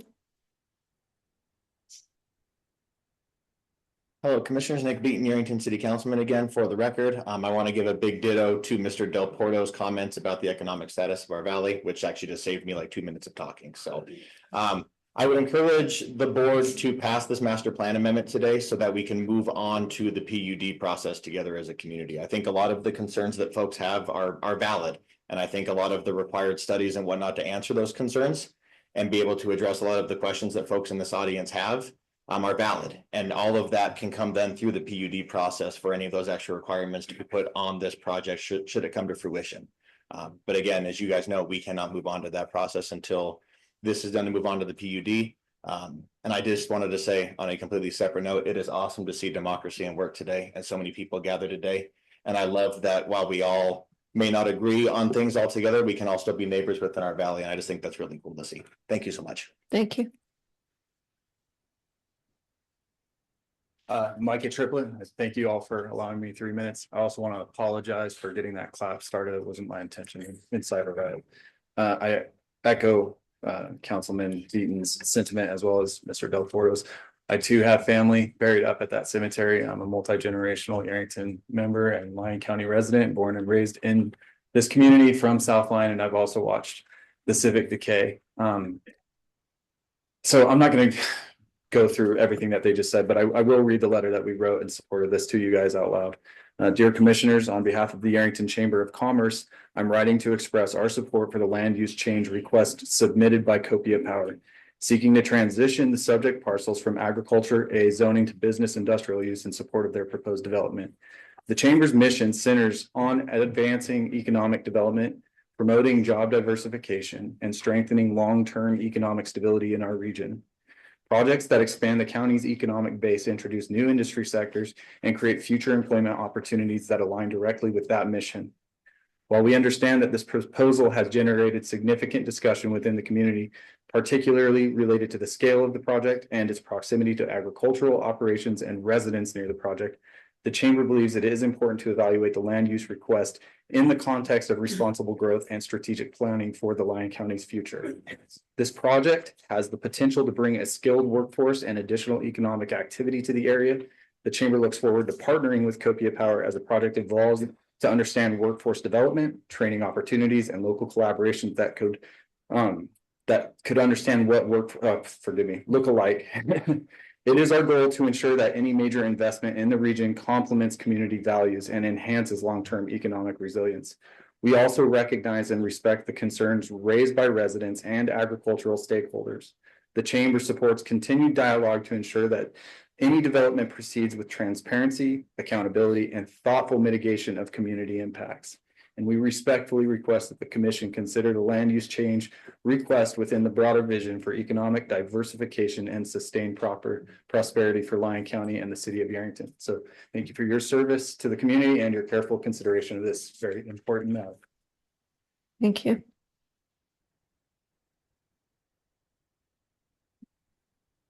There's a lot to unpack, and there's some stuff that I think that needs to be addressed. A is the water.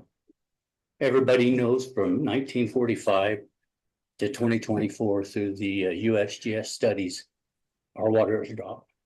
Our rivers are declining, and there is no amount of rain and stuff that can bring some of that stuff back. It ain't. Everybody knows that all the lakes and rivers around here are dropping. You're talking about putting 2 million gallons of water into a data center, and they even haven't got a clue on how to purify it.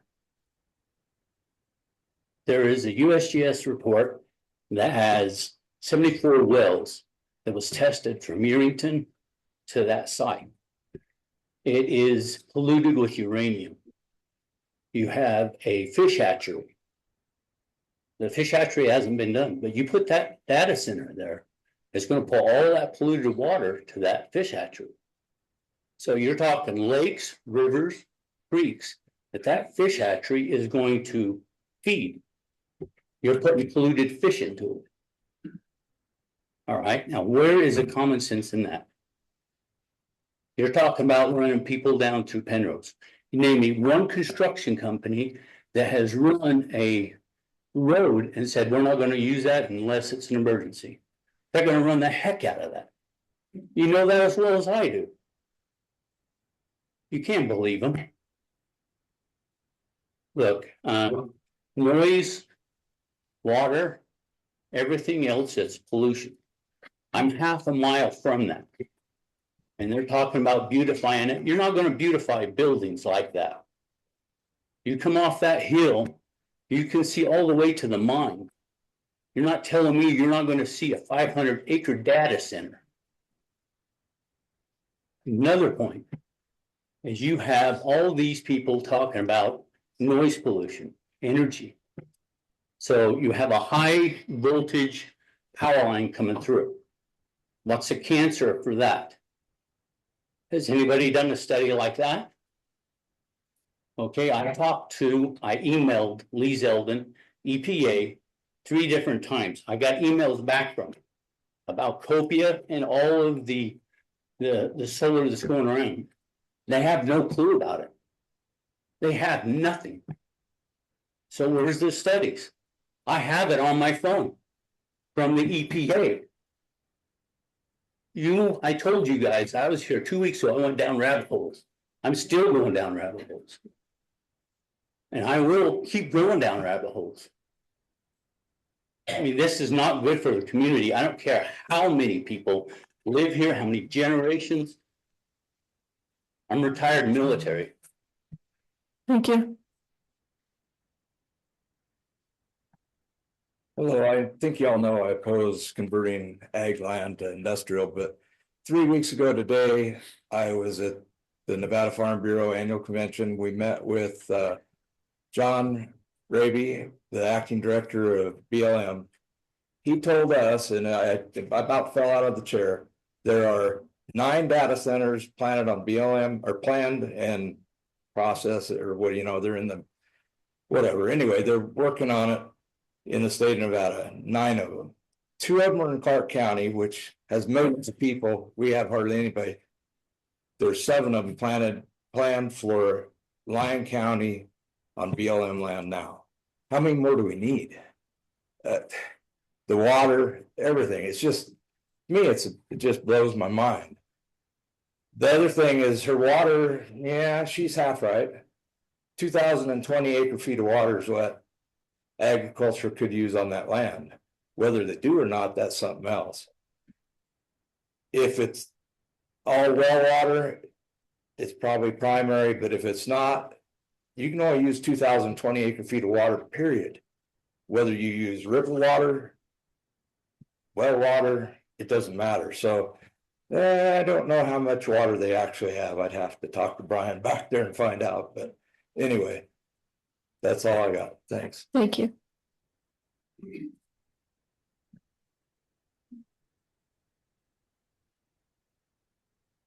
Hello, my name is Jim Sanford. I've been a resident here for over 70 years. Along with some of you, I can recall the prosperous days when the copper mine was the golden goose, paying taxes to support every community in Lyon County. I can also recall when the mine was closed down and our community lost 600 jobs and truly struggled to survive. There were numerous attempts to attract just about any type of industry, each ending in broken promises and ultimate failure. Even the mining interests that followed fell short of expectations, one even costing county taxpayers dollars in the end. I've continued to watch as our community has struggled economically for the past many years. It remained a wonderful place to live and attracted many transplants who recognized this valley as a great place to retire. Thank God for the agricultural industry, or this community might very well have continued to slowly dry up economically like so many other small places. National polls have for some time pointed to one area of concern that we hitch our wagon to in upcoming elections. As the top concern for America, that response is, it's the economy, stupid. That realization can be applied here. Is this proposal perfect when it comes to the answer to our economic woes? No. But then nothing that wants to come here can ever be perfect. Does it disappoint some of our friends and neighbors? Of course. And we can understand their concerns while hoping they can understand the other side. This Monarch data center will provide jobs. 25 or 250 well-paying jobs, whatever it ends up being.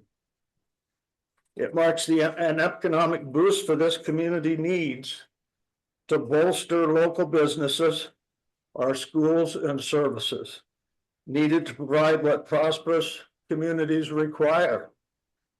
A place for our kids and grandkids might decide to return to live and work. That cannot happen without your support. I'm hopeful that you will approve this part of the process. Don't kick it down the road. Vote here today to approve the zoning designation.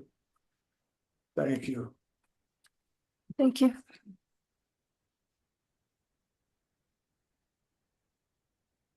Good afternoon, Madam Chair, Commissioners, Mr. County Manager. My name is Chris Thompson. I worked at Tahoe Industrial Center for a long time as a project manager. I was also the president and chairman of the Board of Trustees for the TRI General Improvement District from about 2014 to 2019, when we had the first request from data centers. For what it's worth, I thought I'd give my feedback on water and data centers. A couple of things became clear in our experience. First, we had a lot of the same skepticism, the same negative perception of data centers using massive amounts of water as a lot of the good folks in the audience here today. So we drilled down, we made them prove their case to us on their what they say about their water conservation.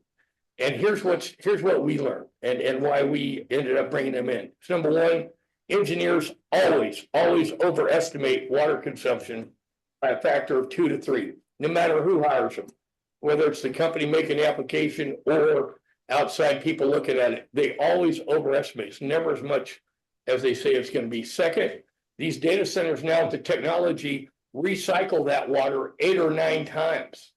So for every gallon that goes into the cooling process, it's used 8 or 9 times before it has to be remediated. And on the remediation, the technology out there right now, there's companies using reverse osmosis. They're using like Switch has venting and layers of open space in the building, absorbent materials. The water use is really coming down. That technology's only going to get better in the future. And the reason is these data centers are driven hard to reduce that water to a bare minimum because their worst nightmare is a public issue on draining aquifers. Our experience at TRI, we had a very specific set of water. We were worried that the data centers were going to drain our aquifer and leave us with 50,000 acres of land that we couldn't sell. But at the end of the day, here are the numbers, and I just confirmed it this morning to make sure my understanding and estimate is in the ballpark. With Switch's massive data center campus, well on the way to being the largest in the world, and with Google's 1,200 acre data center campus, and all the others that are in the park right now, include and Tesla and Panasonic and the new Tesla EV truck plant, the entire park right now uses in a range of 1,200 to 1,500 acre feet of water annually. 1,200 to 1,500 acre feet annually, including all those massive data centers on the ground now. And so, from our perspective, when we drilled down into it, looked at the water, our experience with the first couple of data centers, and you look at the capital investment coming in, which is largely construction contracts. Sorry, thank you, ma'am. Thank you. Thank you.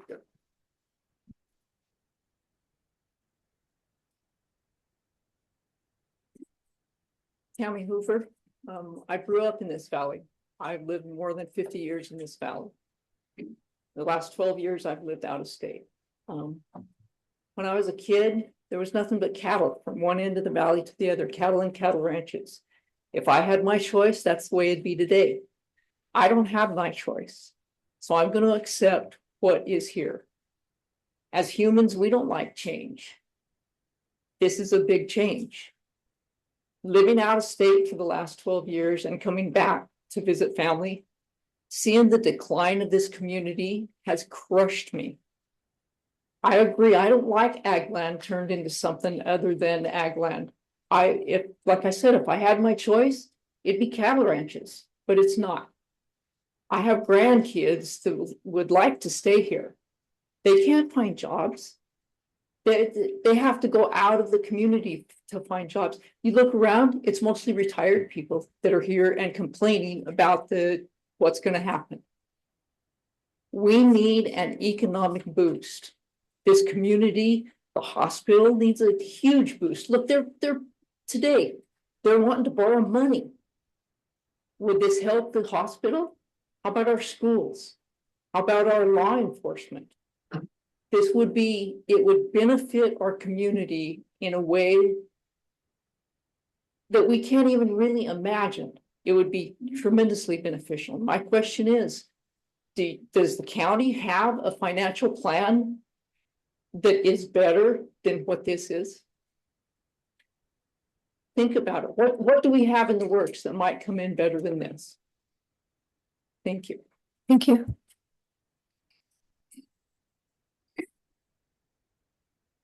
And Chair Scott Lomry, third generation in Yerington, been here the same. I think Frank, Tammy, Mr. Deeney pretty much took the wind out of my sails with what I was going to speak to, but I was an educator for years until I retired. Right now in our schools, there's about 400 kids. Dayton's grown, Friendly's grown, just like everybody was talking about. But in the middle of that, we have 4 substitute teachers in the high school, and our administrators are driving into the community.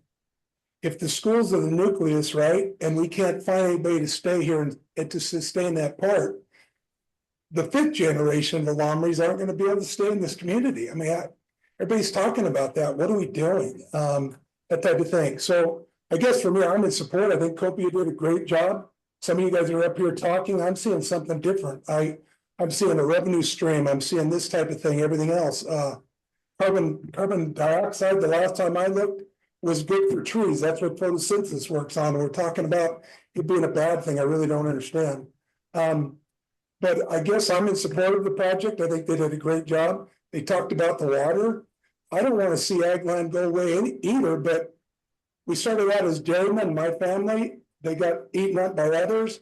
We've got 160 acres. We can't ranch it.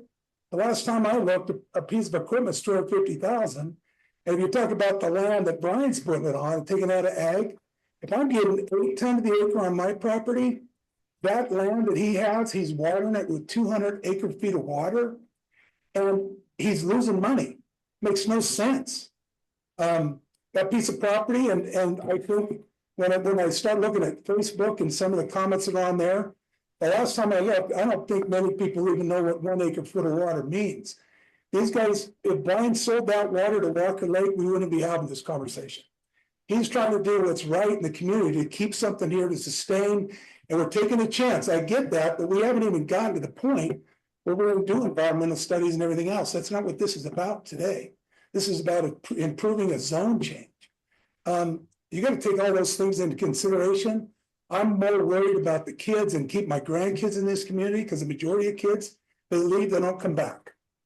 Friendly being on the highway, Dayton being close to Carson, different story. But for this valley, we need to have something sustainable, and I know we're taking a chance, but at the same time, if you look at what Copia is going to bring in a data center, Tesla, cybersecurity, all those different things, if we really look at the whole picture, what it could bring to this community are great jobs instead of $42,000 average in this community. Mineral County's got a better average than we do as far as a yearly income. Do you guys realize that? That's Yarrington. And it's time to take a chance, I think. So thank you for your time. Thank you.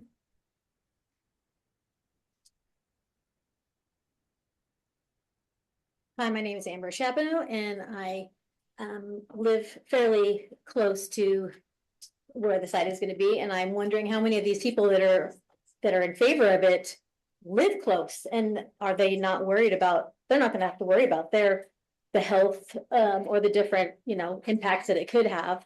I know we haven't done any of the studies, but there has been lots of other data centers that have impacted people's health. And so I know Cope is a new company and they're saying they have new technology, but I don't want to be a rabble. I don't want us to be the ones here to be experimented on.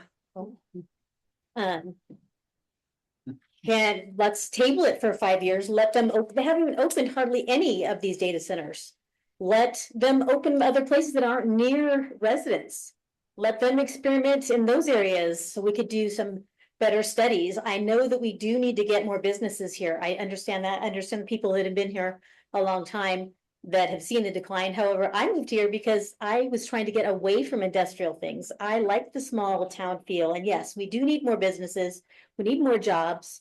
But we can work harder to find other things. We don't have to experiment on our environment and our health and all these other things that are potentials that we don't know about yet. I very strongly oppose, and I think that most people that are not opposing, they don't live near it.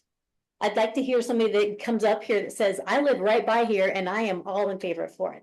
I don't think you're going to hear that. It's all people that don't even live close to the center. They're not going to hear it. They're not going to be close to any of the other environmental things.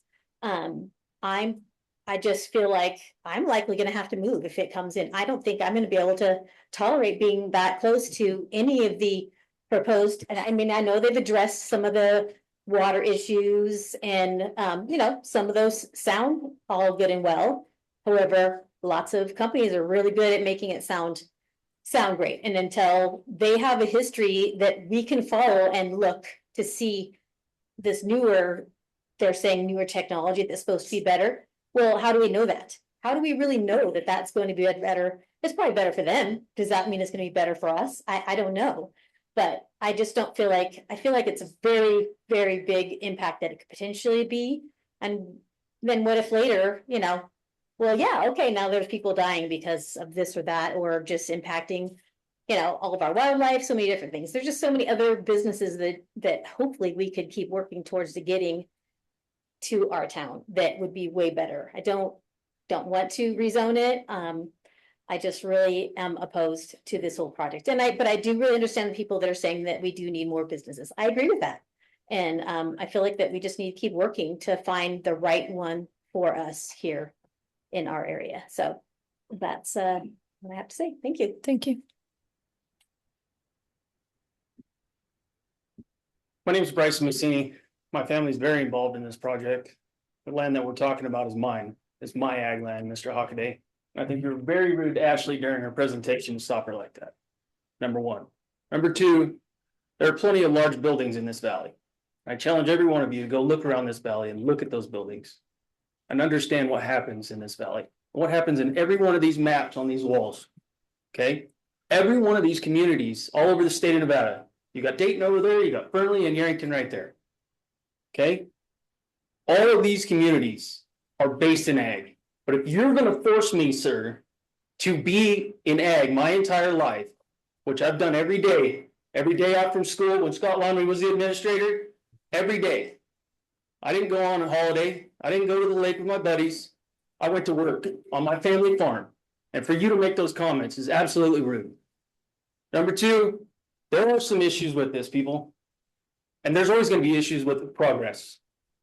Number one, the road that my neighbor is so worried about, she obviously didn't look at the map very good because I own that property and there is an access directly through there on my property.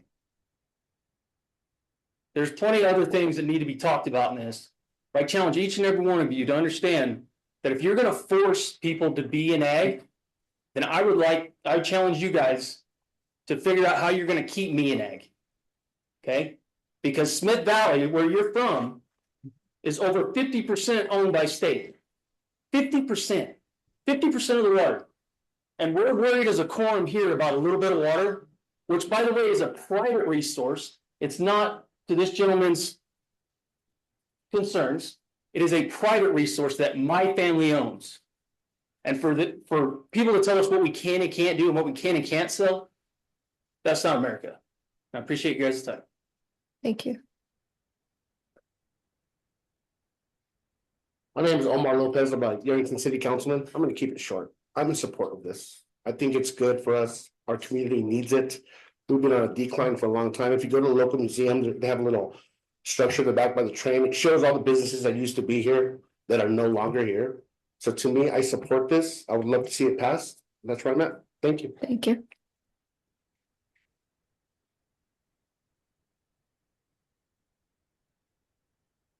Hi, I'm Judith Harker. I have a couple of issues to discuss that I haven't heard really talked about yet. And some of them are based on the inadequacies that I saw in the report provided by Copia. But at first I'd like to say, I'm not saying no to the data center. I do think that Yarington needs to grow, that we do need economic base. We do need what one would call clean industries that would help support this whole area. But there must be a better site for it than what's being planned here. First, I want to talk about a little bit about flood risk.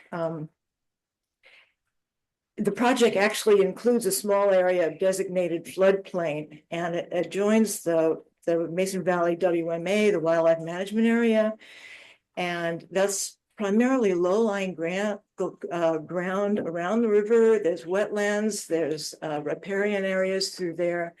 And I'd like to know how much of this proposed site was flooded in 1997? And was there a flood risk in 2023 when we had the recent big, water event and snowfall? I just want to make sure that this issue is addressed and looked at a little bit more carefully than it has been so far. The second thing I think is mostly about noise. One of the comments in the report was that, quote, the company does not intend to emit, they don't intend to make noise. But certainly there will be. There's the compressors, the fans, the computers themselves, and all the pumps that are going into this data center are going to be generating a fair amount of noise. And we need to know what that is and what that impact is going to be on those residents who are a half mile or less from that site. We just need to address that very carefully. And the third thing,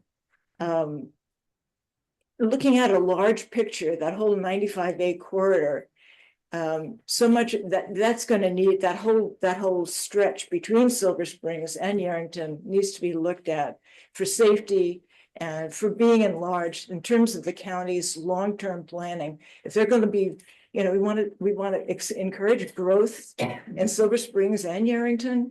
We need to look at connecting them with a more major highway than what they have right now.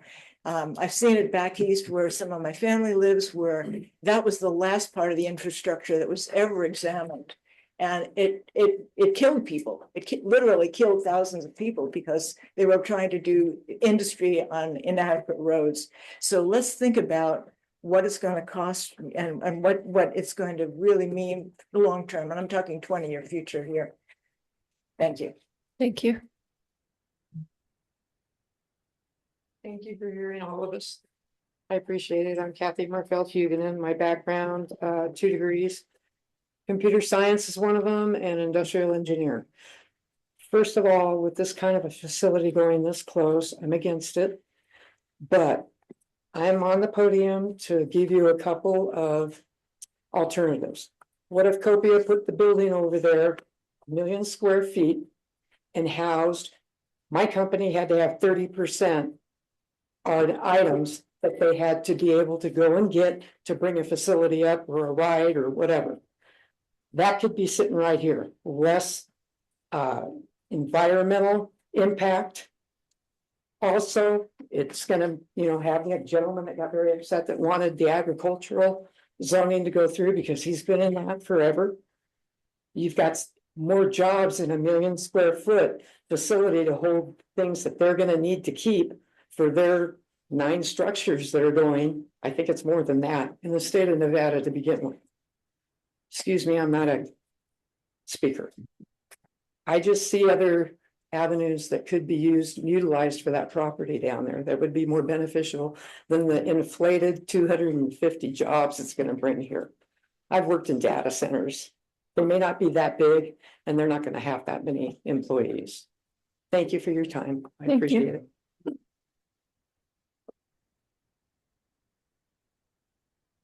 Good afternoon, Melanie Young, a Yerington resident. I'm going to keep this short. I am for this project for the mere matter of economic diversity.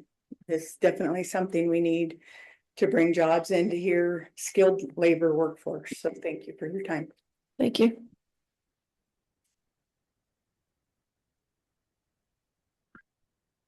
Good afternoon, Jerry Bryant. I stand before you with no official capacity. Just as a Yerington resident, a Yerington father raising the next generation of Yerington residents. I'd like to state my personal support of moving this project to the next phase. That's what today is about.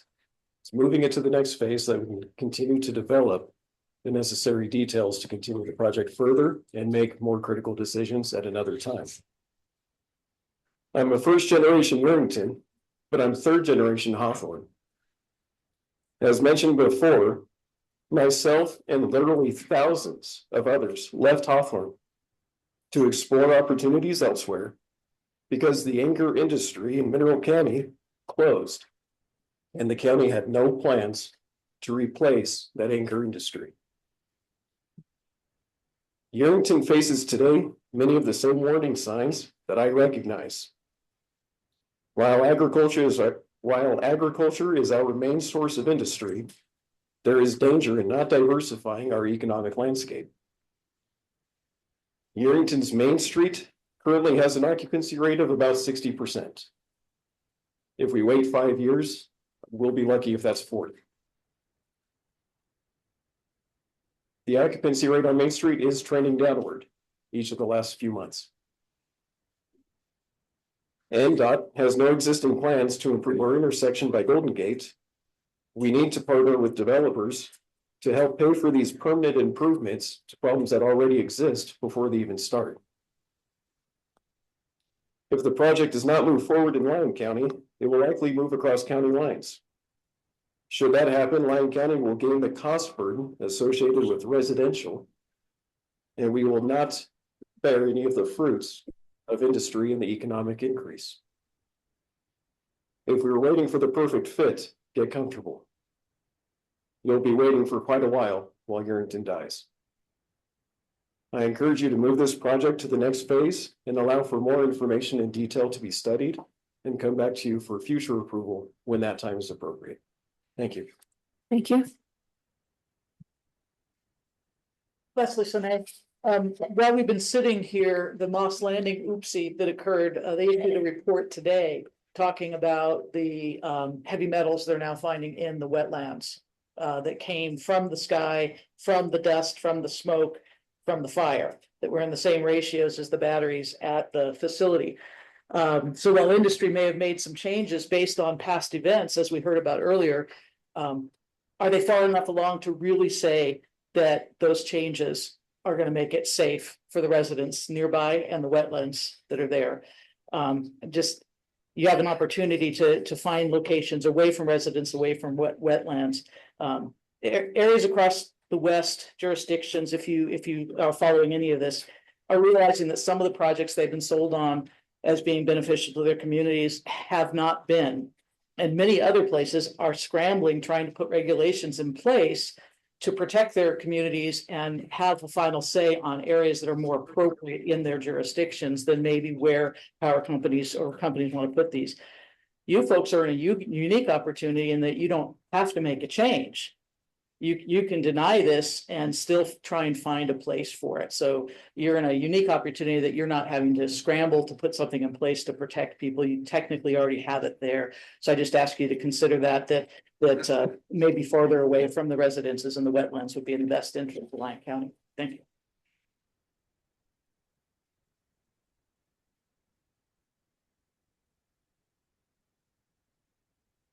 Good afternoon, Leah Wilkinson here again.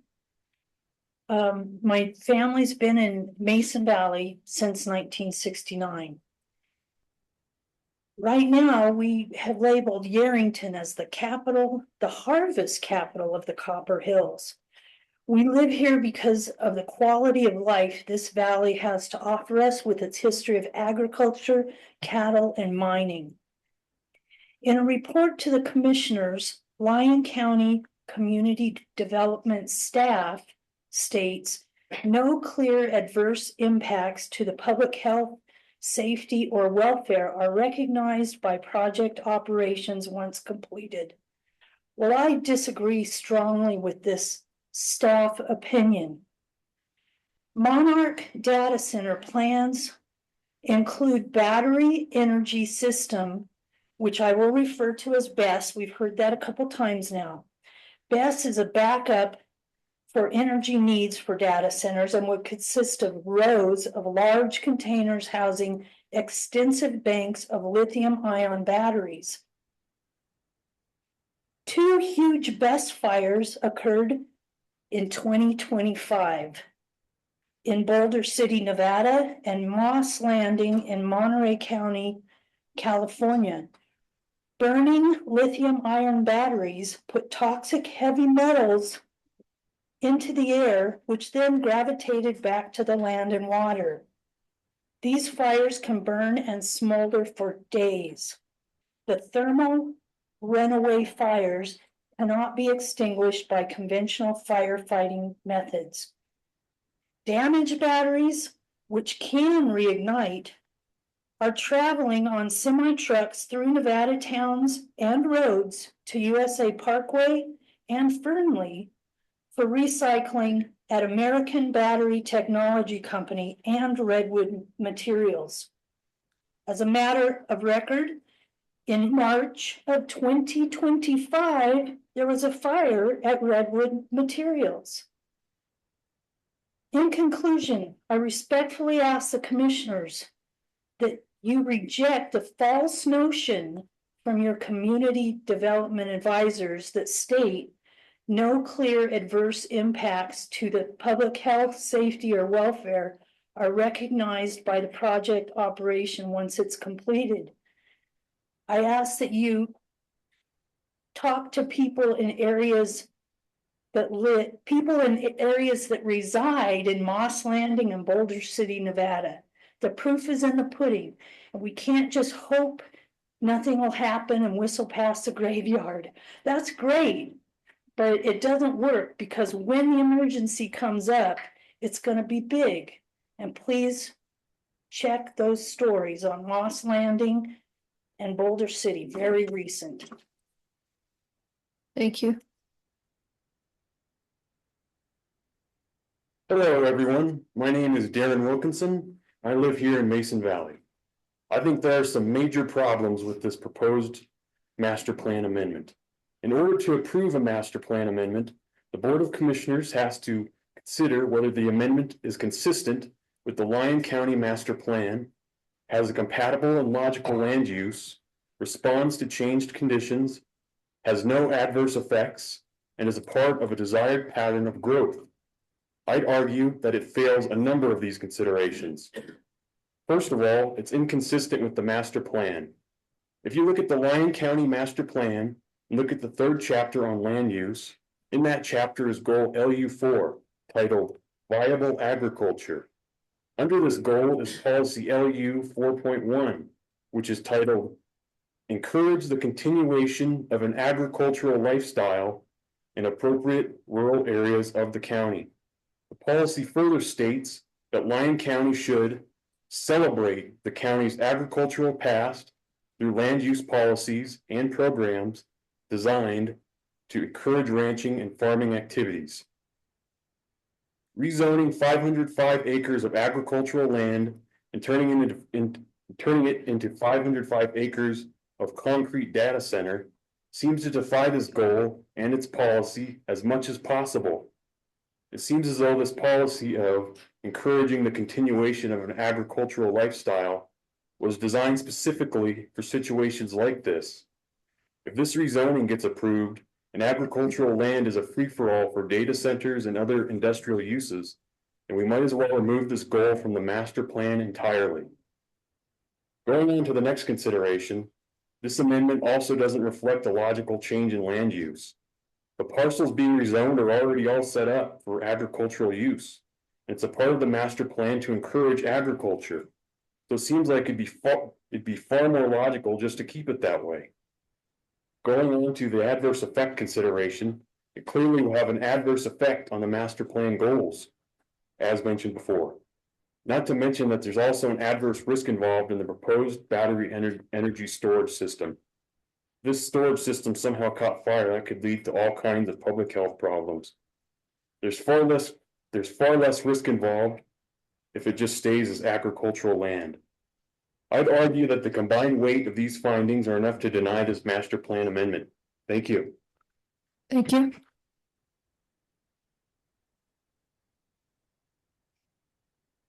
Dahlia Rudell.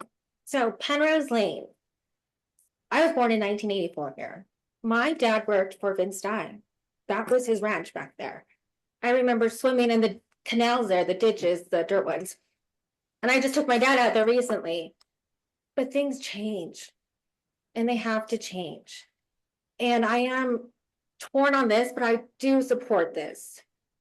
Because we have to change for everybody else. My husband's grandparents used to own where Maverick and the RV park are. You could see the cattle there roaming, it was gorgeous. Now there's a Golden Gate, but that brought jobs. They're not the highest paying jobs, but those people have kids in school in AYSO.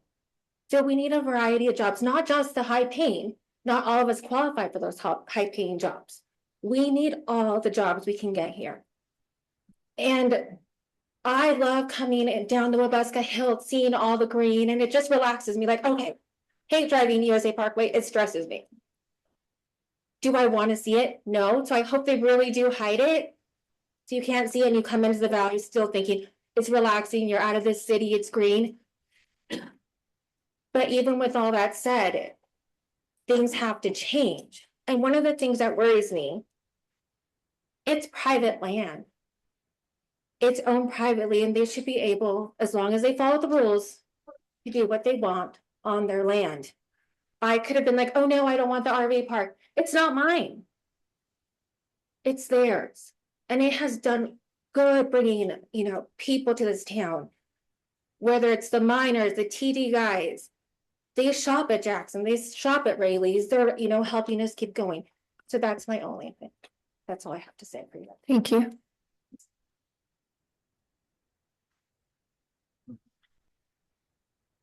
My name's Carolyn Yelmer. I live on Penrose Lane, and I agree with all of those that oppose this. I think it's a big mistake. Thank you.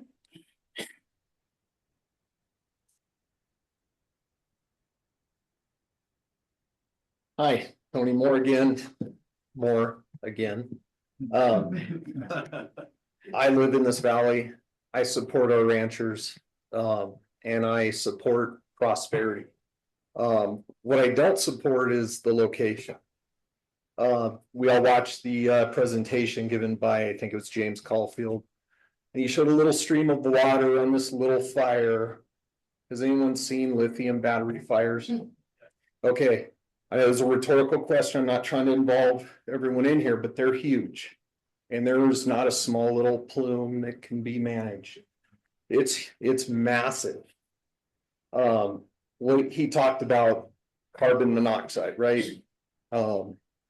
And I know a lot of people, their blood pressure is elevated in here, mine is too, because it's insulting that he would talk about a little plume and a little carbon monoxide, our exhaust, we're all from a generation with engines. We all know the risks of carbon monoxide. He briefly mentioned hydrogen, but he didn't expand on that. I would encourage everyone in this room to do your own research because I'm not a chemical engineer. Has anyone heard of hydrogen fluoride? Okay, it's a toxic gas. It's a corrosive gas that is emitted when a lithium battery is burned. It's a real thing. It's odorless, colorless. And one thing, we might be able to manage expansion of this fire, growth of it, but we can't control the wind. We can't control the plume. And, I'm compelled to be up here and speak on behalf of all the people who live in this area, right? What is it, a quarter of a mile or less from where it's going to be built? If there's a fire, we cannot control the wind. We can't control the plume. They spoke briefly and said, well, the battery might be moved further north. Where? I saw a presentation showing the batteries on this site less than a quarter of a mile from where people live. When it all boils down to it, money and prosperity, people should be able to live safe in their homes. This does not provide that. Thanks for your time. Thank you.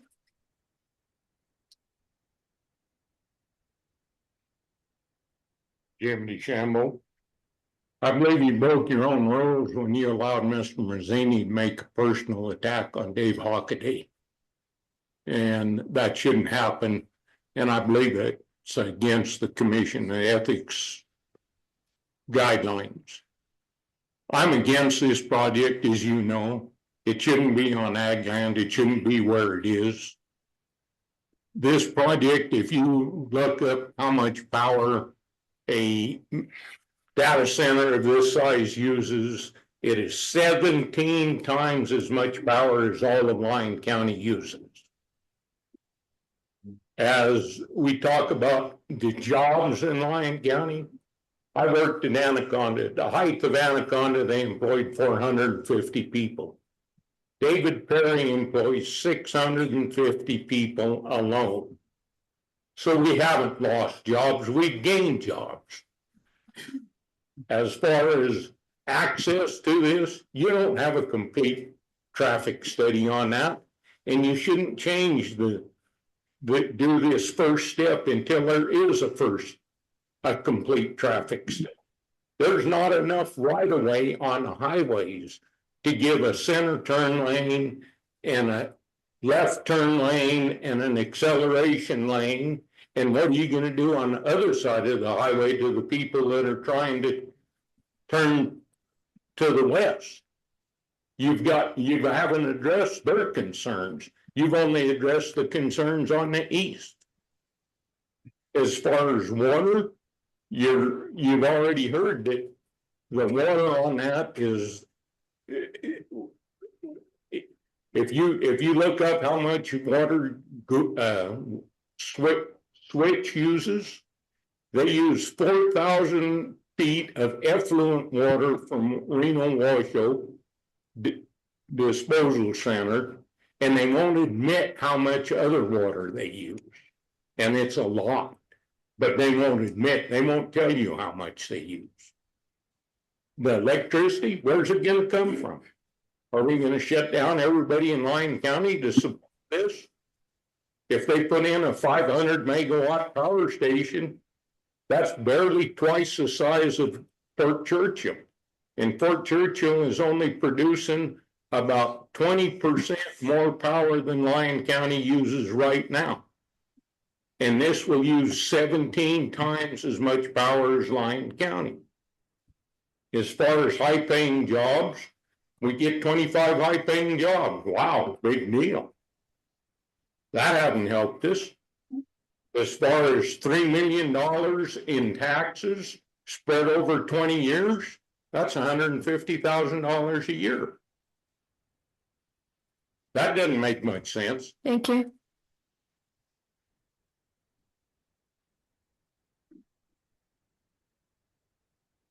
Do we have any public comment online that you can see?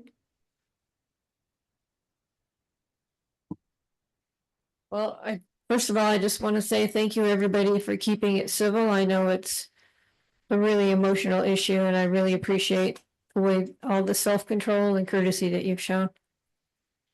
So I'll bring it back to the board for discussion. And Commissioner Keller, do you have anything to say?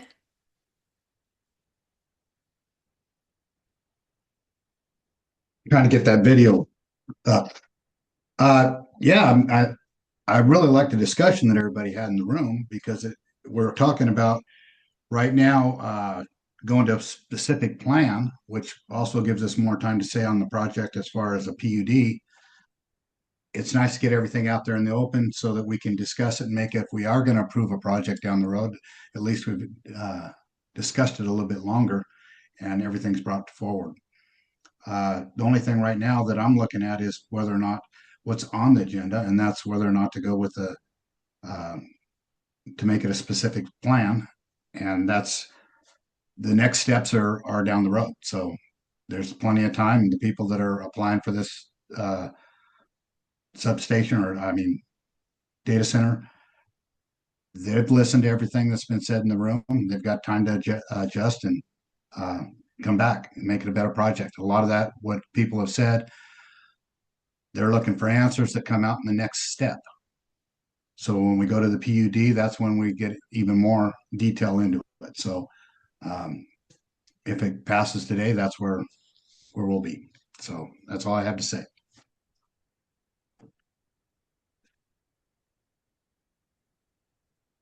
Madam Chair, it looks like we do it so. Okay, I don't see a name, but you that have the person that has their hand up on the screen, you're welcome to speak. Hello, my name is James. Can you hear me? Yes. My name is James Foster. I live at 130 Penrose Lane. Again, like I stated last time, I'm not going to try and stand in the way of progress. And to the seller of the land, it should be within their right to sell the land. But they own ag land.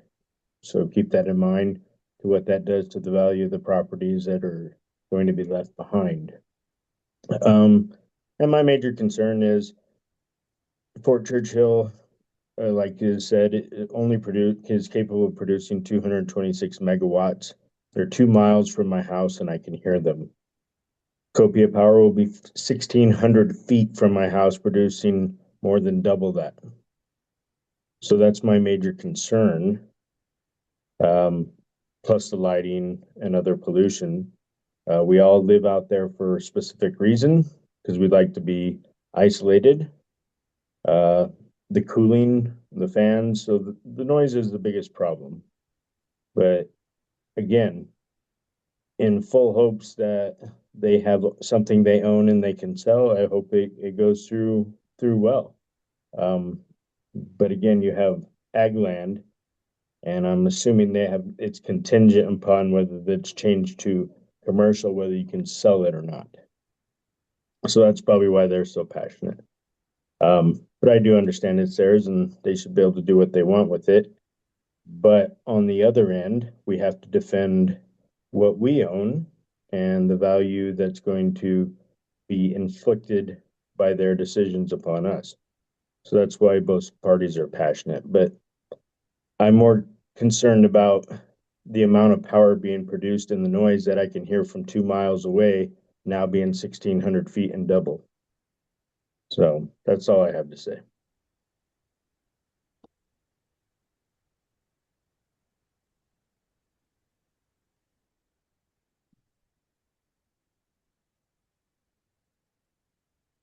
I don't know about you guys, but I can kind of see a lot on both sides. I was born and raised in this valley, and I remember when Anaconda closed down and everyone left.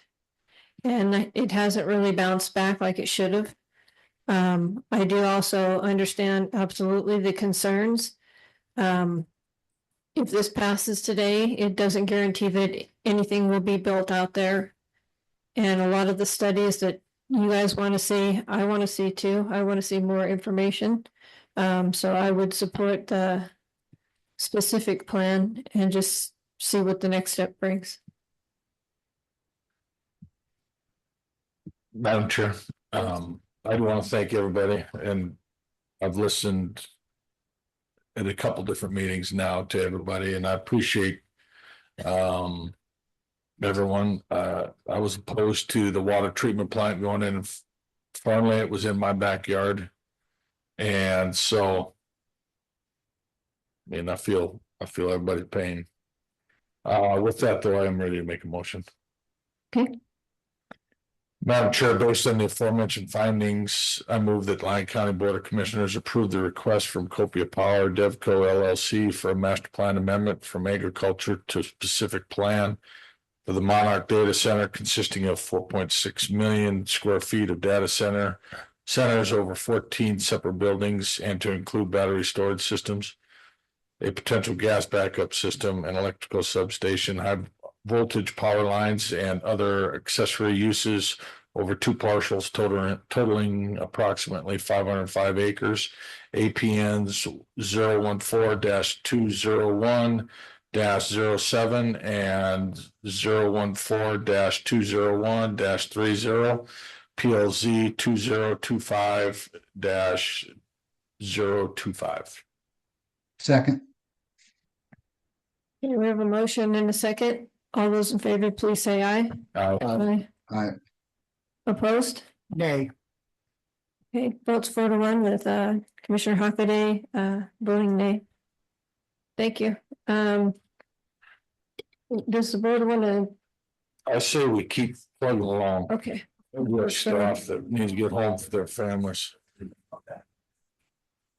You want to take about 5-minute break Yeah, or? 5-minute break just to clear the room. Come back at 2:39. Joe Gavin for an easement over a year ago, and Joe told them no, so they come for the wildlife to get to that the property. He told me I was, I am not. Thank you. We're ready to get going again, please.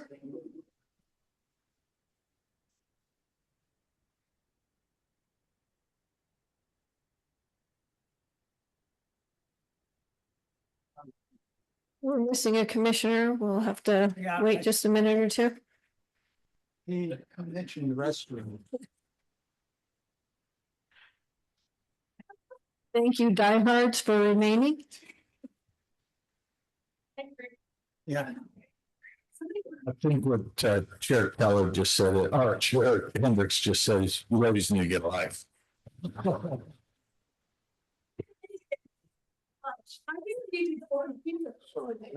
That's okay. Yeah, I figured. Okay, moving on to item 13. Item 13A for possible action, approve an MOU between the City of Yerington Police Department and the Lyon County Sheriff's Office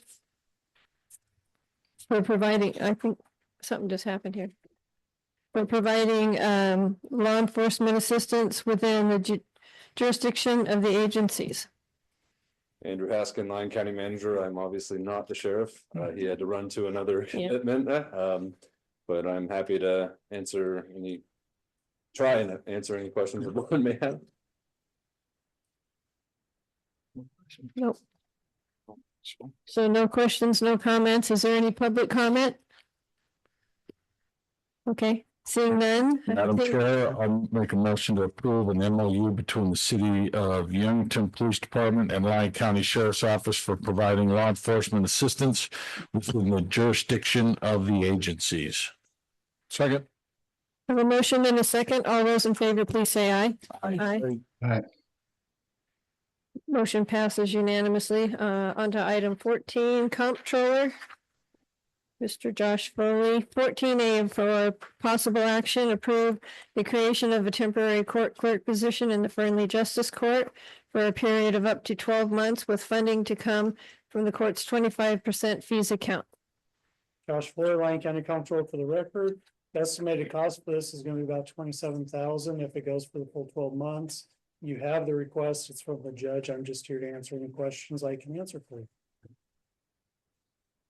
Sorry, Madam Chair, does this look like it's gonna self-fund itself, basically? So they're gonna, she's gonna pay for it out of her court fees during that time period.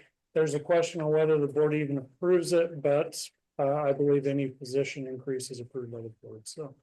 It should be funded through the court fees that are there and available for this purpose. And if they run out of fees, they run out of job. That's my understanding. I'm ready to make a motion after you have public participation. Any public participation on this item? Seeing none, go ahead. Madam Chair, I'll make a motion to approve the creation of a temporary court clerk position in the Fernley Justice Court for a period of up to 12 months with the funding to come from the court's 25% fees account. Second. Motion and a second. All those in favor, please say aye. Aye. Aye. Motion passes unanimously. 14B for possible action, approve a 6-month contract effective January 1st, 2026 with Mansfield and Mayo Law Firm PLLC for public defender services in the city of Yerington Municipal Court for $2,500 per month, with $3,000 to be funded from a budget transfer from the general fund contingency. The city of Yerington will reimburse for the actual cost of the contract, but $500 per month is unbudgeted. Josh Fuller, Lyon County Comptroller for the record. We currently have a contract actually it ran through the end of this fiscal year with Walter Law. They noticed us under their 90-day provision that they were going to be terminating the contract in December. They didn't want to work anymore. And Mansfield Mayo came in, it's $500 a month more than what the previous contract was. City of Yerington, we had discussions with them. Their city council approved the additional $500 per month on their side. So that money is budgeted on their side. We're just filling that gap in public defender services with this contract. Any comments or questions?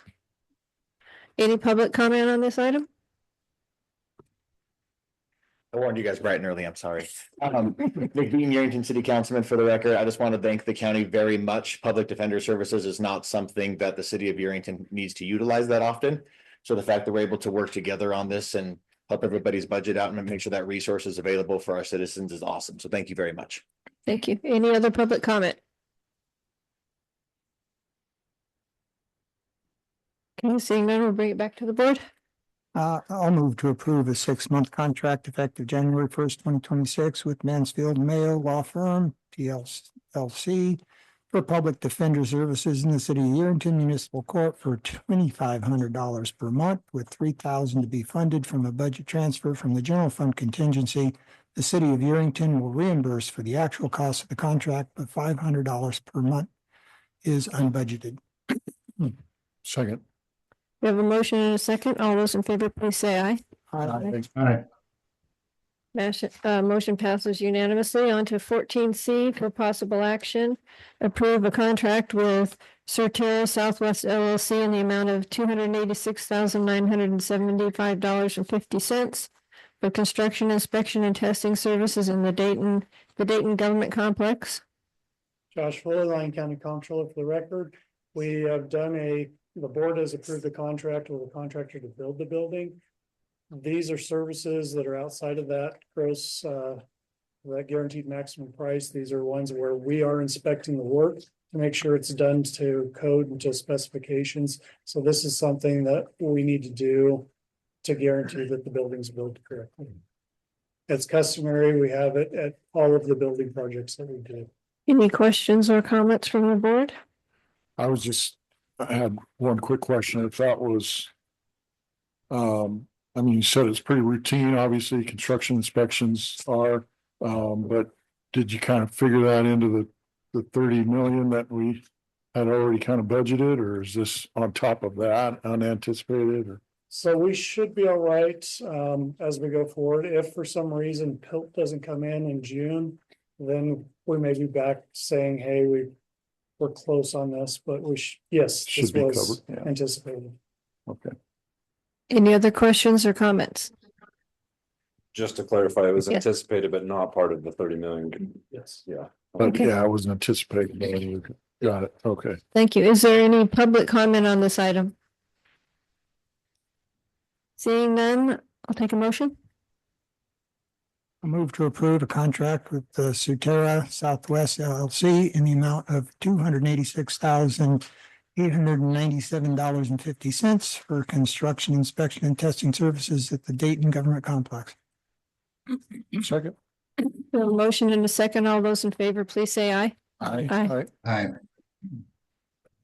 Passes unanimously. On to item 15, Human Services, 15A. For possible action, approve a contract between Lyon County and Jessica Abras in an amount not to exceed $9,050 to provide a Lyon County behavioral health plan and an opioid misuse and prevention response plan, and to facilitate a behavioral health summit funded through the opioid litigation and public health infrastructure funds. Hello again, Dr. Shayla Holmes, Director, Lyon County Human Services, for the record. In order for us to continue to apply for state opioid litigation funds, so the state has funds, the county has funds. We are successful at drawing down state funds, but that requires you to have an opioid misuse and prevention response plan that has to be updated every 3 years. It is a bit of an undertaking. The last time that we did this, we did do a behavioral health summit in a day, and Jessica Abras, previously Jessica Flood, was who was able to assist us with that and really aids in making sure that it's a well done day, well done document, and gives us a plan for the future. So happy to answer any questions. Any questions or comments? Is there any public comment on this item?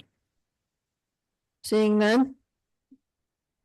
Madam Chair, I'll make a motion to approve a contract between Lyon County and Jessica Abras in the amount not to exceed $9,050 to provide Lyon County Behavioral Health Plan and opioid misuse and prevention response plan, and to facilitate behavioral health summit funded through the opioid litigation and the public health infrastructure funds.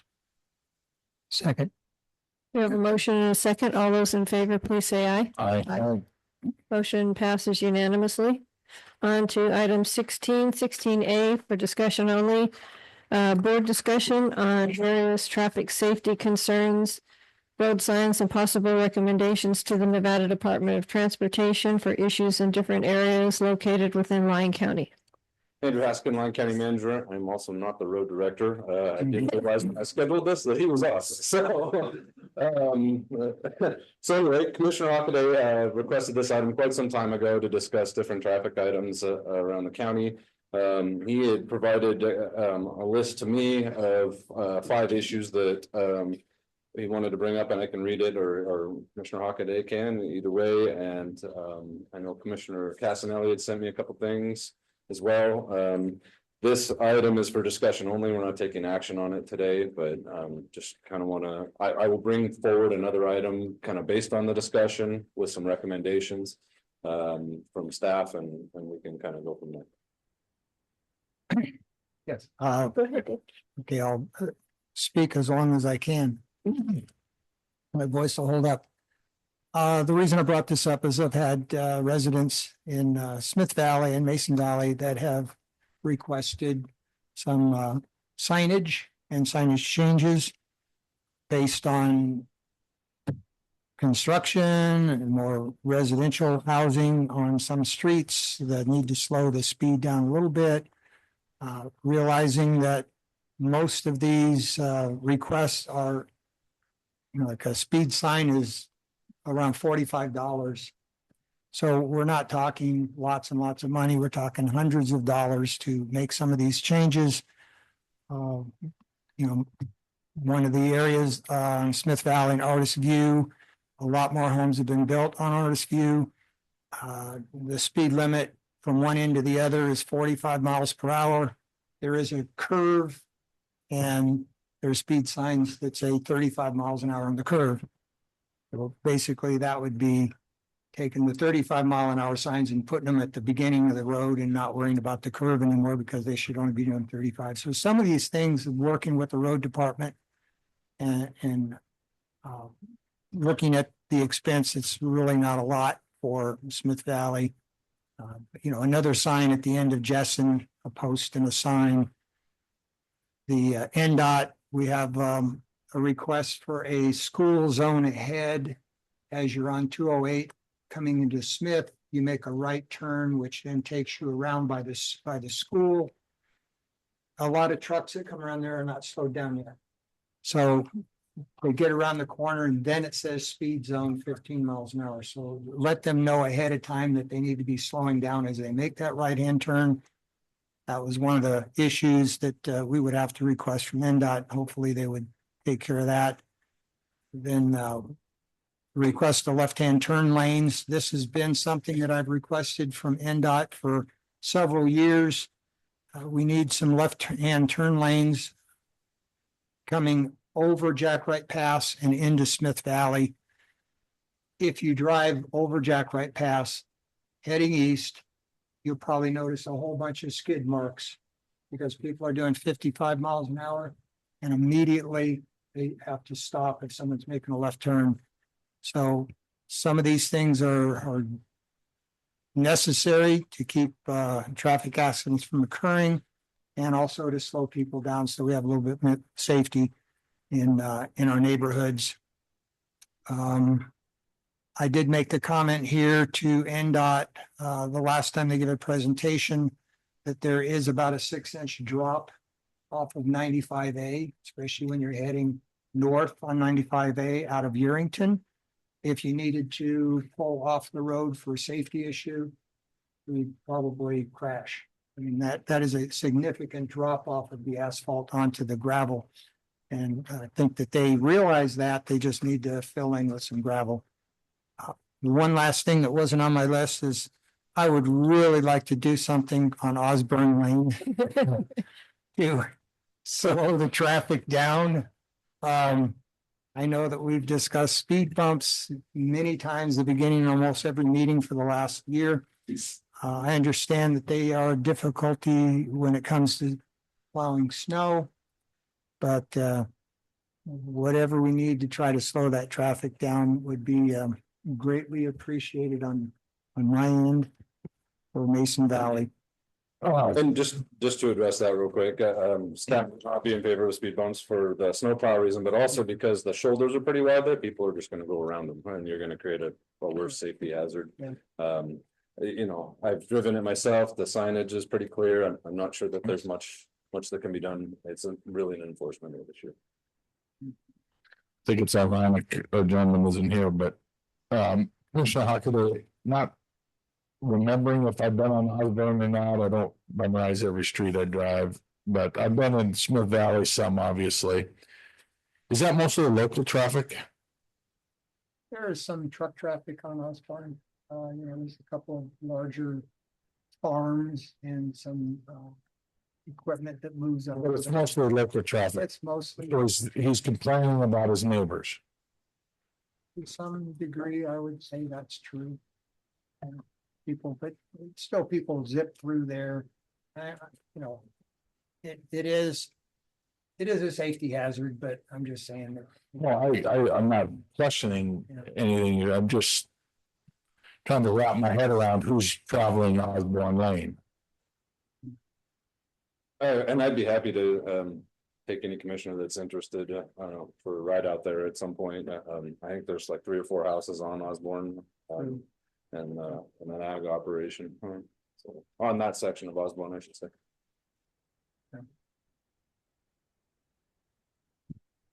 Needed to be addressed. The concern of constituents on traffic safety. No, roger that. But I did want to make sure, I know that Commissioner Casanelli did turn in a few items. The reason I wanted a discussion is so that if you have something else you want to put in before we approach the purchase type situation of buying some signs or posts or any concerns you have, that we can do that the next time it's brought up on the agenda. So I guess that was Do you want all the traffic concerns from Friendly? And we're in seeing traffic. So, only the ones within the board's jurisdiction, so the stuff that's within city limits that we don't, Thank you. That's good to hear, because otherwise my phone would be ringing off the hook. if we do, I mean, if it's NDOT related, you know, we do have a meeting with NDOT once a year that's coming up soon. That's where I would propose that we discuss this, because it's really a good opportunity for us to get those on the list. So, you know, certainly interested in some of those. I've already, you were there, when I addressed my concerns with NDOT, so, John, if you have something. Yeah, I'll make mine really quick, but I already emailed a couple of them to you. Unfortunately, you know, in the afternoon, Highway 50 Dayton Valley Road, when that light gets backed up, we get a lot of people try to cut around back behind, and we get a lot of speeders on Pike Street. A lot of the residents, I know there's not a lot of residents on Pike, but we do have some speed limit signs there, but a couple more there. I'd also like to propose where we had an issue on Pike Street with the parking along the fence there. I've got photographs if anyone wanted to see them, but people are allowed to park there again now, and that's great. But I'd like to see that change to parallel only, because a lot of times they're sticking halfway out into the travel lane, and if you're trying to turn right, head up Cemetery, it's an accident waiting to happen. Okay. For the NDOT stuff, love to recommend a truck lane on Dayton Hill, and keep hammering on them to upsize the culverts on 50 out there from Dollar General to Bryce. Every chance I get. Yeah, and then also one other, and I don't know, that may be part of the project that's coming up in the spring, but with that new light they're putting in at Traditions on the other side, I don't know if they're gonna add a right turn lane onto Segali, but that would be helpful there as well, so. That's all I got. Commissioner Keller? Yeah, after reading this agenda item, I didn't know what we were actually talking about completely, but I just wanted to make sure that if we're doing anything with NDOT, that because I sit on the Transportation Commission and I'm also dealing with Yerington and Fernley. But with John on Campo, I just want to make sure that the board, anything to do with NDOT, we speak as one voice and whatever our policy is, so that we're all talking the same when it comes to that. As we've already had discussions on access management, and I just want to keep it all on the same page. But as far as the local roads, we just had one come up in Silver Springs, the last meeting that they had at the advisory board. And my recommendation to them was put it on the agenda so that we can discuss it if they have a concern. And then we can turn it over to our road department and make sure that they can figure out how to get the job done. You know, like what you're saying, buy them all at once or do whatever they have to do. But he's got a schedule to put the stuff in too. So that's all I have to say. And just excellent point on the NDOT thing. You know, last year about this time, we had started working on a highway position statement. I haven't forgotten about it, but we got pretty busy with the whole Aspen Creek thing right around that time too. And so I need to get that back rolling so that we can get that adopted. Okay. So this is for discussion only, or are we finished with this one? Okay, thank you. All right, thank you. I need 3-minute break. Sure. We'll be back at 3:03. I didn't mean to make more work for you guys. What we're here for, right? Okay, we're back. So we are on to items 17A for possible action. Appoint up to 2 members to the Animal Control Advisory Board with terms expiring December 31st, 2029. I don't have any presentation or anything, just I can answer any questions or we can roll through these. I don't see anyone here that's applied. Potentially, I mean, we should ask, I guess. Is Ashley Tony online? Would you like to speak?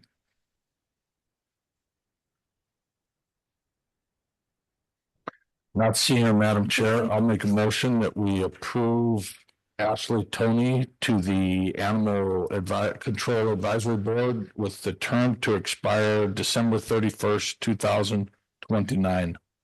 Second. Is there any public? I have comment.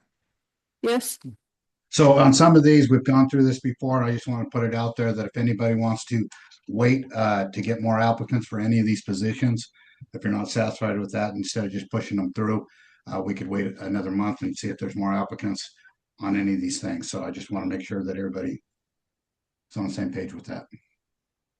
Keller, I considered that actually, but with 2 openings, you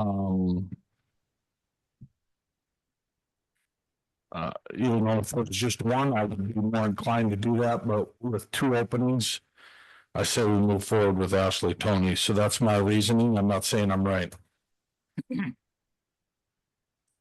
okay, seeing no public comment. All those in favor say aye. Aye. Aye.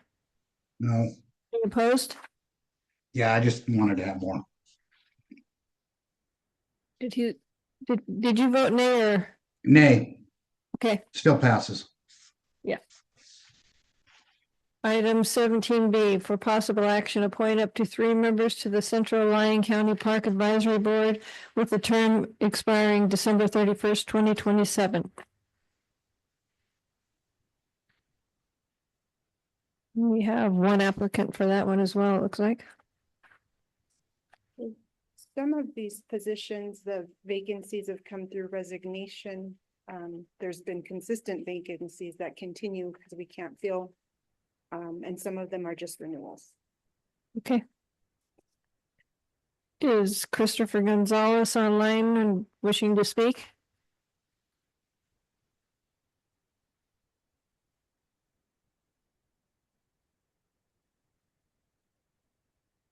I'll make a motion to appoint Christopher Gonzalez to the Central Lyon County Park Advisory Board with a term expiring December 31st, 2027. Second.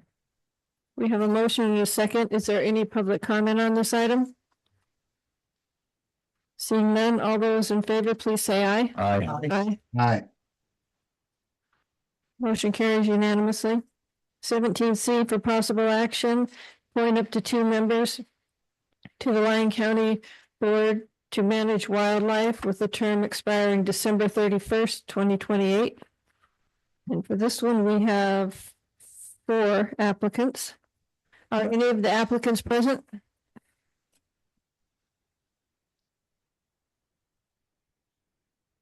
Not seeing anyone. Madam Chair, I believe Daryl Scabina has been on this board. And so I would like to push forward with Daryl Scabina. So I would like to make a motion for the first one to appoint Daryl Scabina to the Lyon County Wildlife Management Board with the term expiring December 31st, 2028 to start this. And I will second that. We have a motion and a second. Is there any public comment? Seeing none, all those in favor, please say aye. Aye. Aye. Okay, motion carries Yeah. unanimously. Madam Chair, I'll just keep the ball rolling here. I think Dylan McGreen, Dustin Harmon, and Greg Frizzell will be excellent, all excellent candidates, and I hope they continue to apply. But I'm inclined to support Dustin Harmon on this appointment at this time. I'll second that. Okay. We have a second? Second. I think Scott, well, I didn't make the motion, I was just discussing, but if I can change that. Madam Chair, I make a motion that we appoint Dustin Holman to the Lyon County Board to manage wildlife with a term expiring December 31st, 2028.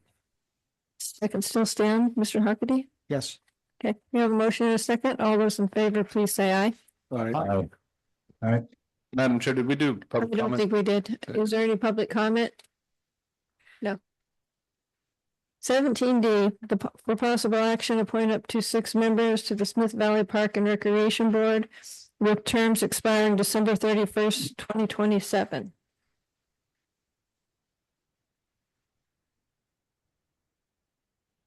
And do we have anybody that's doesn't want to talk? So you wanted 6 and there's 6 applying? Yep. So I'd have to defer to Mr. Hockaday. He knows that area. That's true. They're all excellent choices. I know them all. And of course, the Pomeranian and Alice Horton, Jeannie, met them all, know them all. They all do good work. I'm happy to appoint all 6. I can make 6 appointments, or I can appoint at this point, just list the names, appoint Danny Pomeranian, Mark Armstrong, Christina Matheson, Trent Renner, Alice Horton, Brianna Jeannie to the Smith Valley Park and Recreation Board with expiring on December 31st, 2027. Second. Okay, is there any public comment? Seeing none, all those in favor, please say aye. Aye. 17E, for possible action, appoint up to 3 members to the Dayton Regional Advisory Board with the term expiring December 31st, 2027. We have 4 applicants. And we do have that late backup letter.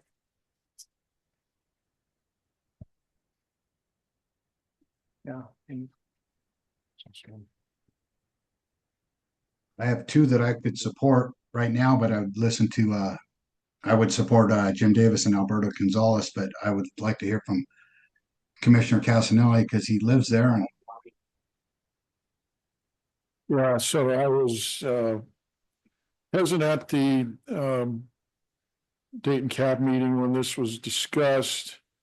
And we've got 3 applicants that are currently on that board that all expressed interest. Obviously, they submitted their application, and the third, the new application, he was also present at the meeting and expressed interest in being on the board, but did not want to upset the apple cart and take any of the 3 existing board members out. So the recommendation from the CAB was that those 3 remain on the board. And I would move to appoint Jason Kimmel-Long, Crystal Rodriguez, and Jim Davis to the Dayton Regional Advisory Board with a term expiring December 31st, 2027. We have a motion and a second. Is there any public comment or any board comment? just a board comment. I really appreciate Alberto Gonzalez giving this letter. We don't often see that. So certainly keep him in mind for the next position. I hope he applies the next time. Yes, and that's what we have encouraged him to do so, yes. It's very, very nice of him to do that. Okay, we have a motion and a second. Have no public comment, so all those in favor, please say aye. Aye. 17F for possible action, appoint up to 3 members to the Mound House Advisory Board with 2 terms expiring December 31st, 2027, and 1 term expiring December 31st, 2026. And we have 1 applicant.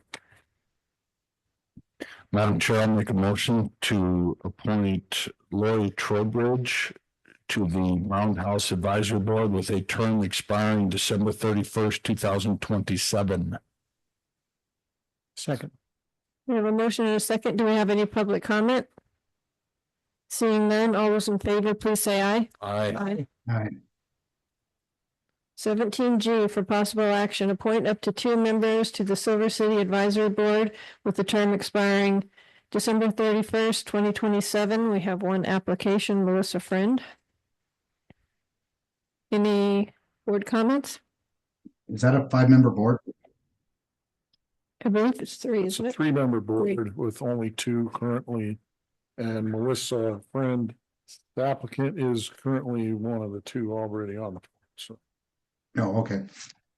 So I will go ahead and make a motion to appoint Melissa Friend to the Silver City Advisory Board with term expiring December 31st, 2027. Second. We have a motion and a second. Is there any public comment? Seeing none, all those in favor, please say aye. Aye. All right. 17H, for possible action, appoint up to 2 members of the Silver Springs Advisory Board with the term expiring December 31st, 2027. We have Adam McGuire and Tanya DeBorba. We'll make a comment. Adam McGuire is the chair right now. Yes, and he's doing a great job. Mhm. And at the last meeting that we had, they're looking for another, one of the members is, he announced his resignation, but I told him that I'd like to see the letter sent in, so he's gonna send in a letter, he's gonna resign. So they're gonna be down 1 more.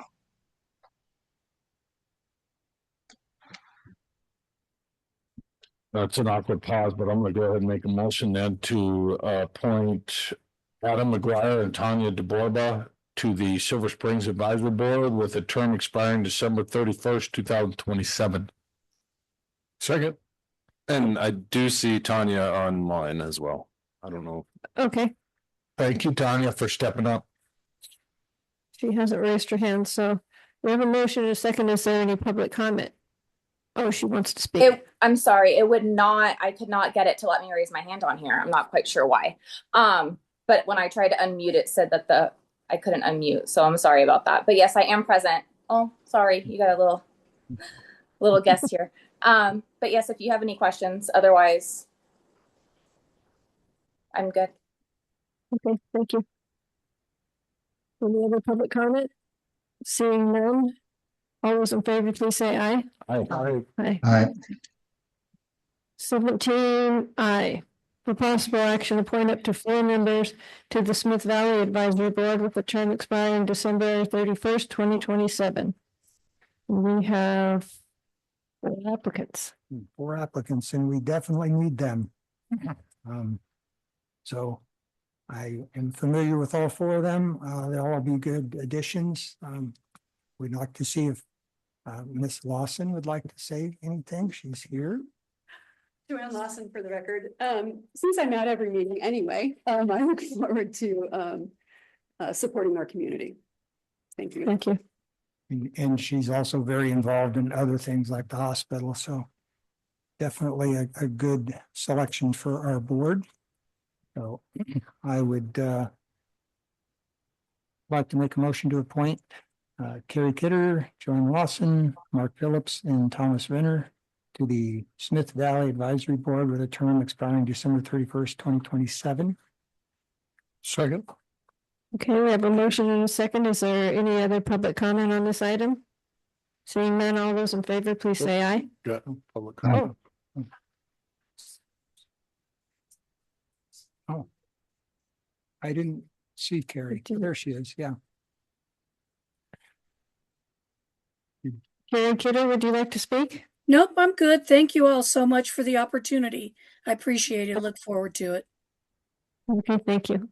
So once again, all those in favor, please say aye. Aye. Aye. Passes unanimously. 17J, for possible action, appoint up to 3 members to the Stagecoach Advisory Board with the term expiring December 31st, 2027. And we have 3 applicants. I believe all are serving right now and doing a good job. So I'd make a motion to appoint Charles Shirley, David Palmer, and Cassandra Averio to the Stagecoach Advisory Board with the term expiring December 31st, 2027. Second. We have a motion and a second. Is there any public comment? Not seeing any. All those in favor, please say aye. Aye. Aye.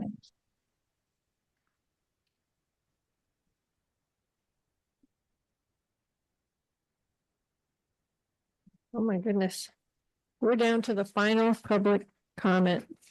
No action will be taken on any item until it's properly agendized and the same rules apply as have applied all day. Is there any final public comment? Seeing none, we'll move on to item 23, agenda request. Does anyone have agenda requests? Okay, seeing none. Short agenda for Christmas because people want to eat and Mr. Casanelli, this is we'll request a bunch on that one and we'll go up to lunch. Okay, we're gonna, you think this crowd today was hostile? You went to see the. Yeah, I think we need candy next time. Happy.